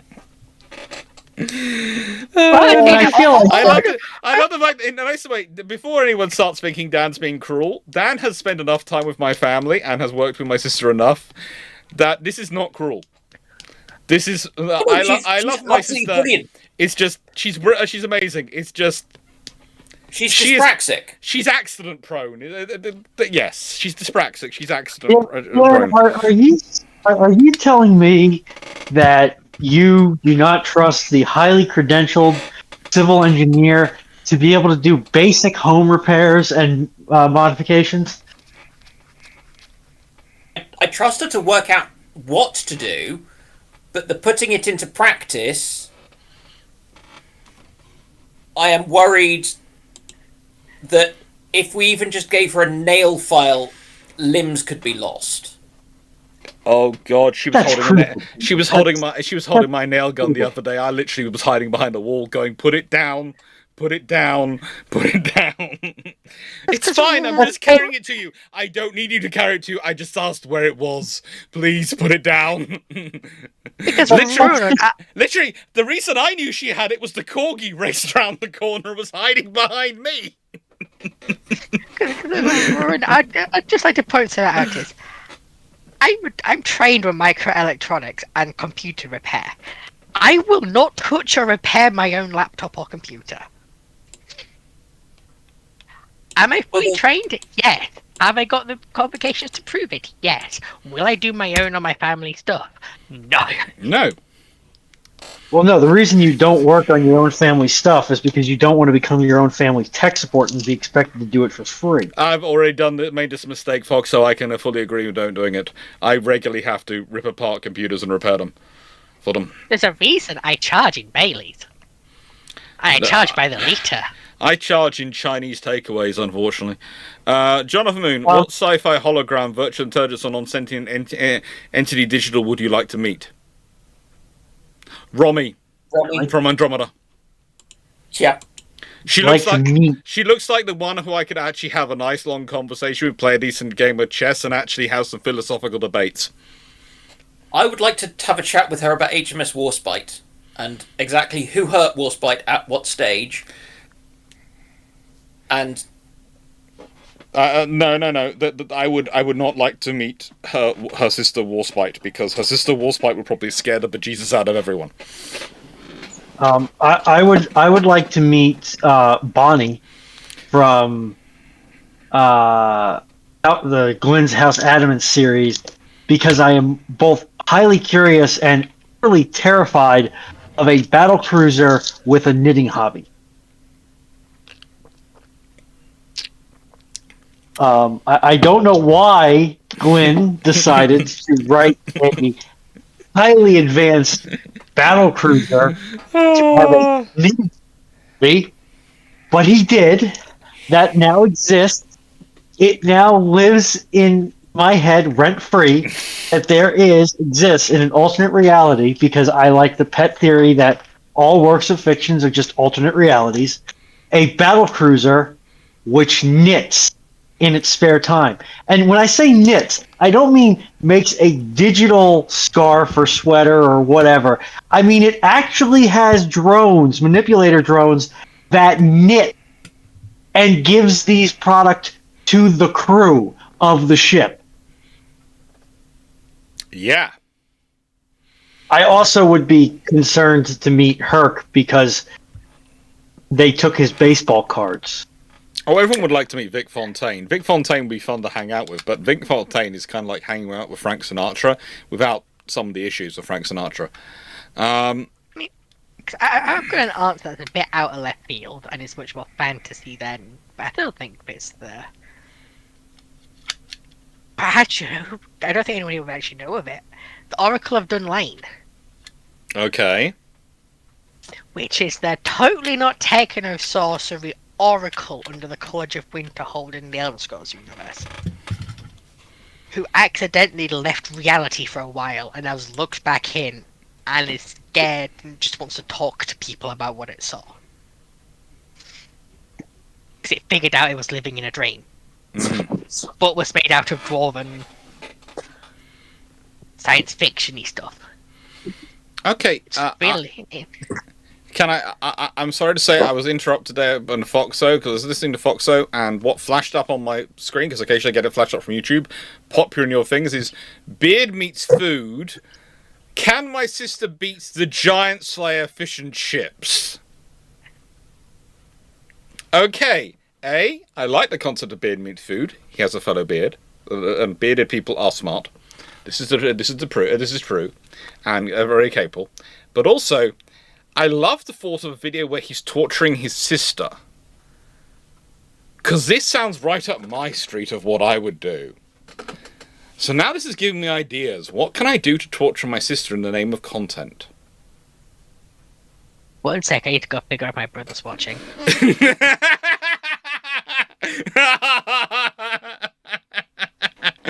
Foxo is torturing sister in name of content and goes, I have to go check my brother's not watching this. Ah. Morgan Le Fay from Stargate would be your answer, Stafford. Yeah, but she's not really an alternate. She's just an alien pretending to be an alternate entity. YouTube Minecraft watcher. What if all the old Italian heavy cruisers suddenly became copies of the T9 Michelangelo in 1939? All infrastructure upgrades to sustain them. Dragon? She's one of the designs which was has the guns amidship, so that she can save weight. I think the 340s is it? Been a while since I checked it. Somewhere between 18,000 and 35,000 tons. I looked at 320mm guns, 2 quad 320s, both amidship, one facing fore, one facing aft. She also then has a secondary battery of 3 quad 152s. Speed of 33 knots. They're pretty tough, but yeah, I would. Ooh. Yeah, yeah, two of the secondary turrets, 4-1 aft in super firing. She has a 200mm belt.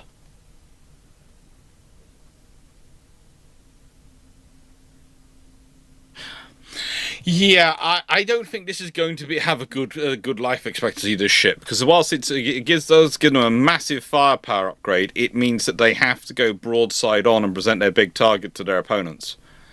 And it also means that they have, so if that happens in 1939, you are not getting the British pausing construction on things like the Lions, etc. Yeah, that thing's going to be up there with Littorio and Vittorio Veneto as the targets for everything. Yes.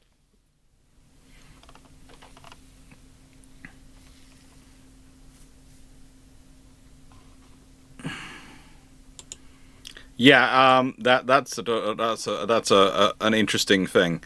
I'm just going to quickly look up where this giant fish and chips challenge is.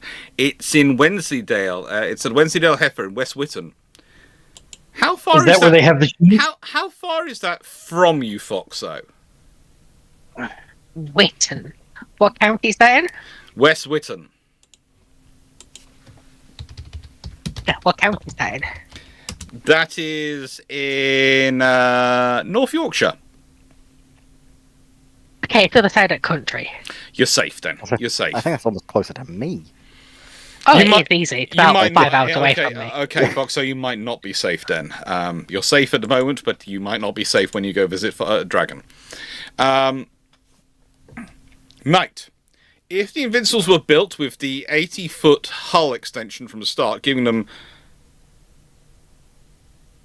22 aircraft... Okay. Knight, I'm presuming you're talking about the Invincible class aircraft carriers. Alright. And you're giving them an 80-foot hull extension. From the start, they had the capacity for 24 aircraft, theoretically, in their initial form. The Harrier grows and the Sea King takes up more space as well. So they could theoretically take 24 aircraft. And so if you're giving them 80 aircraft, if you're giving them an 80-foot hull extension, that's going to give them a lot more than 22 aircraft. Okay, because they are 686 foot long. So you're adding 80 foot on. That's taking them from, 209 meters to 233 meters? 233 meters? So you are probably, and when you consider that's then going to allow you to move stuff down and reshape the internals a bit, and it gives you the length to beam ratio, cutter extension, all those things. And that's pretty much going to be 80 foot of hangar space. That's probably going to take you up to about 30 aircraft. from the get-go, which means you are probably carrying 30 to 36 aircraft is probably what it's going to be, which is going to be 18. So 18 helicopters and 18 Harriers, or maybe 12 Harriers and 18 helicopters. Somewhere in the region of 30 to 36 aircraft is probably what it's going to be. Because of also the way, the fact is, you link them in, and so the 80-foot extension plus it's it's, again, let's think about it in terms of beam. So you've got 80 foot added on by let's say 116 foot is the 118 foot is the maximum width of the vessel. So take that off. It's about that. So that is probably about 80 by 80 foot. So you are adding in 6,400 square foot of airspace. Yeah, you're adding in 80 by 80. 8 times 80 is 640. Yeah, 640. 80 times 80, 6,400 square foot space to the hangar probably. Yeah, you're probably getting about. Yeah, you're probably 30 to 36 aircraft as your air group, and that's going to change things. That would make them a lot more useful, yes. But that's just back on top of my head. No, they had the capacity. The thing is, they had the capacity for the aircraft. It's the air group they got given. I think you're confusing the air group they tended to get given versus the capacity they had. But they were designed originally with the capacity for 24-ish aircraft. That's originally what they were focused around. And then things changed. With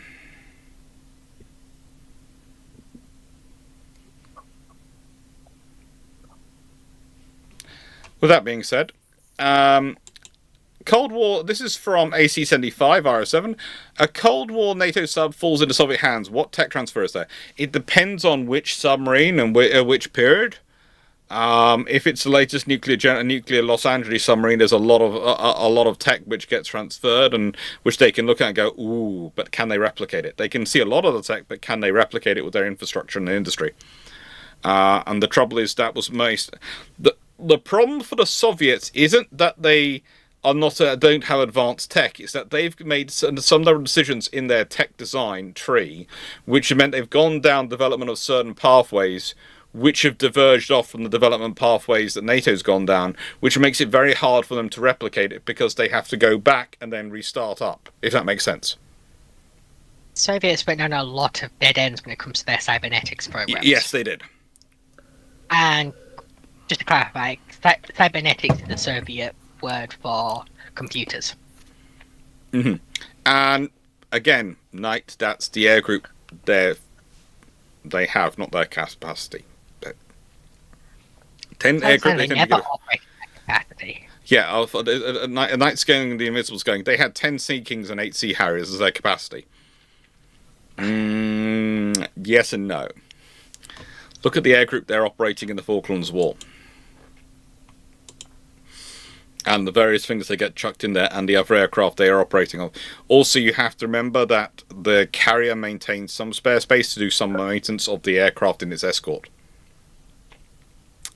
So that they could do rotate some aircraft around.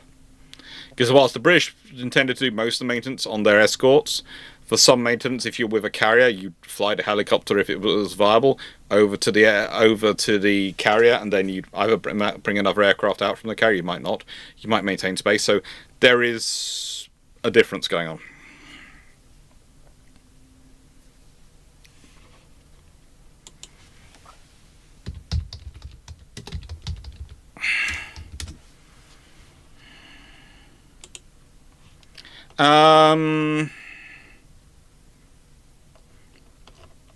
There are only 3 active Yasen-class boats at the moment. 2 with the Northern Fleet, 1 with the Pacific Fleet.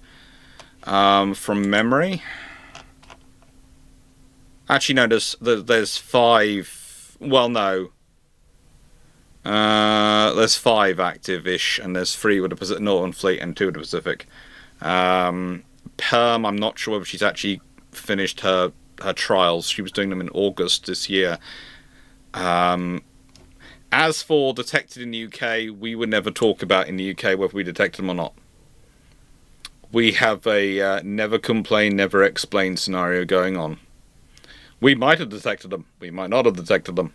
If we had detected them, we wouldn't tell you. If they got in a nice way, the British are only going to announce they've detected something if you've got to a point where they are basically going, we're announcing we're detecting you, because if you move any closer to where you are, you're going to get sunk. That's the point at which Britain will announce they detected something. You don't interrupt the enemy while he's making a mistake. Yeah. 18 must have been hangar passing. No, night. We've discussed this already, but carry on with your route. Carry on going down the route you were going. Was that sarcasm? No, it's a case of we've explained this point enough times, and Knight's just carrying on, so there's just no point in. It's a case of I've now been doing this long enough, and I love this channel and love all the talking to you enough that sometimes I know with some of the characters I get in here, I'm tilting at a windmill. Okay. So, just out of curiosity, how did that capacity compare to the conversions of ships like Arctic Conveyor then? And how'd you do her capacity? Okay, so Arctic Conveyor is a transport ship, so her capacity is what can we cram aboard her. The Invincibles, their capacity is set by two scenarios. One, it's what kind of force structure can we maintain in peacetime with the airframe strength we procured. And then on top of that, it's okay. Also, what can we maintain long term? Because one of the things you have to remember during the Cold War, they do a lot of long term maintenance, and they want to maintain strengths for when they need them in wartime. So they worry about that. And they also don't really buy enough as well, but leave that to one side. So with the Invincibles, running them at an air group of 18 means you have a lot of space for maintenance and carrying spare parts. If you're running them at 24, you can do that without using deck parking realistically and these things, but you are doing it under circumstances where you're expecting to be doing heavy duty air operations, and so therefore you're going to be keeping a constant cap in the air, you're going to be keeping constant positioning of aircraft, and so you have more of a constant flow going through, so you still have space to do maintenance, and you're doing a higher level of operations. Whereas most of the time you're not doing those level of operations because you don't want to rack up the airframe hours in the air, because that burns through your aircraft operating capacity and you need to replace them more quickly. So then you don't want to, you basically go, right, and if we operate with 18 as the standard, that's enough capacity for us to do peacetime operations, keeps everything going, but also provides enough space in the hangar for the full maintenance to be done without any issues. I'm guessing it's probably cheaper as well. Yes. Whereas if we're operating 24 and you're putting up you've got 12 and 12 aboard, so you've gone from 10 helicopters to 12 helicopters, you've gone from 8 Sea Harriers to 12 Sea Harriers. Why are you doing that? Well, you're doing that because if you've got 12 aboard, you're trying to maintain at least 2 in the air at all times and 2 on deck alert. And as we said before, realistically you need 18 to maintain a cap. Which is why when you start to look at the configuration of the Invincibles when they're in various duties, once they're on certain missions, they do have, multi-mission strike and air service operations. They are carrying 18 Harriers and 4 ASAC Sea Kings and Merlins. And that's 22 aircraft. And the amount of people who found it strange went, oh, they got from 18 to 22. What have they done? They haven't changed anything. Because you had the capacity, always had the hangar capacity to take up to 24. So why did they only go up to 22, not the full 24 if they're in basically wartime conditions? Well, they go up to 22 in the peacetime conditions in 2010 onwards.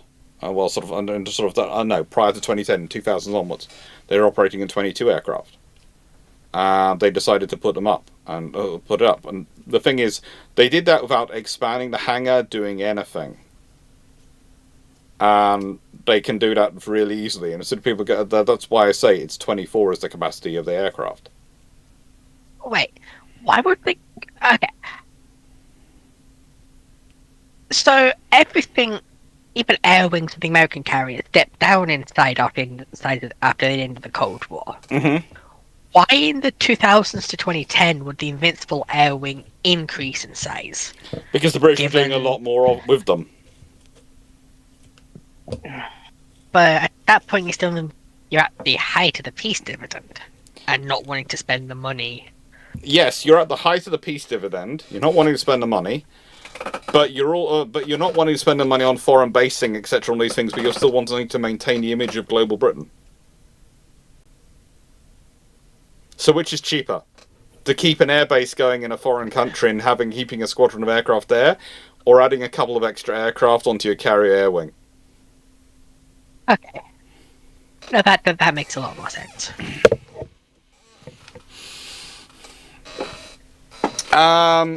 Stafford, whole panel. What would your ultimate Starfleet ship to command be?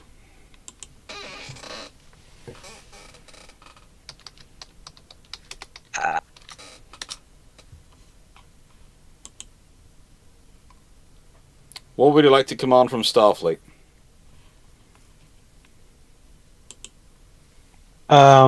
Enterprise E? Sovereign class. The stretched one. The one that's really stretched. Sovereign class. Or the pancake.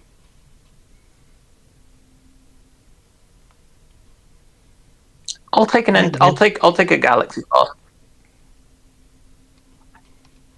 Personally, I'll say nothing because I just don't like Star Trek ships.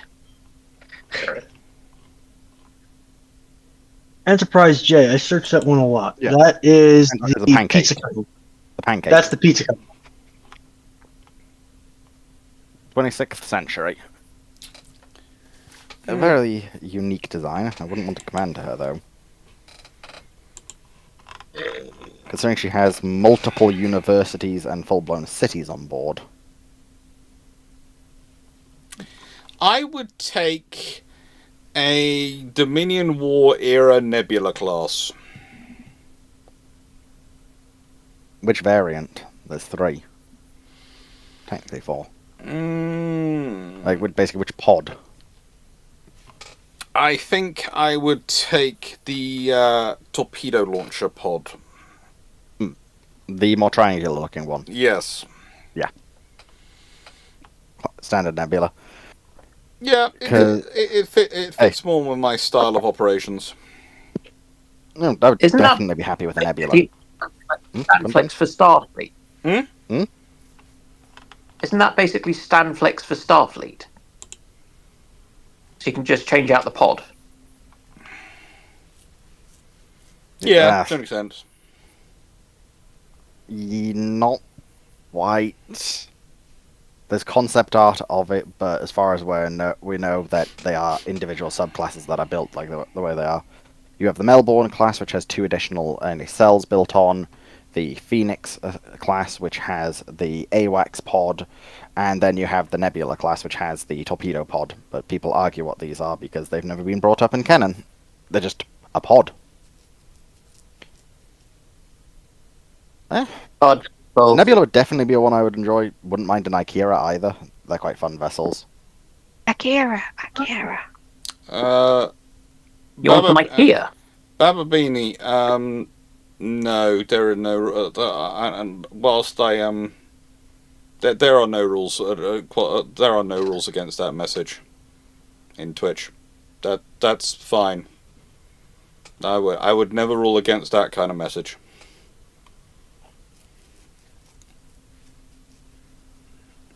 Was it in favour of votes for poodles?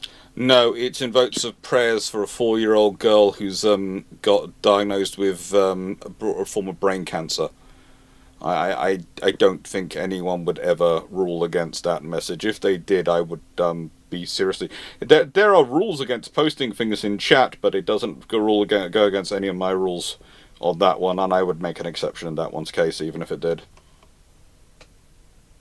I think my views on taking care of kids are quite well known on this channel. I have done a fairly large amount of it in my life, and I still do with my little cousins.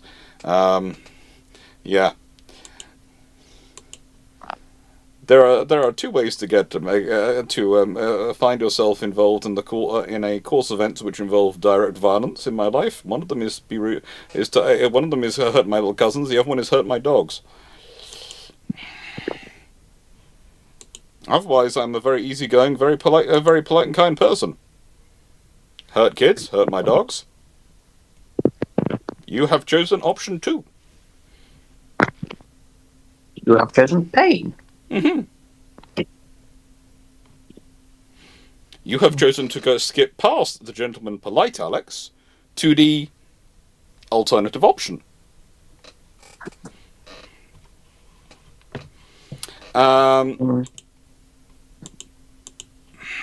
Castanea. Weber names one of his villains Admiral Bing. I've heard he was named after a real person. How terrible is the Admiral Bing of history?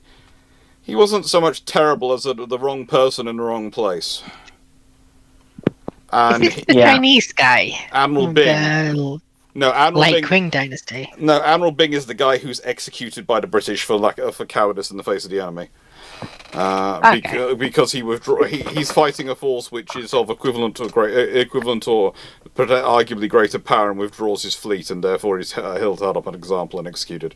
And from that point on, Royal Navy admirals know that you engage. And it's one of the reasons why Parker gives the orders he does to Nelson at Copenhagen. So if Nelson has to retreat, he can't be held up like Bing. Parker gave him an order to withdraw, so he's covered him. Yeah. Also, Bing's father had been a very good admiral. Bing was average to mediocre. He wasn't that bad, and it was a bit mean that I think there had been an expectation that I've read somewhere that there was kind of an expectation that he might be pardoned, and so it was a bit of a surprise that he wasn't. There was a lot of interesting expectations going on there, but no, he was not going to get pardoned. And the trouble is, the mood of the country at that point was you did not withdraw. Basically, the trouble is he suffered because of predecessors who'd done similar. Yeah. And it had become sort of a bit of a meme, and it was going to be stopped. And the trouble is, he was the person caught when the roundabout came to an end. Yeah. And so he gets it. And at that point, then, pour encourages les entrées. Walter Brothers. Apologies, I don't speak French. What does that mean? So the famous anti-Semite Voltaire, it's to encourage the others. Yeah. Sometimes the British execute an admiral every now and again to encourage the others to do their job. Walter Brothers, is there any sort of inter-service competition in the UK like the Army-Navy football game? Yes, there is a rugby game, there is a soccer game, but the rugby game is the big one, and the rugby game at Twickenham has been known to draw blood from lots of people involved. The rugby game in Twickenham is a big thing. It's just, you can get tickets to have fun. 1934. So how big can Invincibles be big before what they became too hard to hide? Honestly, the Royal Navy, if they had given, I often think if the Royal Navy had not given the smallest option, and again, they gave the government 5 options, and the government chose the second smallest. I would have, if I'd been the Royal Navy, I would have cut off the two lower options, and created a much bigger option above what you wanted, and gone, here are these 4 options, and they probably would have still picked the second smallest, in which case the Royal Navy would have actually got the second largest of the options it was originally thinking about, which would have added about 160 feet to the length. And that's basically adding just under a quarter onto the length of the ship. I'm now having visions of them proposing something that kind of made the Enterprise CVN 65 look short No, as one of the examples. That's tempting. We can't go broadside in the English Channel. We will block it. Although I will point out the Royal Navy has started. There are certain things the Royal Navy has learned to do since the 1990s. One of them is they release the names of the ships that they are building nice and early in the production line, so everyone knows what all the ships are going to be named. So they're a named ship you have to cancel, not a random ship. You are cancelling a named ship. And two, they seem to be giving the government less options. It seems to have shrunk from here are 5 options to pick from to here are 3. The government still tends to pick the smallest, but they pick the smallest of 3 rather than a second smallest of 5. What I've been looking, what I was noticing with though is they have renamed at least one of the they renamed one of the A-class boats, haven't they? No, well, yes, one did get its renamed from Agincourt to Achilles, I think. Well, I think it was Agincourt was let me just check. Yeah, Agincourt was renamed. I think the last one was renamed from Agincourt to Achilles. Which just gives me hope because it means that they can still. So they've now set the precedent that having announced the name, they can change it. So we can hope that Campbelltown can be renamed. I think the appropriate name would be Fearless, which would A, fit in with the rest of the theme, and B, honours the flagship for Clap in the Falklands. Yeah. So it makes sense as a name. It actually fits with all the others, like Venturer, Formidable. They've got Venture Active, Formidable Bulldog, and Campbelltown. Yeah. Whereas you could have Fearless. Yeah, I Which know. one makes sense? And also Warspite. Yeah. Because none of us want a Warspite with Nuke. I like Dauntless. I do too. Dauntless is a good name. Yeah, but Dauntless hasn't got this same history. It's not that it's not a question of whether I like the name or not. I like Dauntless. And Dauntless is in service. She's a Type 45 in service. I made a mistake with Dunedin and Dauntless. For some reason, my brain said Dunedin had been built and Dauntless hadn't. And I do not know why when I was putting that video together. And I should have gone and checked the Wikipedia. I should have gone and checked something rather than going from my memory when doing it. From your memory? I went from my memory, yeah. I went from memory. My normal thing is, do I... I trust my memory, but do I trust your life on with my memory, on the basis of my memory? Are you in emergency medicine? I'm in terms of medicine, in terms of some of the more esoteric stuff. Yeah, you have to remember, Dan is a diagnostician.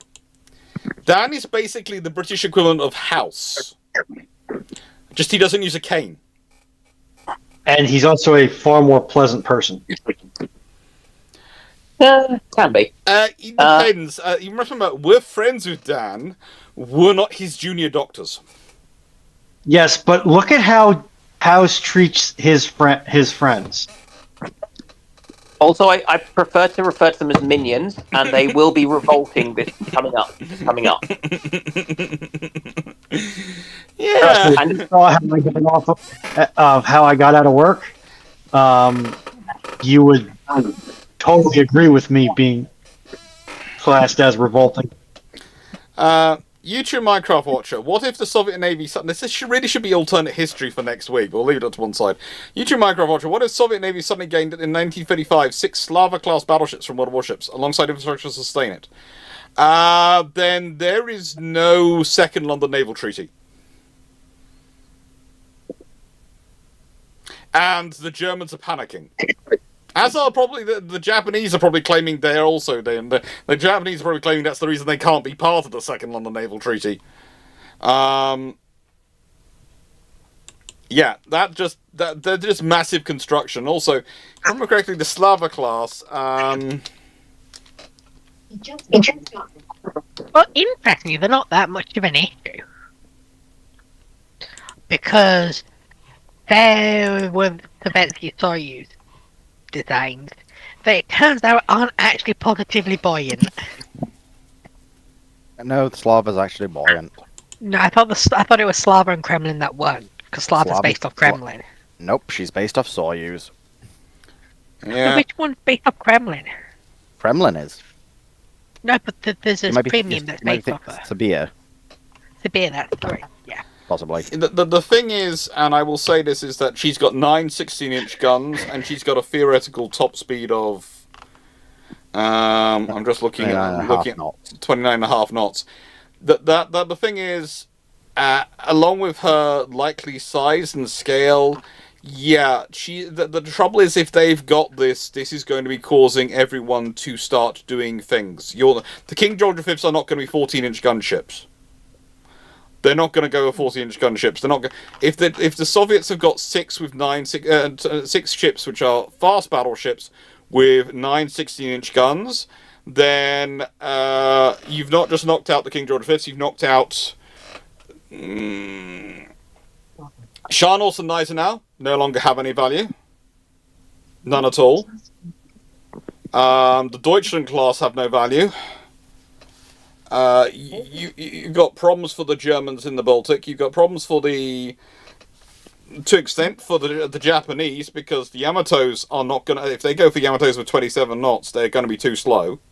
So they're going to have to change their design. Yeah, it's basically this turning up is going to cause issues, and the infrastructure as well to support them means that the Soviets can be building more. The infrastructure is almost more problematic than the actual ships themselves. The ships there are 6 battleships. That's an issue. The infrastructure, oh frigate.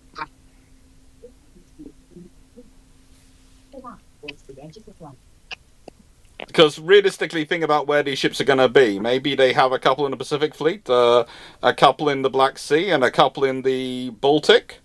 But that's not really good for them, and they haven't got the Northern Fleet established at that point. They're slowly building up to establish it, so it doesn't need to. But they'll be building more, which will go to Northern Fleet and the others. And yeah, this is just a problem, a recipe of issues. So everyone's going to be reacting, and you're probably going to get a massive investment going through various powers into their navies at this point. So no second on the naval treaty. You could ultimately actually, curious enough, from the British, you could get the 9.2-inch gun cruisers being built, because if you think about it, the 9.2-inch gun cruiser design was basically a modified Edinburgh class, which were laid down in December 1936. And so instead of them laying down Edinburgh and Belfast and Edinburgh as their 6-inch ships designed for the 6-inch quad turrets, they could be laid down as being designed for 9.2-inch guns with various other things added on, because, well, the treaties have ceased to exist by this point. Because the moment these appear in 1935, those things are not going to matter so much. Probably you get the Gloucesters laid down as they were historically, because they're laid down early enough Liverpool, Manchester are laid down in February and March, and Gloucester itself is in September 1936. The others are laid down in early enough in 1935. They're not going to be changed. The Sheffields and the Gloucester, the Southamptons, the second batch of Southamptons and the Gloucesters aren't going to be changed. But yeah, I think Belfast and Edinburgh could be laid down in their 9.2-inch gun version. What do you all think?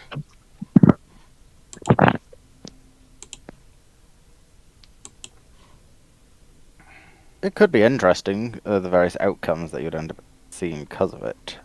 As you said, it's just going to be a case of no one's going to go, yeah, no, we don't need this. It's all hands on deck.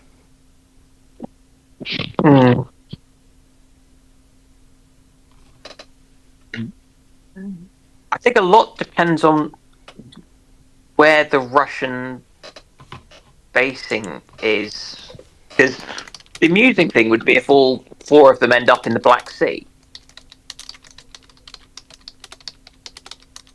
And then it's like, cool, you have them. Can't take them anywhere. But, they're cute. Unless they're willing to screw with the Turks and even hit OTL with stuff like the Straits Crisis in 1936, the Soviets were willing to throw down the Black Sea. They've just given them even more reason to throw down in the Black Sea. The Turks again. But Because politely, what remains of the Turkish and Ottoman Navy ain't gonna stop even one of these showing up. Yeah, it's just that's just kind of where my warped brain decided to go, was to kind of try and think, well, what would be the weirdest outcome from that? And it's, well, what if they're stuck there, so they can build them, but they need to work out how to get them out. And then, because also it then changes who's going to be as worried about them.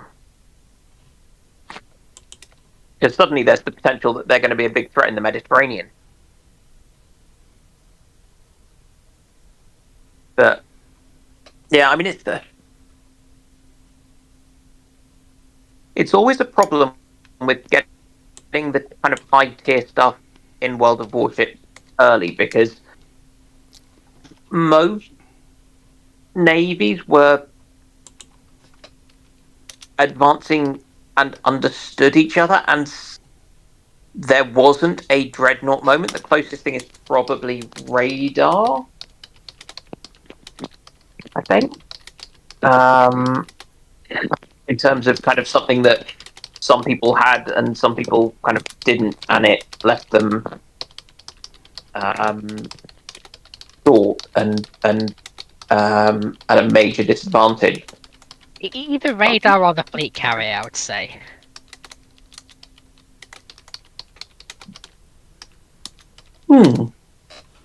I had not considered the fleet carrier. That is, yeah. Because while everyone had naval aviation, the strategic mobility of the fleet carrier.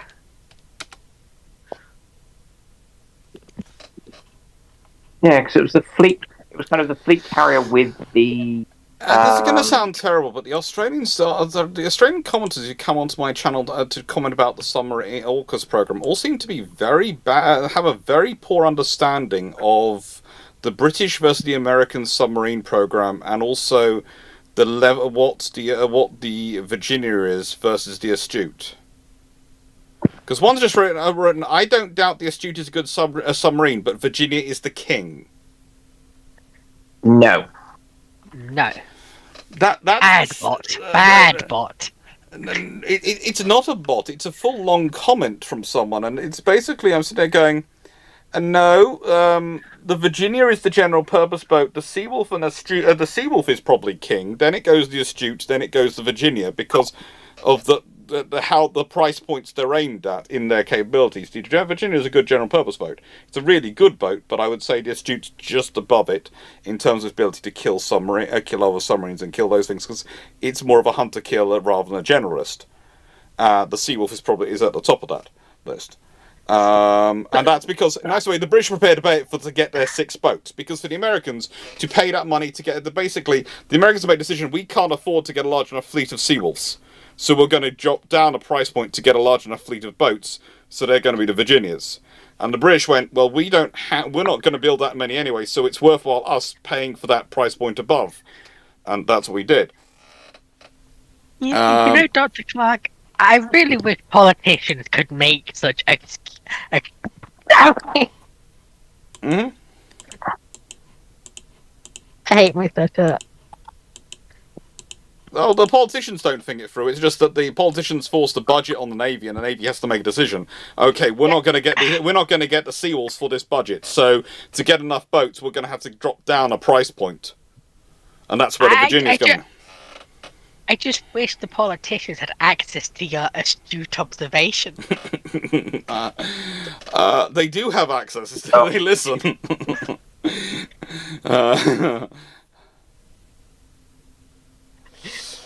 you, Fox. Thank you, Fox. I indeed leave the stage. That truly terrible pun. So I was about to say about yeah, basically the Virginias were. It's just. You just read some of these comments and you go, I don't want to be too cruel to you, but also, and they said, and the UK's production line is barely creaking it's under all the requirements going through it. It can't deal with the capacity that's already on it. And I'm going, no, we're so under resourced. The Americans are actually outsourcing production to us. That's how underutilized our production line is. The Americans are actually buying stuff from us. Mm. I mean, the good thing about the Virginias is that they're almost heaven. No, that's Western Virginia. Yeah, not Virginia. Western Virginia is It all the is, same. it is West as in Western Virginia, not West Virginia. Western Virginia has Mountain Homo in it, because that's what the song goes.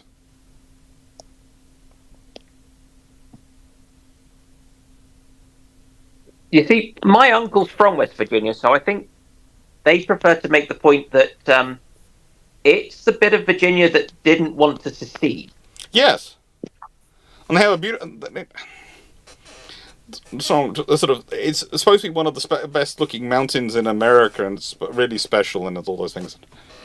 I think it's Mountain Homo, isn't it? That's a song. That's what I always hear when I hear the song. You know, Mountain Hummer. Hummer. I'm not sure if that's better than what I was thinking it was, but I was going, okay, Mountain Hummer. It's Appalachia. Don't worry about it. I know, but Appalachia is one of the most beautiful parts of America, and it's really nice to travel through it if you can get the chance. But some of the names will make you giggle, but also there's how they're spelt and how they're pronounced, and for someone like me, who's often read the things first before I actually hear them pronounced, that can lead to all sorts of confusion. But yeah, if people are wanting fun, I do recommend going through the comments on the What the Frigate video from last Friday, because there are so many interesting comments on that video. That's just going to be a comment mine for the comment response videos for like months. I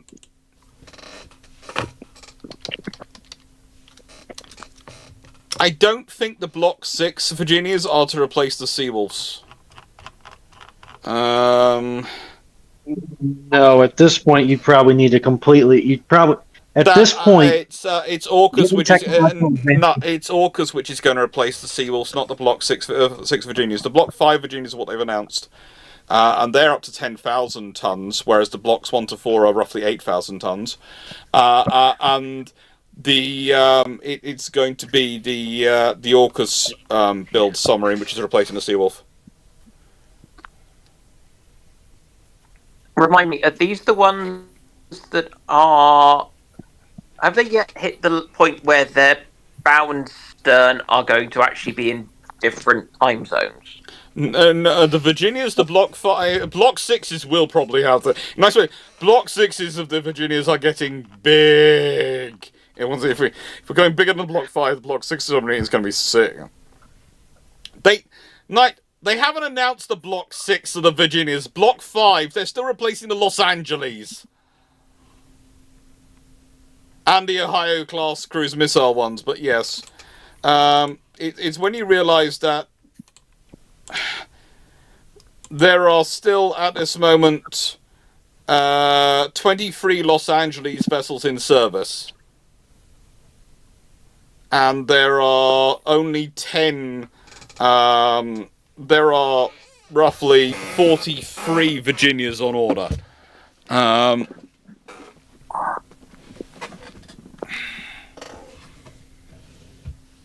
43 Virginias on order.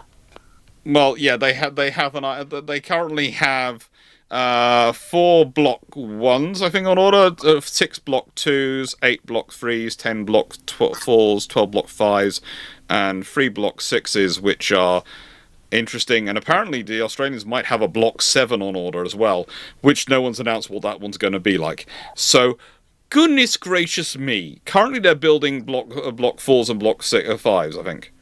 I know, the blocks are the ones who have been were ordered versus ones built. Oh, yeah.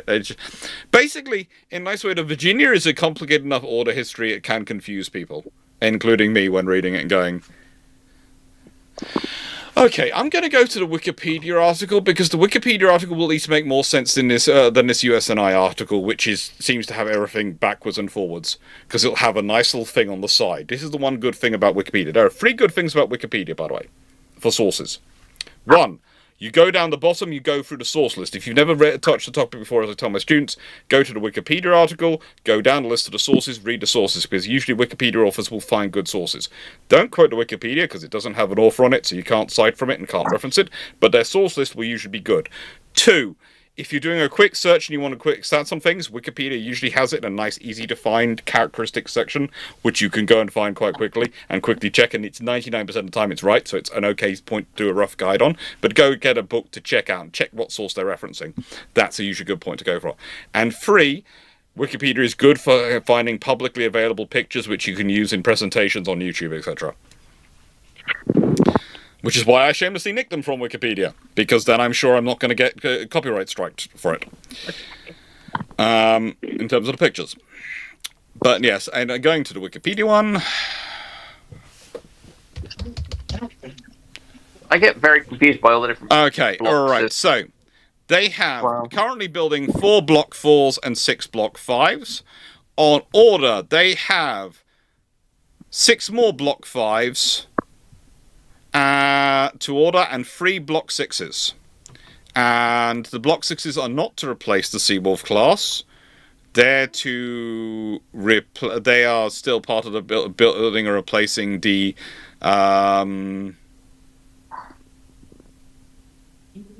Los Angeles, I think. They have an interesting... Hang on, no. They have... yeah, that's about right. They are aiming to have... once completed, somewhere in the region, 66 for the US Navy and 3 for the Royal Australian Navy. Which, if you consider the Los Angeles had 62 in service, and the Sturgeons were serving for quite a long time alongside them, and they were actually in commission till 2004, and they had 38-ish of those. So that's still a drop down, but yeah. Hey ho, fun times.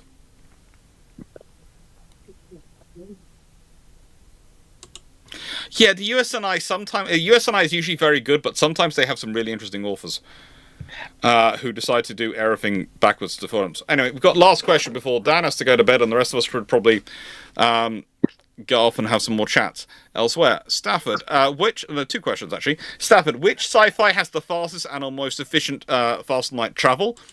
Hitchhiker's Guide to the Galaxy or Futurama.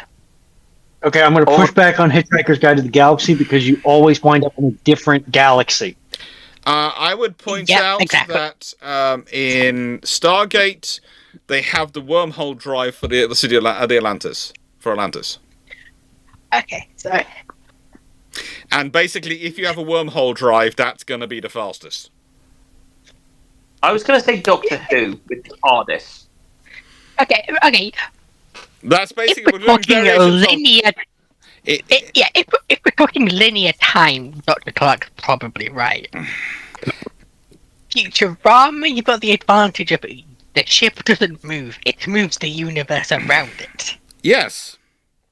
Which means it can teleport across universe instantly, as you see in quite a few episodes. Hitchhiker's Guide to the Galaxy has the whole thing of you will always arrive on time with the improbability drive when you're supposed to show up, even if that time you were supposed to show up was before you left. Yeah, I'm still going with the wormhole drive because it also says fastest and most efficient. Futurama does Yeah? have it, but does have a possibility. But I'm going to go with a wormhole drive. Drama once powered off fossil fuels. Yes, that's it. That's the reason I'm going to. Admittedly, actually, it wasn't so much fossil fuel as it was naturally Whale no, it was Nibbler's produce. Leaving. And a new IKB. What was mechanical coal stoking ever applied to ships? Yes. Yes, there were some ships which used mechanical stokers. Was it applied to some of the battle cruisers? Don't think so. I don't. I think by the time it comes into service when they're being used, they're not. They've already moved to oil.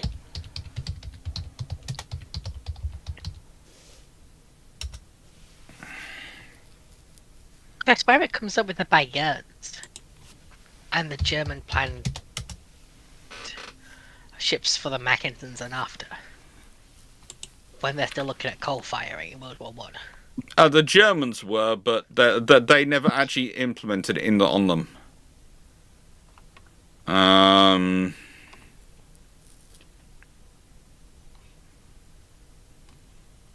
Yeah.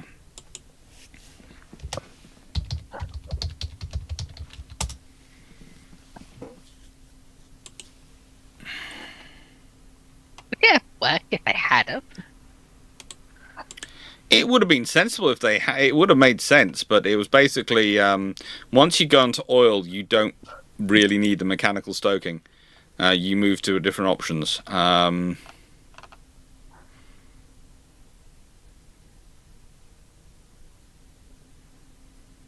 But yeah.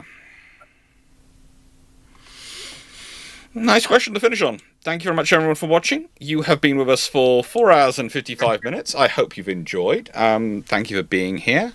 If you liked the video, please do like, share, and subscribe. And thank you to my team who's joined me. Foxo, Dragon, Dan, Runon, and Seneca Nero, who also turned up and chatted away for a bit. It's always nice to have Seneca as an extra. Until that. I regret telling Dr. Clarke my true name. It allows him to summon me whenever he wants.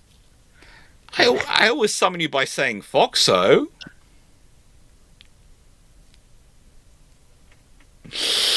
Anyway, take care, everyone. Have fun, and thank you for being here, everyone. And I hope you enjoyed, and I know I did enjoy spending time with all of you. And next week is alternate history, so yeah, that's going to be a fun one. If there's, judging by last time, doing alternate histories before Christmas, we are going to be absolutely swamped. Bring popcorn, bring snacks, you're going to need it. Thank you, everyone. Take care. And I will be working that weekend. Runon claims she'll be working, but we all know she won't be. She'll be trying to hide. No, I won't. We'll bring her. Well, we all know